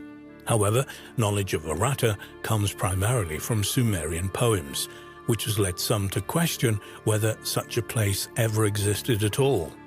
An alternative theory suggests that the newly discovered Iranian civilization may be the ancient kingdom of Mahashi, which was located in southern Iran and is known to have been involved in conflicts with the Mesopotamian kingdom of Akkad in the 3rd millennium BC. A final answer to the riddle of the Jiroft civilization may never be found, but the fact that it existed at all is forcing archaeologists and historians to reassess everything they thought they knew about the primacy and importance of Mesopotamia to world history. Mesopotamia has not been diminished, but going forward it may have to share the title Cradle of Civilization with its cousin from the east.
After the tsunami struck the coast of southern India in 2004, massive underwater ruins were discovered, which experts believe dated back to the 3rd century AD.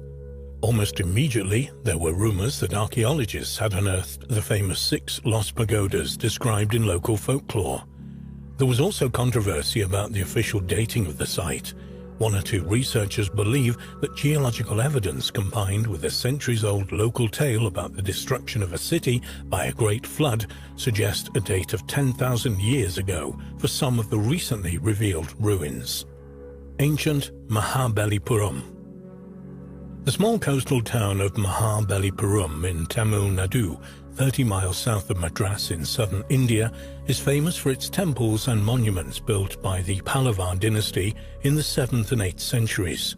During the reign of this dynasty, it became an important center of art, architecture, and literature. The most important of the surviving ancient structures on the site is known as the Shore Temple, a complex of beautifully constructed shrines built of cut stones rather than carved out of caves, as are neighboring structures. This 5-story building has its entrance through a barrel-vaulted gateway and is decorated with intricate bas-reliefs and sculptures. It contains 2 shrines, one dedicated to Shiva and the other to Vishnu. The roof of the shrine has been fashioned to resemble a pyramid. According to some accounts, due to the copper domes at the top of the structure reflecting the sun's rays, it acted as a nautical guide for approaching ships at sea. One curiosity at the site is that early European explorers in the area talk about 7 pagodas, named for the pagoda-like style of Hindu temples in this part of India, rather than 1. Local legend also mentions the 7 pagodas which once lined the shore, saying that they were so beautiful that the gods destroyed all but 1, the Shore Temple, which survives today. These myths were recorded by British traveller J. Gondingham, who visited the South Indian coastal town in 1798. But hundreds of years earlier, the 13th century account of the Venetian explorer Marco Polo's travels described his travels in Asia. In this book, The Book of the Marvels of the World, written around 1300, Marco Polo also gives a detailed description of 7 pagodas or temples that loomed so large on the Indian shore that he could see them from many miles distant. Indian tsunami reveals ancient ruins. In December 2004, a deadly tsunami devastated hundreds of miles of shoreline across Asia. Thousands of lives were lost and millions of dollars of damage was caused. But while the tsunami created substantial damage to the existing ancient structures at Mahabalipuram, though not, surprisingly enough, the Shore Temple, and left the town waterlogged for days, it also unearthed some long-lost treasures. During the chaos and destruction, magnificent ancient ruins were revealed in the area of Mahabalipuram. The ancient monuments were revealed when the floodwaters receded and the force of the water removed sand deposits that had previously covered the structures, which experts believe to belong to a port city built in the 7th century AD. Archaeologists had in fact been investigating the area for 2 years before the tsunami hit. In April 2002, an expedition team jointly sponsored by Great Britain's Scientific Exploration Society, SES, and India's Natural Institute of Oceanography discovered submerged ruins off the coast. The divers uncovered the foundation of walls, broken pillars, steps, and many scattered stone blocks. After the 2004 tsunami, some local fishermen claimed to have seen at least 6 vanished temples when the waters fell back. One of these, a young man, said, "There must have been at least 20. We had no idea there were so many out there." Another fisherman said, "You could see the destroyed walls covered in coral and the broken down temple in the middle. My grandfather said there was a port here once and a temple, but suddenly we could see it was real. We could see that something was out there." But archaeologists dismissed talk of the discovery of 20 temples. The head of excavations at the site for the Archaeological Survey of India said that the fishermen believe every stone is a temple. But while these 20 temples were not discovered, archaeologists did identify several stone sculptures buried in the sand close to the Shore Temple. These were predominantly around 6 feet tall and had elaborate engravings of the type found in the rock-hewn Mahabalipuram temple. The sculptures included an elaborately carved head of an elephant, a galloping horse, and a reclining lion. A doctor of the Archaeological Survey of India said of the discoveries that they may be part of the small seaport city which existed here before the water engulfed them. They could be part of a temple or a building. We are investigating. The Archaeological Survey of India, ASI, and the Navy conducted sonar searches underwater after the tsunami and discovered 2 more temple complexes and a cave temple. While these do not confirm that there are actually 7 pagodas, the search is ongoing in the area. Alternative theories. A few researchers believe that the site dates much farther back than historians and archaeologists think. Indeed, the town was already a thriving seaport on the Bay of Bengal long before the Pallava Empire. A large number of coins and other artifacts have been excavated from this region, which indicate trade relations with the Romans 2,000 years ago. But could it have been even older than that? One of the local legends about the destruction of the ancient site by a flood, leaving the shore temple as the only evidence that this remarkable city had once existed, has inspired researchers to push back the date of its submergence by millennia. There are some who think that Mahabalipuram suffered from a great flood between 10,000 and 13,000 BC and was submerged beneath the waves. Author Graham Hancock was one of the main members of a team of divers from the Indian National Institute of Oceanography and the Scientific Exploration Society based in Dorset in the UK, who surveyed the ocean bed in 2002. Unsurprisingly, considering the nature of the books he's written, Hancock is firmly behind the theory that the city was destroyed in a great flood more than 10,000 years ago. Hancock said, "I have long regarded it because of its flood myths and fishermen's sightings as a very likely place in which discoveries of underwater structures could be made, and I propose that a diving expedition should be undertaken there. I have argued for many years that the world's flood myths deserve to be taken seriously, a view that most Western academics reject. But here we have proved the myths right and the academics wrong." Hancock also said that Durham University geologist Glenn Milne informed him that the site could be 6,000 years old, though he himself believes it's thousands of years older even than that.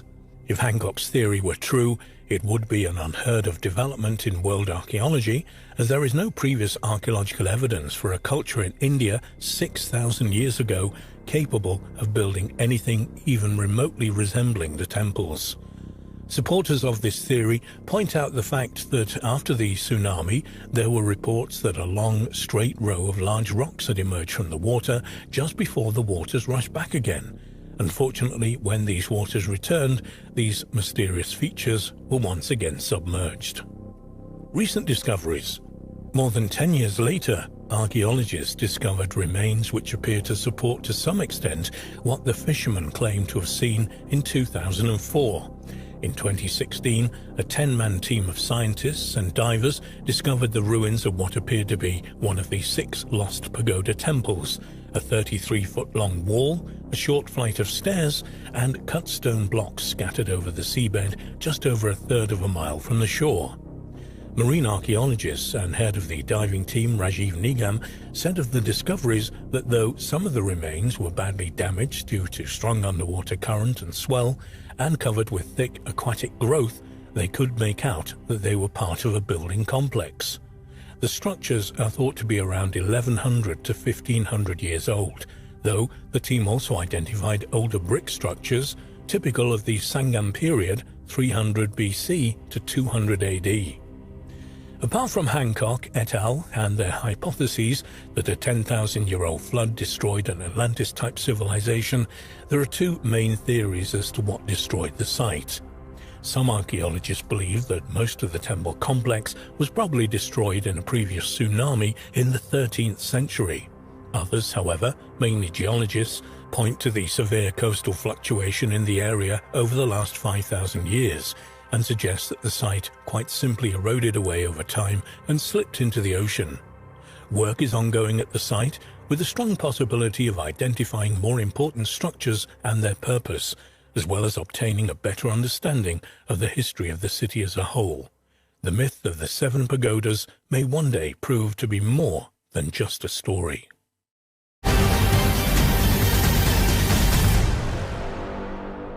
A new scientific study of an ice core sample from Greenland has demonstrated how the Central American Ilopango mega eruption wiped out an entire Maya area 1,590 years ago.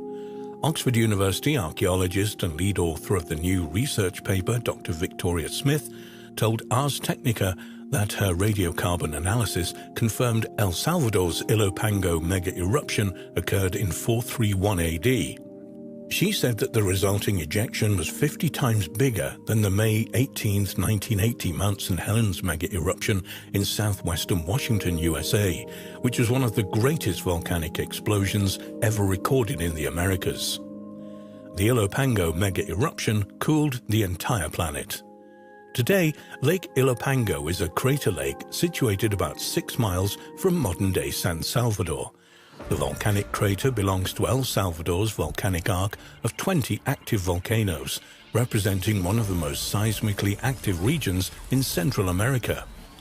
A 2019 paper featured in Science magazine said that the Ilopango mega eruption caused an 18-month period of global cooling around 536 AD, marked by cloudy skies, crop failures, and famines as far away as China. However, Dr. Smith's new research established that this catastrophic eruption occurred more than a century earlier than previously thought. The Ilopango mega eruption was successfully dated after ice core samples from Greenland were compared with samples of charred mahogany trees discovered in ash deposits around the volcano. This enabled the team of archaeologists to date the massive Ilopango volcanic explosion to the year 431 AD. Using 3D modeling, the researchers were able to estimate that the Ilopango mega eruption plume rose some 28 miles into the upper atmosphere, and that air currents carried it as far as Antarctica, more than 4,300 miles away. The gods must have been furious that day, 431 AD. Millions of tons of white ash from the Ilopango mega eruption spread across more than 770,000 square miles, 200 million hectares, of Central America. The event was called the Tierra Blanca Joven, Spanish for Young White Earth. The eruption was so destructive that it would have darkened the entire region for at least a week. And if this weren't enough for one Armageddon-like event, the Ilopango explosion also caused a series of climatic events that led to a strange 18-month era of global cooling, according to the latest paper. A report in the Daily Mail gives a graphic description of the days leading up to the Ilopango mega eruption that immediately destroyed every living thing within 25 miles of the blast and rendered an area twice that size uninhabitable for more than a century. The rising lava lake within the mountain would have created bizarre sounds across the immediate environment, and the pitch of these sounds would have increased with rising pressure as the magma channeled up the mountain to the surface. Then, as the magma neared the surface of the mountain vent in the hours before the eruption, a series of tremors and earthquakes would coincide with a pressure decrease in the volcano, causing sulfur dioxide and a host of other toxic gases to escape. And then, as if the gods themselves were at work, the local Mayas would have witnessed the mountain changing shape as it swelled, cracked and sunk as magma collapsed the mountain's internal geological fault lines. The Ilopango mega eruption, a rare paradigm-changing event. The researchers involved in the latest study examined numerous major mega eruptions and concluded that the Ilopango seismic event's volume of its pyroclastic flows, which are fast-moving currents of gas, volcanic ash and pumice, were 10 times that of Mount Vesuvius when it buried Pompeii, and that it killed every living thing within a 25-mile radius and rendered an area twice that size uninhabitable for a century and a half. The Ilopango mega eruption was undoubtedly one of the most violent, earth-shattering events in Maya history. You would imagine such a catastrophe would have destroyed all of Maya civilization, but luckily the Mayas had, by that time, spread across southern Mexico, Guatemala, and northern Belize. However, what did affect global civilization at the time was Dr. Smith's observation that Ilopango mega-eruption probably lowered summer temperatures for a few years in the southern hemisphere, which would have required an entire overhaul of agricultural drainage and watering systems, which lay at the pulsing heart of this indigenous society. Following Julius Caesar's assassination in 44 BC, extreme climate changes led to crop failures, which in turn fueled the increasing social unrest in Rome, adding greatly to the social disruption caused by the civil war that brought the Republic to an empire. The string of events caused the collapse of the Roman Republic, but now a recent study suggests that the cause of the climatic change was a volcanic eruption of Mount Okmok over 9,000 kilometers away in Alaska. A new paper published by PNAS by environmental researcher Joe McConnell of the Desert Research Institute, which is affiliated with the University of Nevada, Reno, explains how ancient Roman writers described short growing seasons caused by cold weather, resulting in crop failures and famine in northern Italy and northern Greece between April 43 BC through 36 BC in what was already a turbulent time. Erupting volcanoes eject sulfur dioxide high into the Earth's stratosphere, where it reflects solar radiation, blocks the sun's light, and sharply decreases the temperature on continents, sometimes a long way away from the epicenter of the eruption. Scientists have never been quite sure which volcano caused the natural disasters in Rome until now. Just before Caesar's death in 44 BC, Mount Etna exploded, and it's known that this caused some of the climate changes described by writers in that year. But the new study of Greenland ice cores from north-central Greenland found volcanic ash and sulfuric acid in the ice layers of snow that had been laid down in the early winter of 43 BC, and for the next 2 years, which suggested the historic blast came from Mount Okmok in modern-day Alaska. Dr. McConnell told Ars Technica that his team found the Okmok 2 sulfur fallout in every Arctic ice core record that they had access to, including 5 from all over Greenland and 1 from Akademi Nok in the Russian Arctic. Furthermore, the geochemistry of the frozen sulfur infused ash-matched layers of tephra rock fragments associated with an ancient eruption of Mount Okmok II, which the researchers say was one of the largest eruptions of the last few thousand years, and that the results of this ejection are comparable to Mount Pinatubo in 1991, Krakatoa in 1883, or Tambora in 1815. Analyzing geochemical fingerprints.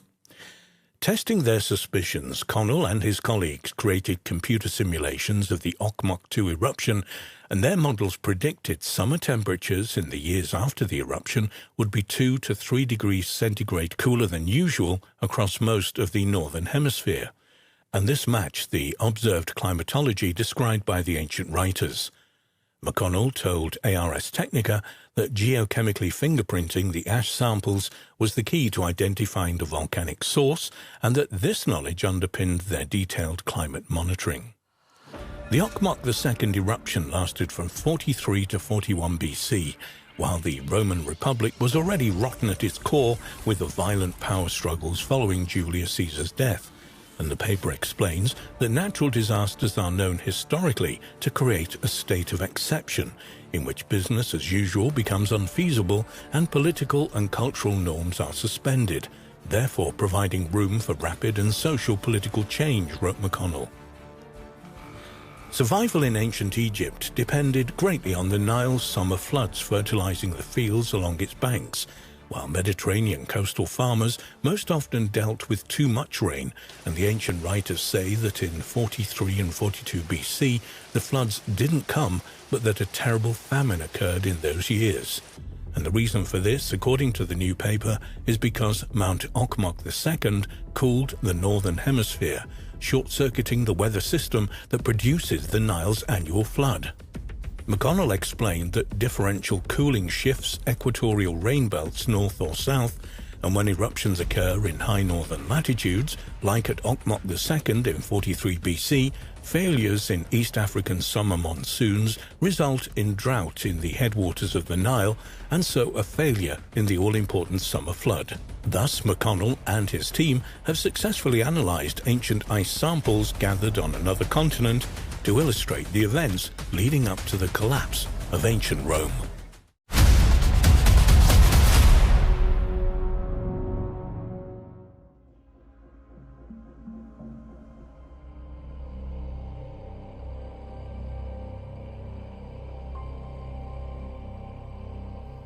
In the book Forbidden Archaeology, authors Richard Thompson and Michael Cremo essentially stated that academic science was engaged in a massive cover-up regarding the history and origins of the human race on Earth.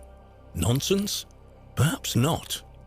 Working under a grant from the National Science Foundation in 1966, Dr. Virginia Steen McIntyre and her team had been commissioned to date 2 archaeological sites in Mexico, namely Huehuetlacco, where the very sophisticated stone tools had been unearthed, and El Horno, where other interesting, if less sophisticated items had been discovered.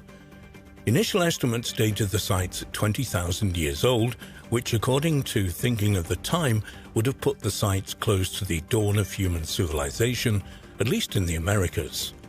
Dr. Steen McIntyre used 4 clear and accepted methods to test the sites. Every time the results came back, they were the same, and they were a long way off the estimates. According to Dr. Steen McIntyre's tests, the sites were closer to 250,000 years old. Her results went against everything accepted science stated it knew. However, instead of being applauded and hailed for having made such a breakthrough in our knowledge of human history, bearing in mind she had solid results to back up her theory, she was instead ridiculed and her character vilified. She struggled to maintain steady work in her field after making her claims. A warning to others? Over 100 years earlier, when gold was discovered in abundance at Table Mountain in California, following the digging and mining that went thousands of feet down into the earth, hundreds of stone artifacts and even human fossils were discovered. The age of the site and the remains, according to then California State Geologist J.D. Whitney, was anywhere from 9 to 55 million years old. Like Dr. Steen McIntyre, Whitney offered an abundance of evidence and in-depth reports on the finds. However, despite this, he was dismissed and his findings almost erased from the record and history books. The site was sealed, almost as if nothing had ever been found. Perhaps even stranger are some of the South African mines, where for decades miners have brought to the surface from deep inside the mines themselves hundreds of small metallic spheres, each with encircling parallel grooves. The site itself and the level at which these spheres are found are anywhere up to 3 billion years old. Despite these remarkable finds, mainstream science refuses to acknowledge them, and no seriously funded studies have been carried out on them or their origins. One of the most controversial theories put forward to and ultimately rejected from mainstream science and history was that of Immanuel Velikovsky.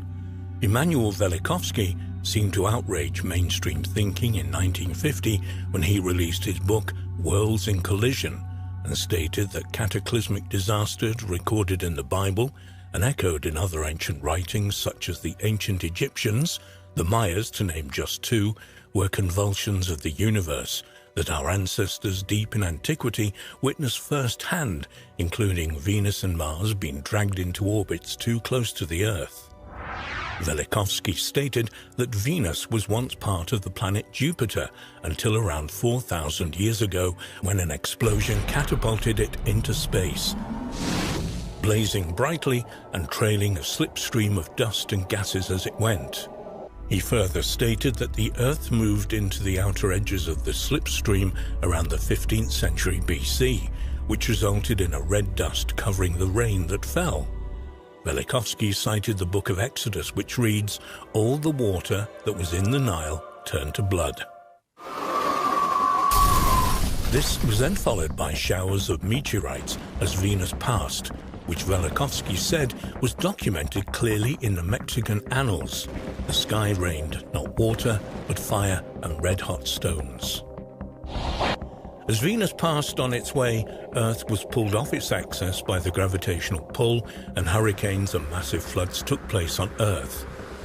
The Caxinhua of Brazil wrote that heaven and earth changed places, and Persian records state that 3 days of light was followed by 3 days of darkness. Velikovsky even went on as far to say that it was at this moment in time when Moses led the Israelites across the Sea of Passage, whose waters had parted, he claimed, due to gravitational and electromagnetic forces between the two planets, and for the same reason they came crashing back to their rightful place, covering the seabed.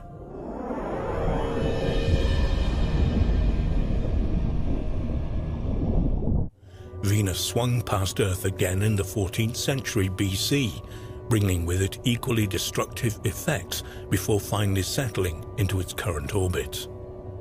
In the 8th century BC, however, Venus this time came too close to Mars and pushed it into an orbit that clashed with that of Earth, and did so every 15 years until 687 BC, when it finally settled into its own orbit. Again, Velikovsky offered proof of these accounts from the Bible and ancient writings, including the following from the Chinese bamboo books that stated, "The stars fell like rain and the earth shook." He also pointed to the fact that it seemed to be around this time in history that Mars replaced Venus as the prominent, most powerful god in both Roman and Greek cultures. Indeed, even the scar on Mars was cited as being the result of electromagnetic energy between the two celestial bodies that had all but collided. Wild claims that they were disregarded and mocked in equal measure. Was he right? We will probably never know for sure, but let's take a quick look at some of his, then, wild claims, and then have since been proven and accepted by mainstream science as now fact. For example, he argues that Venus was incandescent in ancient times and would essentially still be a planet with soaring temperatures. Velikovsky was scoffed at for this claim. Conventional wisdom at the time said proof stated Venus was freezing due to thick cloud. However, in 1962, NASA's Mariner 2 satellite showed the surface temperature to be 800 degrees Fahrenheit, enough to melt lead. It was then discovered that actual temperatures on the planet were in excess of 1,000 degrees Fahrenheit. He also claimed that Jupiter, the planet that he had stated projected what would become Venus into the solar system, emitted radio noise. By 1960, it was proven that Jupiter had a radiation belt that emitted over 1,000 times more energy than Earth's Van Allen belt. Another key claim, especially given his claims of the Venus slipstream, was that some cometary tails and meteorites contain hydrocarbons. Around a year after his wild claim, it was proven to be exactly right, and before the end of the 1950s, it was confirmed that hydrocarbons in meteorites were made of many of the same compounds as those on Earth. If there is evidence and proof that differs from our accepted version of history, more than if it is being covered up from the general population, we should ask why. Why would this knowledge want to be hidden from us? Is it because they feel that the organized religion would suffer and essentially be made irrelevant should we discover that our history on Earth is not as we've been taught? Is it simply to save the embarrassment and laborious task of having to rewrite our history as though we knew it? Enough evidence is there to warrant serious study into these and many more claims that suggest we have only gotten a piece of the story. Might there perhaps have been civilizations that existed here on Earth millions, perhaps billions of years ago and were simply wiped off the face of the planet, and over time have literally been forgotten? What would happen to us if a cataclysmic event wiped out the human race?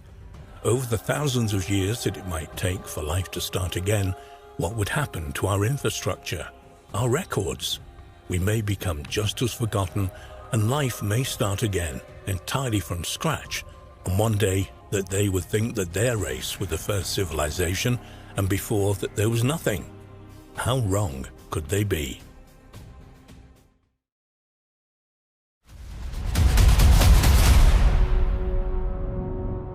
For centuries, there have been tales of beings, some human and some not, living in the vast cavities that exist deep beneath the surface of the earth.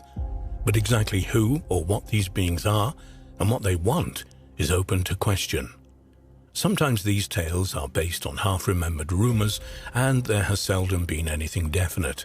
But there are also ancient structures, such as the necropolis called the Hal Saflieni Hypogeum in Malta, that helps corroborate such tales.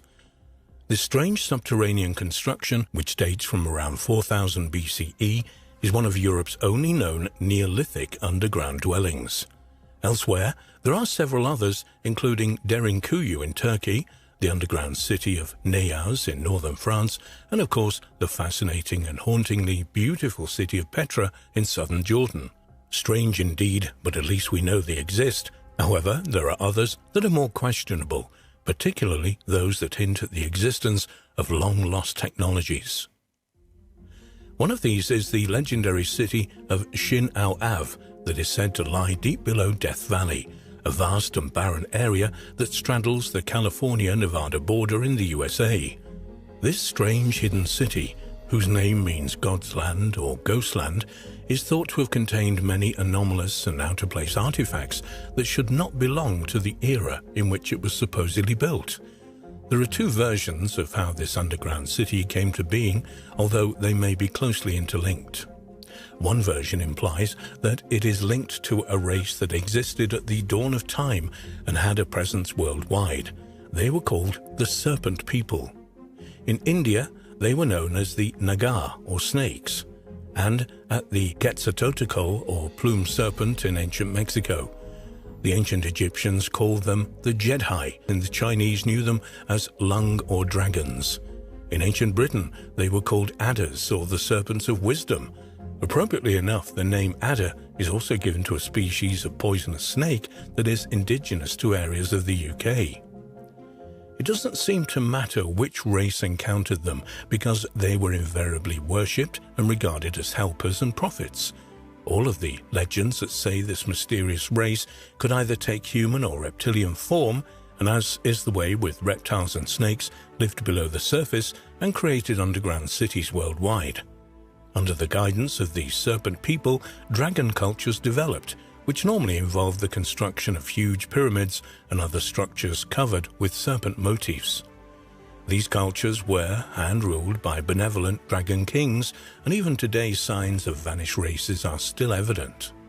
In fact, these legends associated with the Paiute tribe resonate strongly with other Native American tribes, notably the Hopi and Zuni peoples, whose creation legends also tell of their ancestors' emergence from the dark, subterranean world.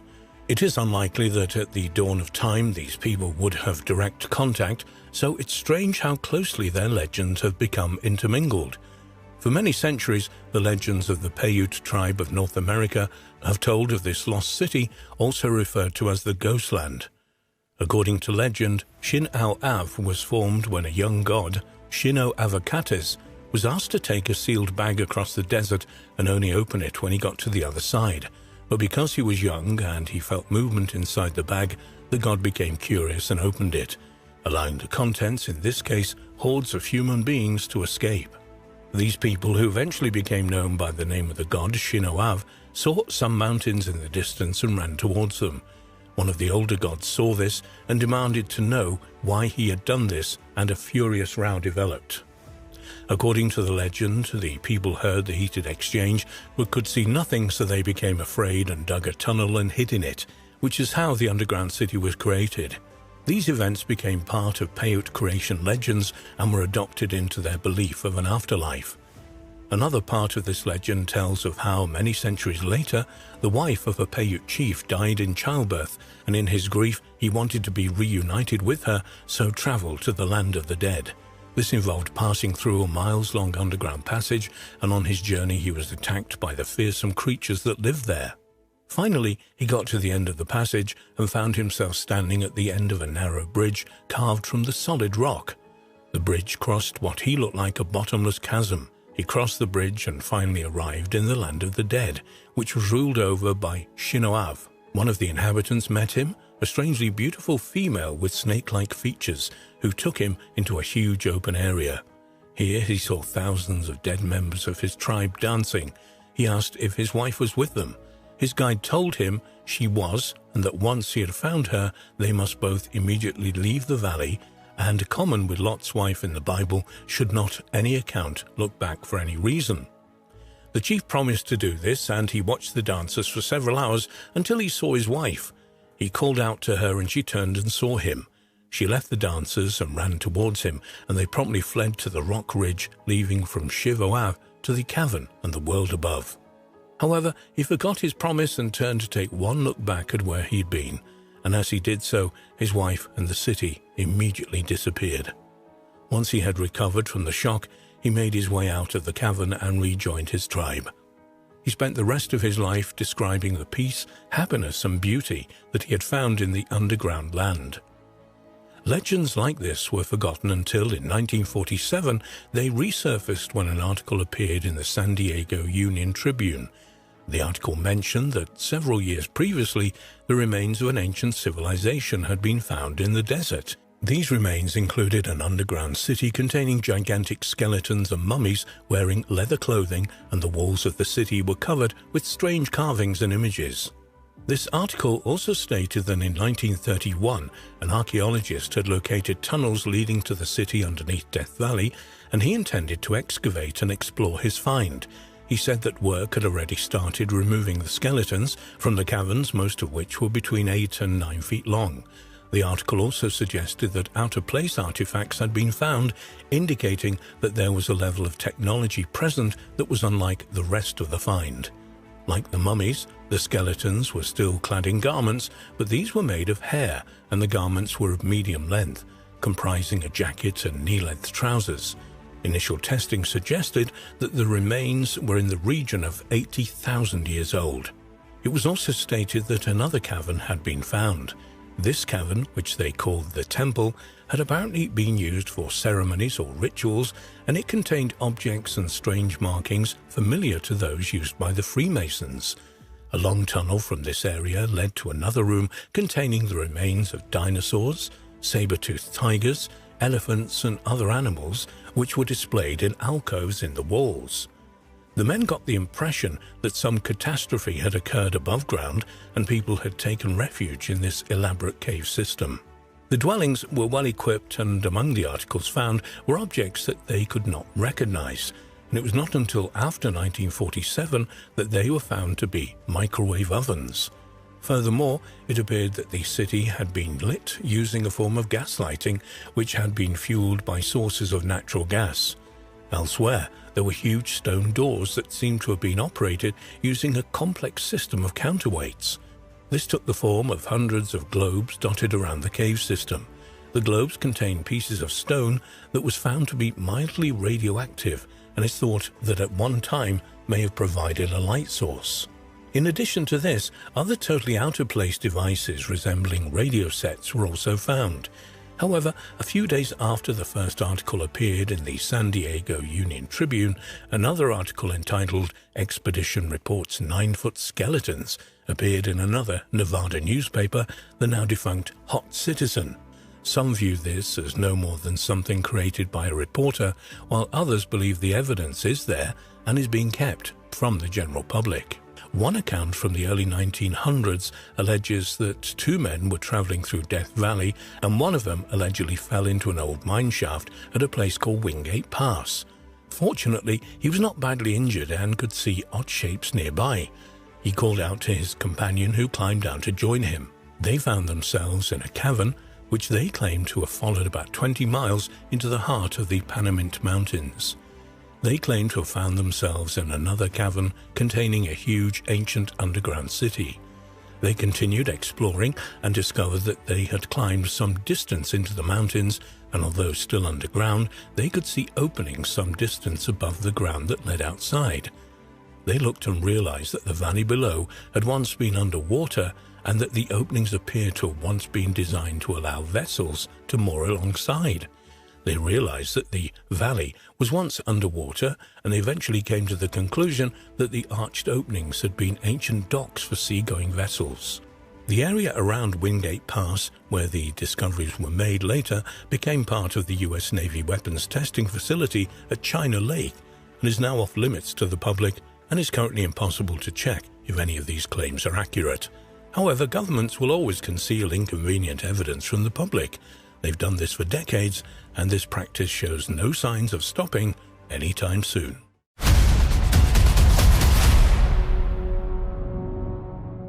According to Hindu legend, there was once a mystical kingdom located in the middle of the sea. The city was home to 900 palaces, all made of gold, and was supposed to have arisen out of the waters on the command of Lord Krishna. Recently, underwater archaeologists claim to have located what some believe to be the foundations of this fabulous lost city off the coast of modern Dwarka in western India. Char Dham, literally meaning the four abodes or seats, are the names of four pilgrimage sites in India that are widely revered by Hindus. It comprises of Badrinath, Dwarka, Puri, and Rameswaram. Dwarka is often identified with the Dwarka kingdom, the ancient kingdom of Krishna, and is believed to have been the first capital of Gujarat.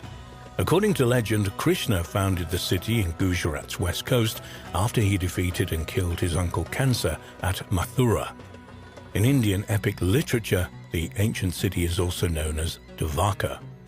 Traditionally, modern Dwarka is identified with Dwarka. Ancient Dwarka is supposed to have sank into the sea in remote history. The ancient and modern city, now known as Dwarka, is located on the western tip of the Saurashtra Peninsula in Gujarat, northwestern India. In the 14th century, the town's original temples were destroyed by the Delhi emperors, but the most important of them, Jagat Mandir, was subsequently rebuilt. Jagat Mandir, also known as the Dwarkadish Temple, is a Hindu temple dedicated to god Krishna, who is worshipped here with the name of Dwarkadish, or the King of Dwarka.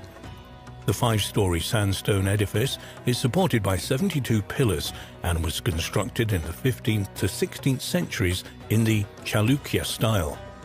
It covers an area of 69 by 88.5 feet, with its spire a dizzying 257 feet high. The temple is visited by thousands of pilgrims every year. Ancient Dvakra is mentioned in a number of Indian texts, including the Mahabharata, the Shrimad, and the Bhagavad Gita. The Mahabharata describes Dvarka as having 900,000 royal palaces, all constructed of crystal and silver and decorated with emeralds. The ancient city was connected by an elaborate system of boulevards, roads, marketplaces, assembly houses, and temples. Archaeological investigations in the city of Dwarka and offshore in the Arabian Sea have been undertaken by the Archaeological Survey of India since the 1960s. Over the past decade or so, underwater excavations have uncovered interesting remains at a depth of 120 feet in the Gulf of Cambay off the western coast of India. Some reports claim these discoveries could be over 9,000 years old and cover an area 5 miles long and 2 miles wide. Marine archaeologists have used a technique known as sub-bottom profiling to reveal that the building's remains stand on enormous foundations. One news report in the New Indian Express from August 2018 stated sensationally, marine scientists say archaeological remains discovered 36 meters, 120 feet underwater in the Gulf of Cambay off the western coast of India could be over 9,000 years old. It's believed to predate the oldest known remains in the subcontinent by more than 5,000 years. Carbon dating on debris recovered from the site, including construction material, pottery, sections of walls, beads, sculpture, and human bones and teeth, put it at nearly 9,500 years old, making it older than the Sumerian civilization by several thousand years. It's also older than the Egyptian and Chinese civilizations.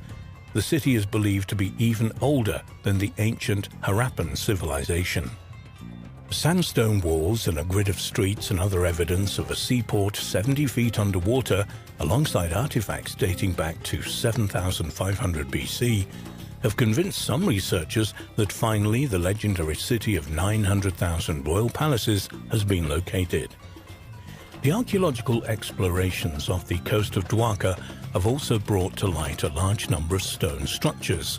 These are semicircular, rectangular and square stone edifices scattered randomly over a vast area.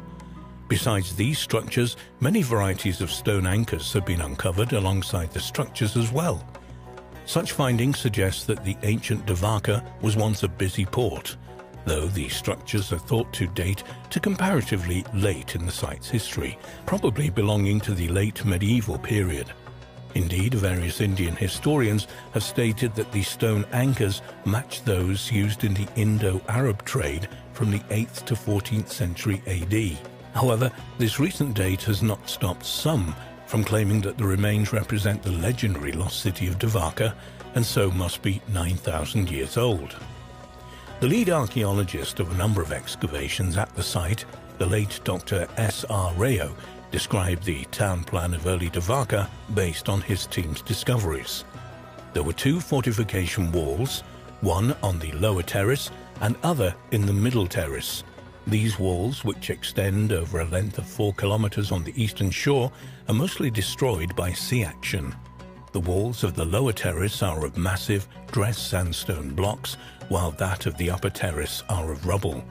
The houses and other public buildings, built of smaller size stones within the enclosures, are all destroyed and leveled up by the encroachment of the sea. These structures lie at a depth of 7 to 10 meters below the present mean sea level, indicating a rise of 10 meters in sea level during the last 3,600 years. In the opinion of some researchers, the rise in sea level mentioned by Dr. Rao seems to indicate that ancient Dwarka was destroyed by a great flood. Indeed, for some archaeological proof of the existence of the Dwarka and its submergence, perhaps in the 2nd millennium BC, reflects the truth of the descriptions in the Mahabharata. For them, the finds would make the Mahabharata not merely a book of myths and legends, but to some extent a genuine account of past events. In September 2019, it seemed that final proof for the wonderful architectural achievements of ancient Dwarka have been discovered underwater off modern Dwarka. A Twitter user going by the name @JIKS shared 4 sensational photos showing ornately decorated underwater sculptures and structures, with one resembling a temple tower. There was a claim accompanying the image which stated, "Sri Krishna's Dwarka, the sunken city in Gujarat, as described in the Mahabharata. It is real, yet the Christian world says there is no proof." The tweet was retweeted over 1,500 times. However, subsequent research into the 4 images revealed the falseness of the claim. One image, showing the sculpture of a lion with its left paw resting on a ball, was traced to an underwater memorial reef near Key Biscayne in Miami, Florida. It is the largest man-made reef in the world and contains 2 statues of lions to mark the entrance to the site. It is a photo of one of these lions which was used on Twitter as proof of new discoveries from ancient Dwarka. The 3 other images were also traced to various other online sources, including various photoshopped composite images using various temple remains collected from all over the world. Consequently, it's obvious that the images used on Twitter have no connection whatsoever to ancient Dwarka. Indeed, the whole claim of a submerged civilization off the coast of Dwarka, dating back 9,000 years, rests on extremely shaky grounds. In the media accounts of the discoveries, the claim of the city being 9,000 years old is based entirely on one radiocarbon date from a single piece of wood. But this piece of wood could very easily have belonged to a tree that existed prior to these underwater remains. No other object from the excavations has actually been dated. Experts have pointed out that the area in which remains have been found has huge tidal movements which would have moved artifacts and even structures around, perhaps many miles from their original locations. Furthermore, many of these stone objects found seem to be geofacts rather than artifacts, that is, natural objects made by water and sand erosion. The argument that there's a submerged 9,000-year-old Dwarka in the area is based on the premise that a submerged coastal settlement could only have been built when sea levels were much lower.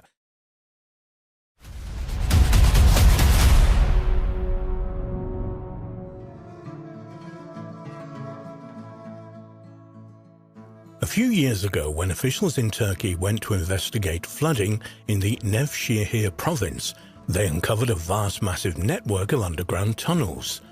Recent research has revealed that these tunnels from a subterranean city may date back 5,000 years. The massive web of man-made tunnels and caverns extends 3 miles underground and contains 3 stories of homes, places of worship, and areas for mass congregation. It's now believed to be the biggest underground city ever built. Fascinatingly, it is only one of perhaps 200 mysterious underground cities in the Cappadocia region of Turkey. Recently, an announcement was made in the media that shocked the archaeological world. The world's oldest underground city had been discovered in Turkey, partly submerged underwater. The discovery of the ancient city was made in the province of Nevşehir in Cappadocia, a semi-arid region of central Turkey.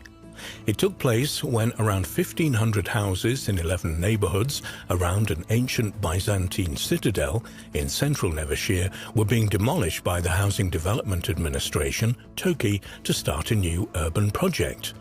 The director of TOKİ, Mehmet Ergun Turan, said, "We stopped the construction we were planning to do on these areas when an underground city was discovered."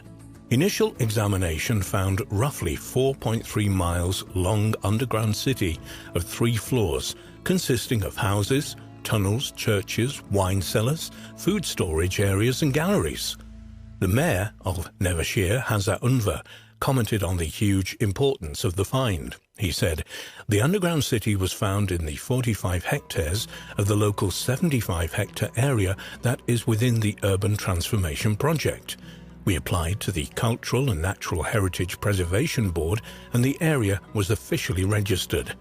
It has a 7-kilometer road dotted with churches, galleries and other structures. It's estimated that the city dates back to the era of the Hittites, similar to other underground cities. We are now working to make it open for visitors. We will build walking platforms inside and a large park will be built on the surface. The other underground cities in Nevşehir's various districts do not even amount to the kitchen of this new underground city." Realizing the immense importance of the discovery of the Nevşehir city, authorities abruptly halted the housing project and called in archaeologists and geophysicists who began investigating on the site. Özgen Kakia, an associate professor at the Çanakkale 18th March University, who was involved in the excavations, believed that the tunnels at the site were used to carry agricultural products. He said, "We believe that people who were engaged in agriculture were using the tunnels to carry agricultural products to the city. We also estimate that one of the tunnels passes under Nevşehir and reaches a faraway water source." Indeed, most academics believe that the huge network of underground houses and tunnels was home to thousands of people who were part of a farming community that existed around 3000 BC. Local folklore talks of an underground city in the area which people call Giegor, which translates into English as enter and see.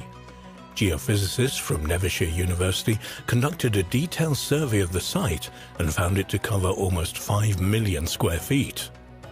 The survey also suggests that the underground corridors may reach down as deep as 371 feet, which would make it the largest of all underground cities. Mayor Hasan Unver commented on the results of the extensive archaeological work being carried out at the site. He said, "We have reached 7-kilometer-long galleries, unearthed a normal living space, as well as a 12th century rock-carved church, a 6th century monastery, and mosque-like religious places, which date back to the Seljuk era. We've also found horse barns where military horses had been cared for. In addition, we found 4 oil houses and hundreds of tobacco pipes made of meerschaum. Everything here is under our control."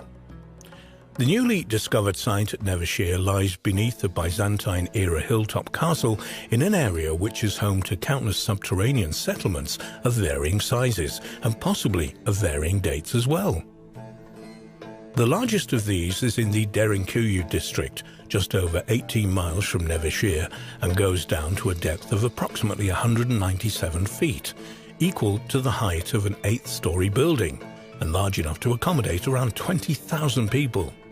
The massive underground city has thousands of ventilation shafts and water channels which provided fresh air and water to each level of the site. Derinkuyu was probably first established around the 7th or 8th century BC, most likely as protection against invading forces. The city was protected by doors which consisted of massive stone wheels that could be rolled into place to block an entrance. One of Derinkuyu's most interesting features is a large room with vaulted ceilings, which is believed to have been a religious school with a separate study room. Derinkuyu was also connected to other underground cities in the region through a sophisticated network of tunnels. These enigmatic underground cities in Cappadocia were carved into the soft volcanic rock thousands of years ago. But as stone is non-organic, it's difficult to accurately date these cities. They may have been originated during the Hittite period from 1600 to 1200 BC, or even earlier. They're often attributed to the Phrygians, an ancient people of west-central Anatolia, whose most famous king was Midas of the Golden Touch. The state of Phrygia arose in the region in the 8th century BC. Since ancient times, Turkey has been a major trade hub between Asia and Europe, and thus has been invaded and conquered repeatedly by different peoples over thousands of years. Consequently, the purpose of these underground cities is usually connected with concealment from invaders. The most active period of inhabitation of these subterranean worlds was during the Byzantine period from 395 AD to 1453 AD, when regular invasions by foreign armies forced locals to hide underground. Many of these cities continued in use right up until the 20th century, when people hid there to save themselves from persecution during the Ottoman Empire. In fact, it was not until 1923, after the population exchange between Greece and Turkey, that these underground cities were finally abandoned and not rediscovered until 1963. At the moment, Derinkuyu is the largest excavated underground city in the world, but many believe that when Nevşehir is fully excavated, that title may well change hands. There are a staggering 200 or more underground towns and cities in Cappadocia, many of which are wholly or partly open to the public. One of the best known of them is Kaymakli underground town, located about 12 miles from Nevşehir and built under the hill known as the Citadel of Kaymakli. It's connected to Derinkuyu by miles of ancient tunnels and was open to visitors as early as 1964. The subterranean town consists of 8 floors, 4 of which are open to the public today. The spaces in the underground town, which are organized around ventilation shafts, were made into stables, storage rooms, wineries and kitchens. Archaeologists believe this underground village could have been a temporary home for up to 3,500 people. On the 3rd level of the settlement, archaeologists discovered an unusual block of andesite, which was used by the ancient inhabitants for cold-forming copper.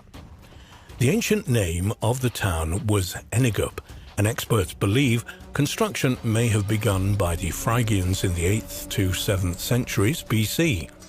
It was used much later in the Byzantine era for protection against Muslim Arabs during the Arab-Byzantine Wars of 780 to 1180 AD. The modern village on the site is built almost around 100 tunnels of the underground city. These tunnels are still used today by the villagers as storage areas, stables and cellars, accessed via the courtyards of the houses in the village. There is actually an astonishing eyewitness account of these underground Cappadocian cities, which gives us a vivid idea of what they must have been like. It was written in 370 BC by the ancient Greek professional soldier and writer Xenophon, and tells of the expedition of a large army of Greek mercenaries hired by Persian Prince Cyrus the Younger to help him seize the throne of Persia from his brother. During their travels, they came upon a strange village somewhere in Anatolia, modern Turkey, which Xenophon describes as follows. The houses were underground, with a mouth like that of a well, but spacious below, and while entrances were tunneled down for the beasts of burden, the human inhabitants descended by ladder. In the houses were goats, sheep, cattle, fowl, and their young, and all the animals were reared and took their fodder there in the houses. Here were also wheat, barley and beans, and barley wine in large bowls. Floating on the top of this drink were the barley grains, and in it were straws, some larger and others smaller, without joints, and when one was thirsty, one had to take these straws into his mouth and suck. It was an extremely strong drink unless one diluted it with water, and extremely good when one was used to it.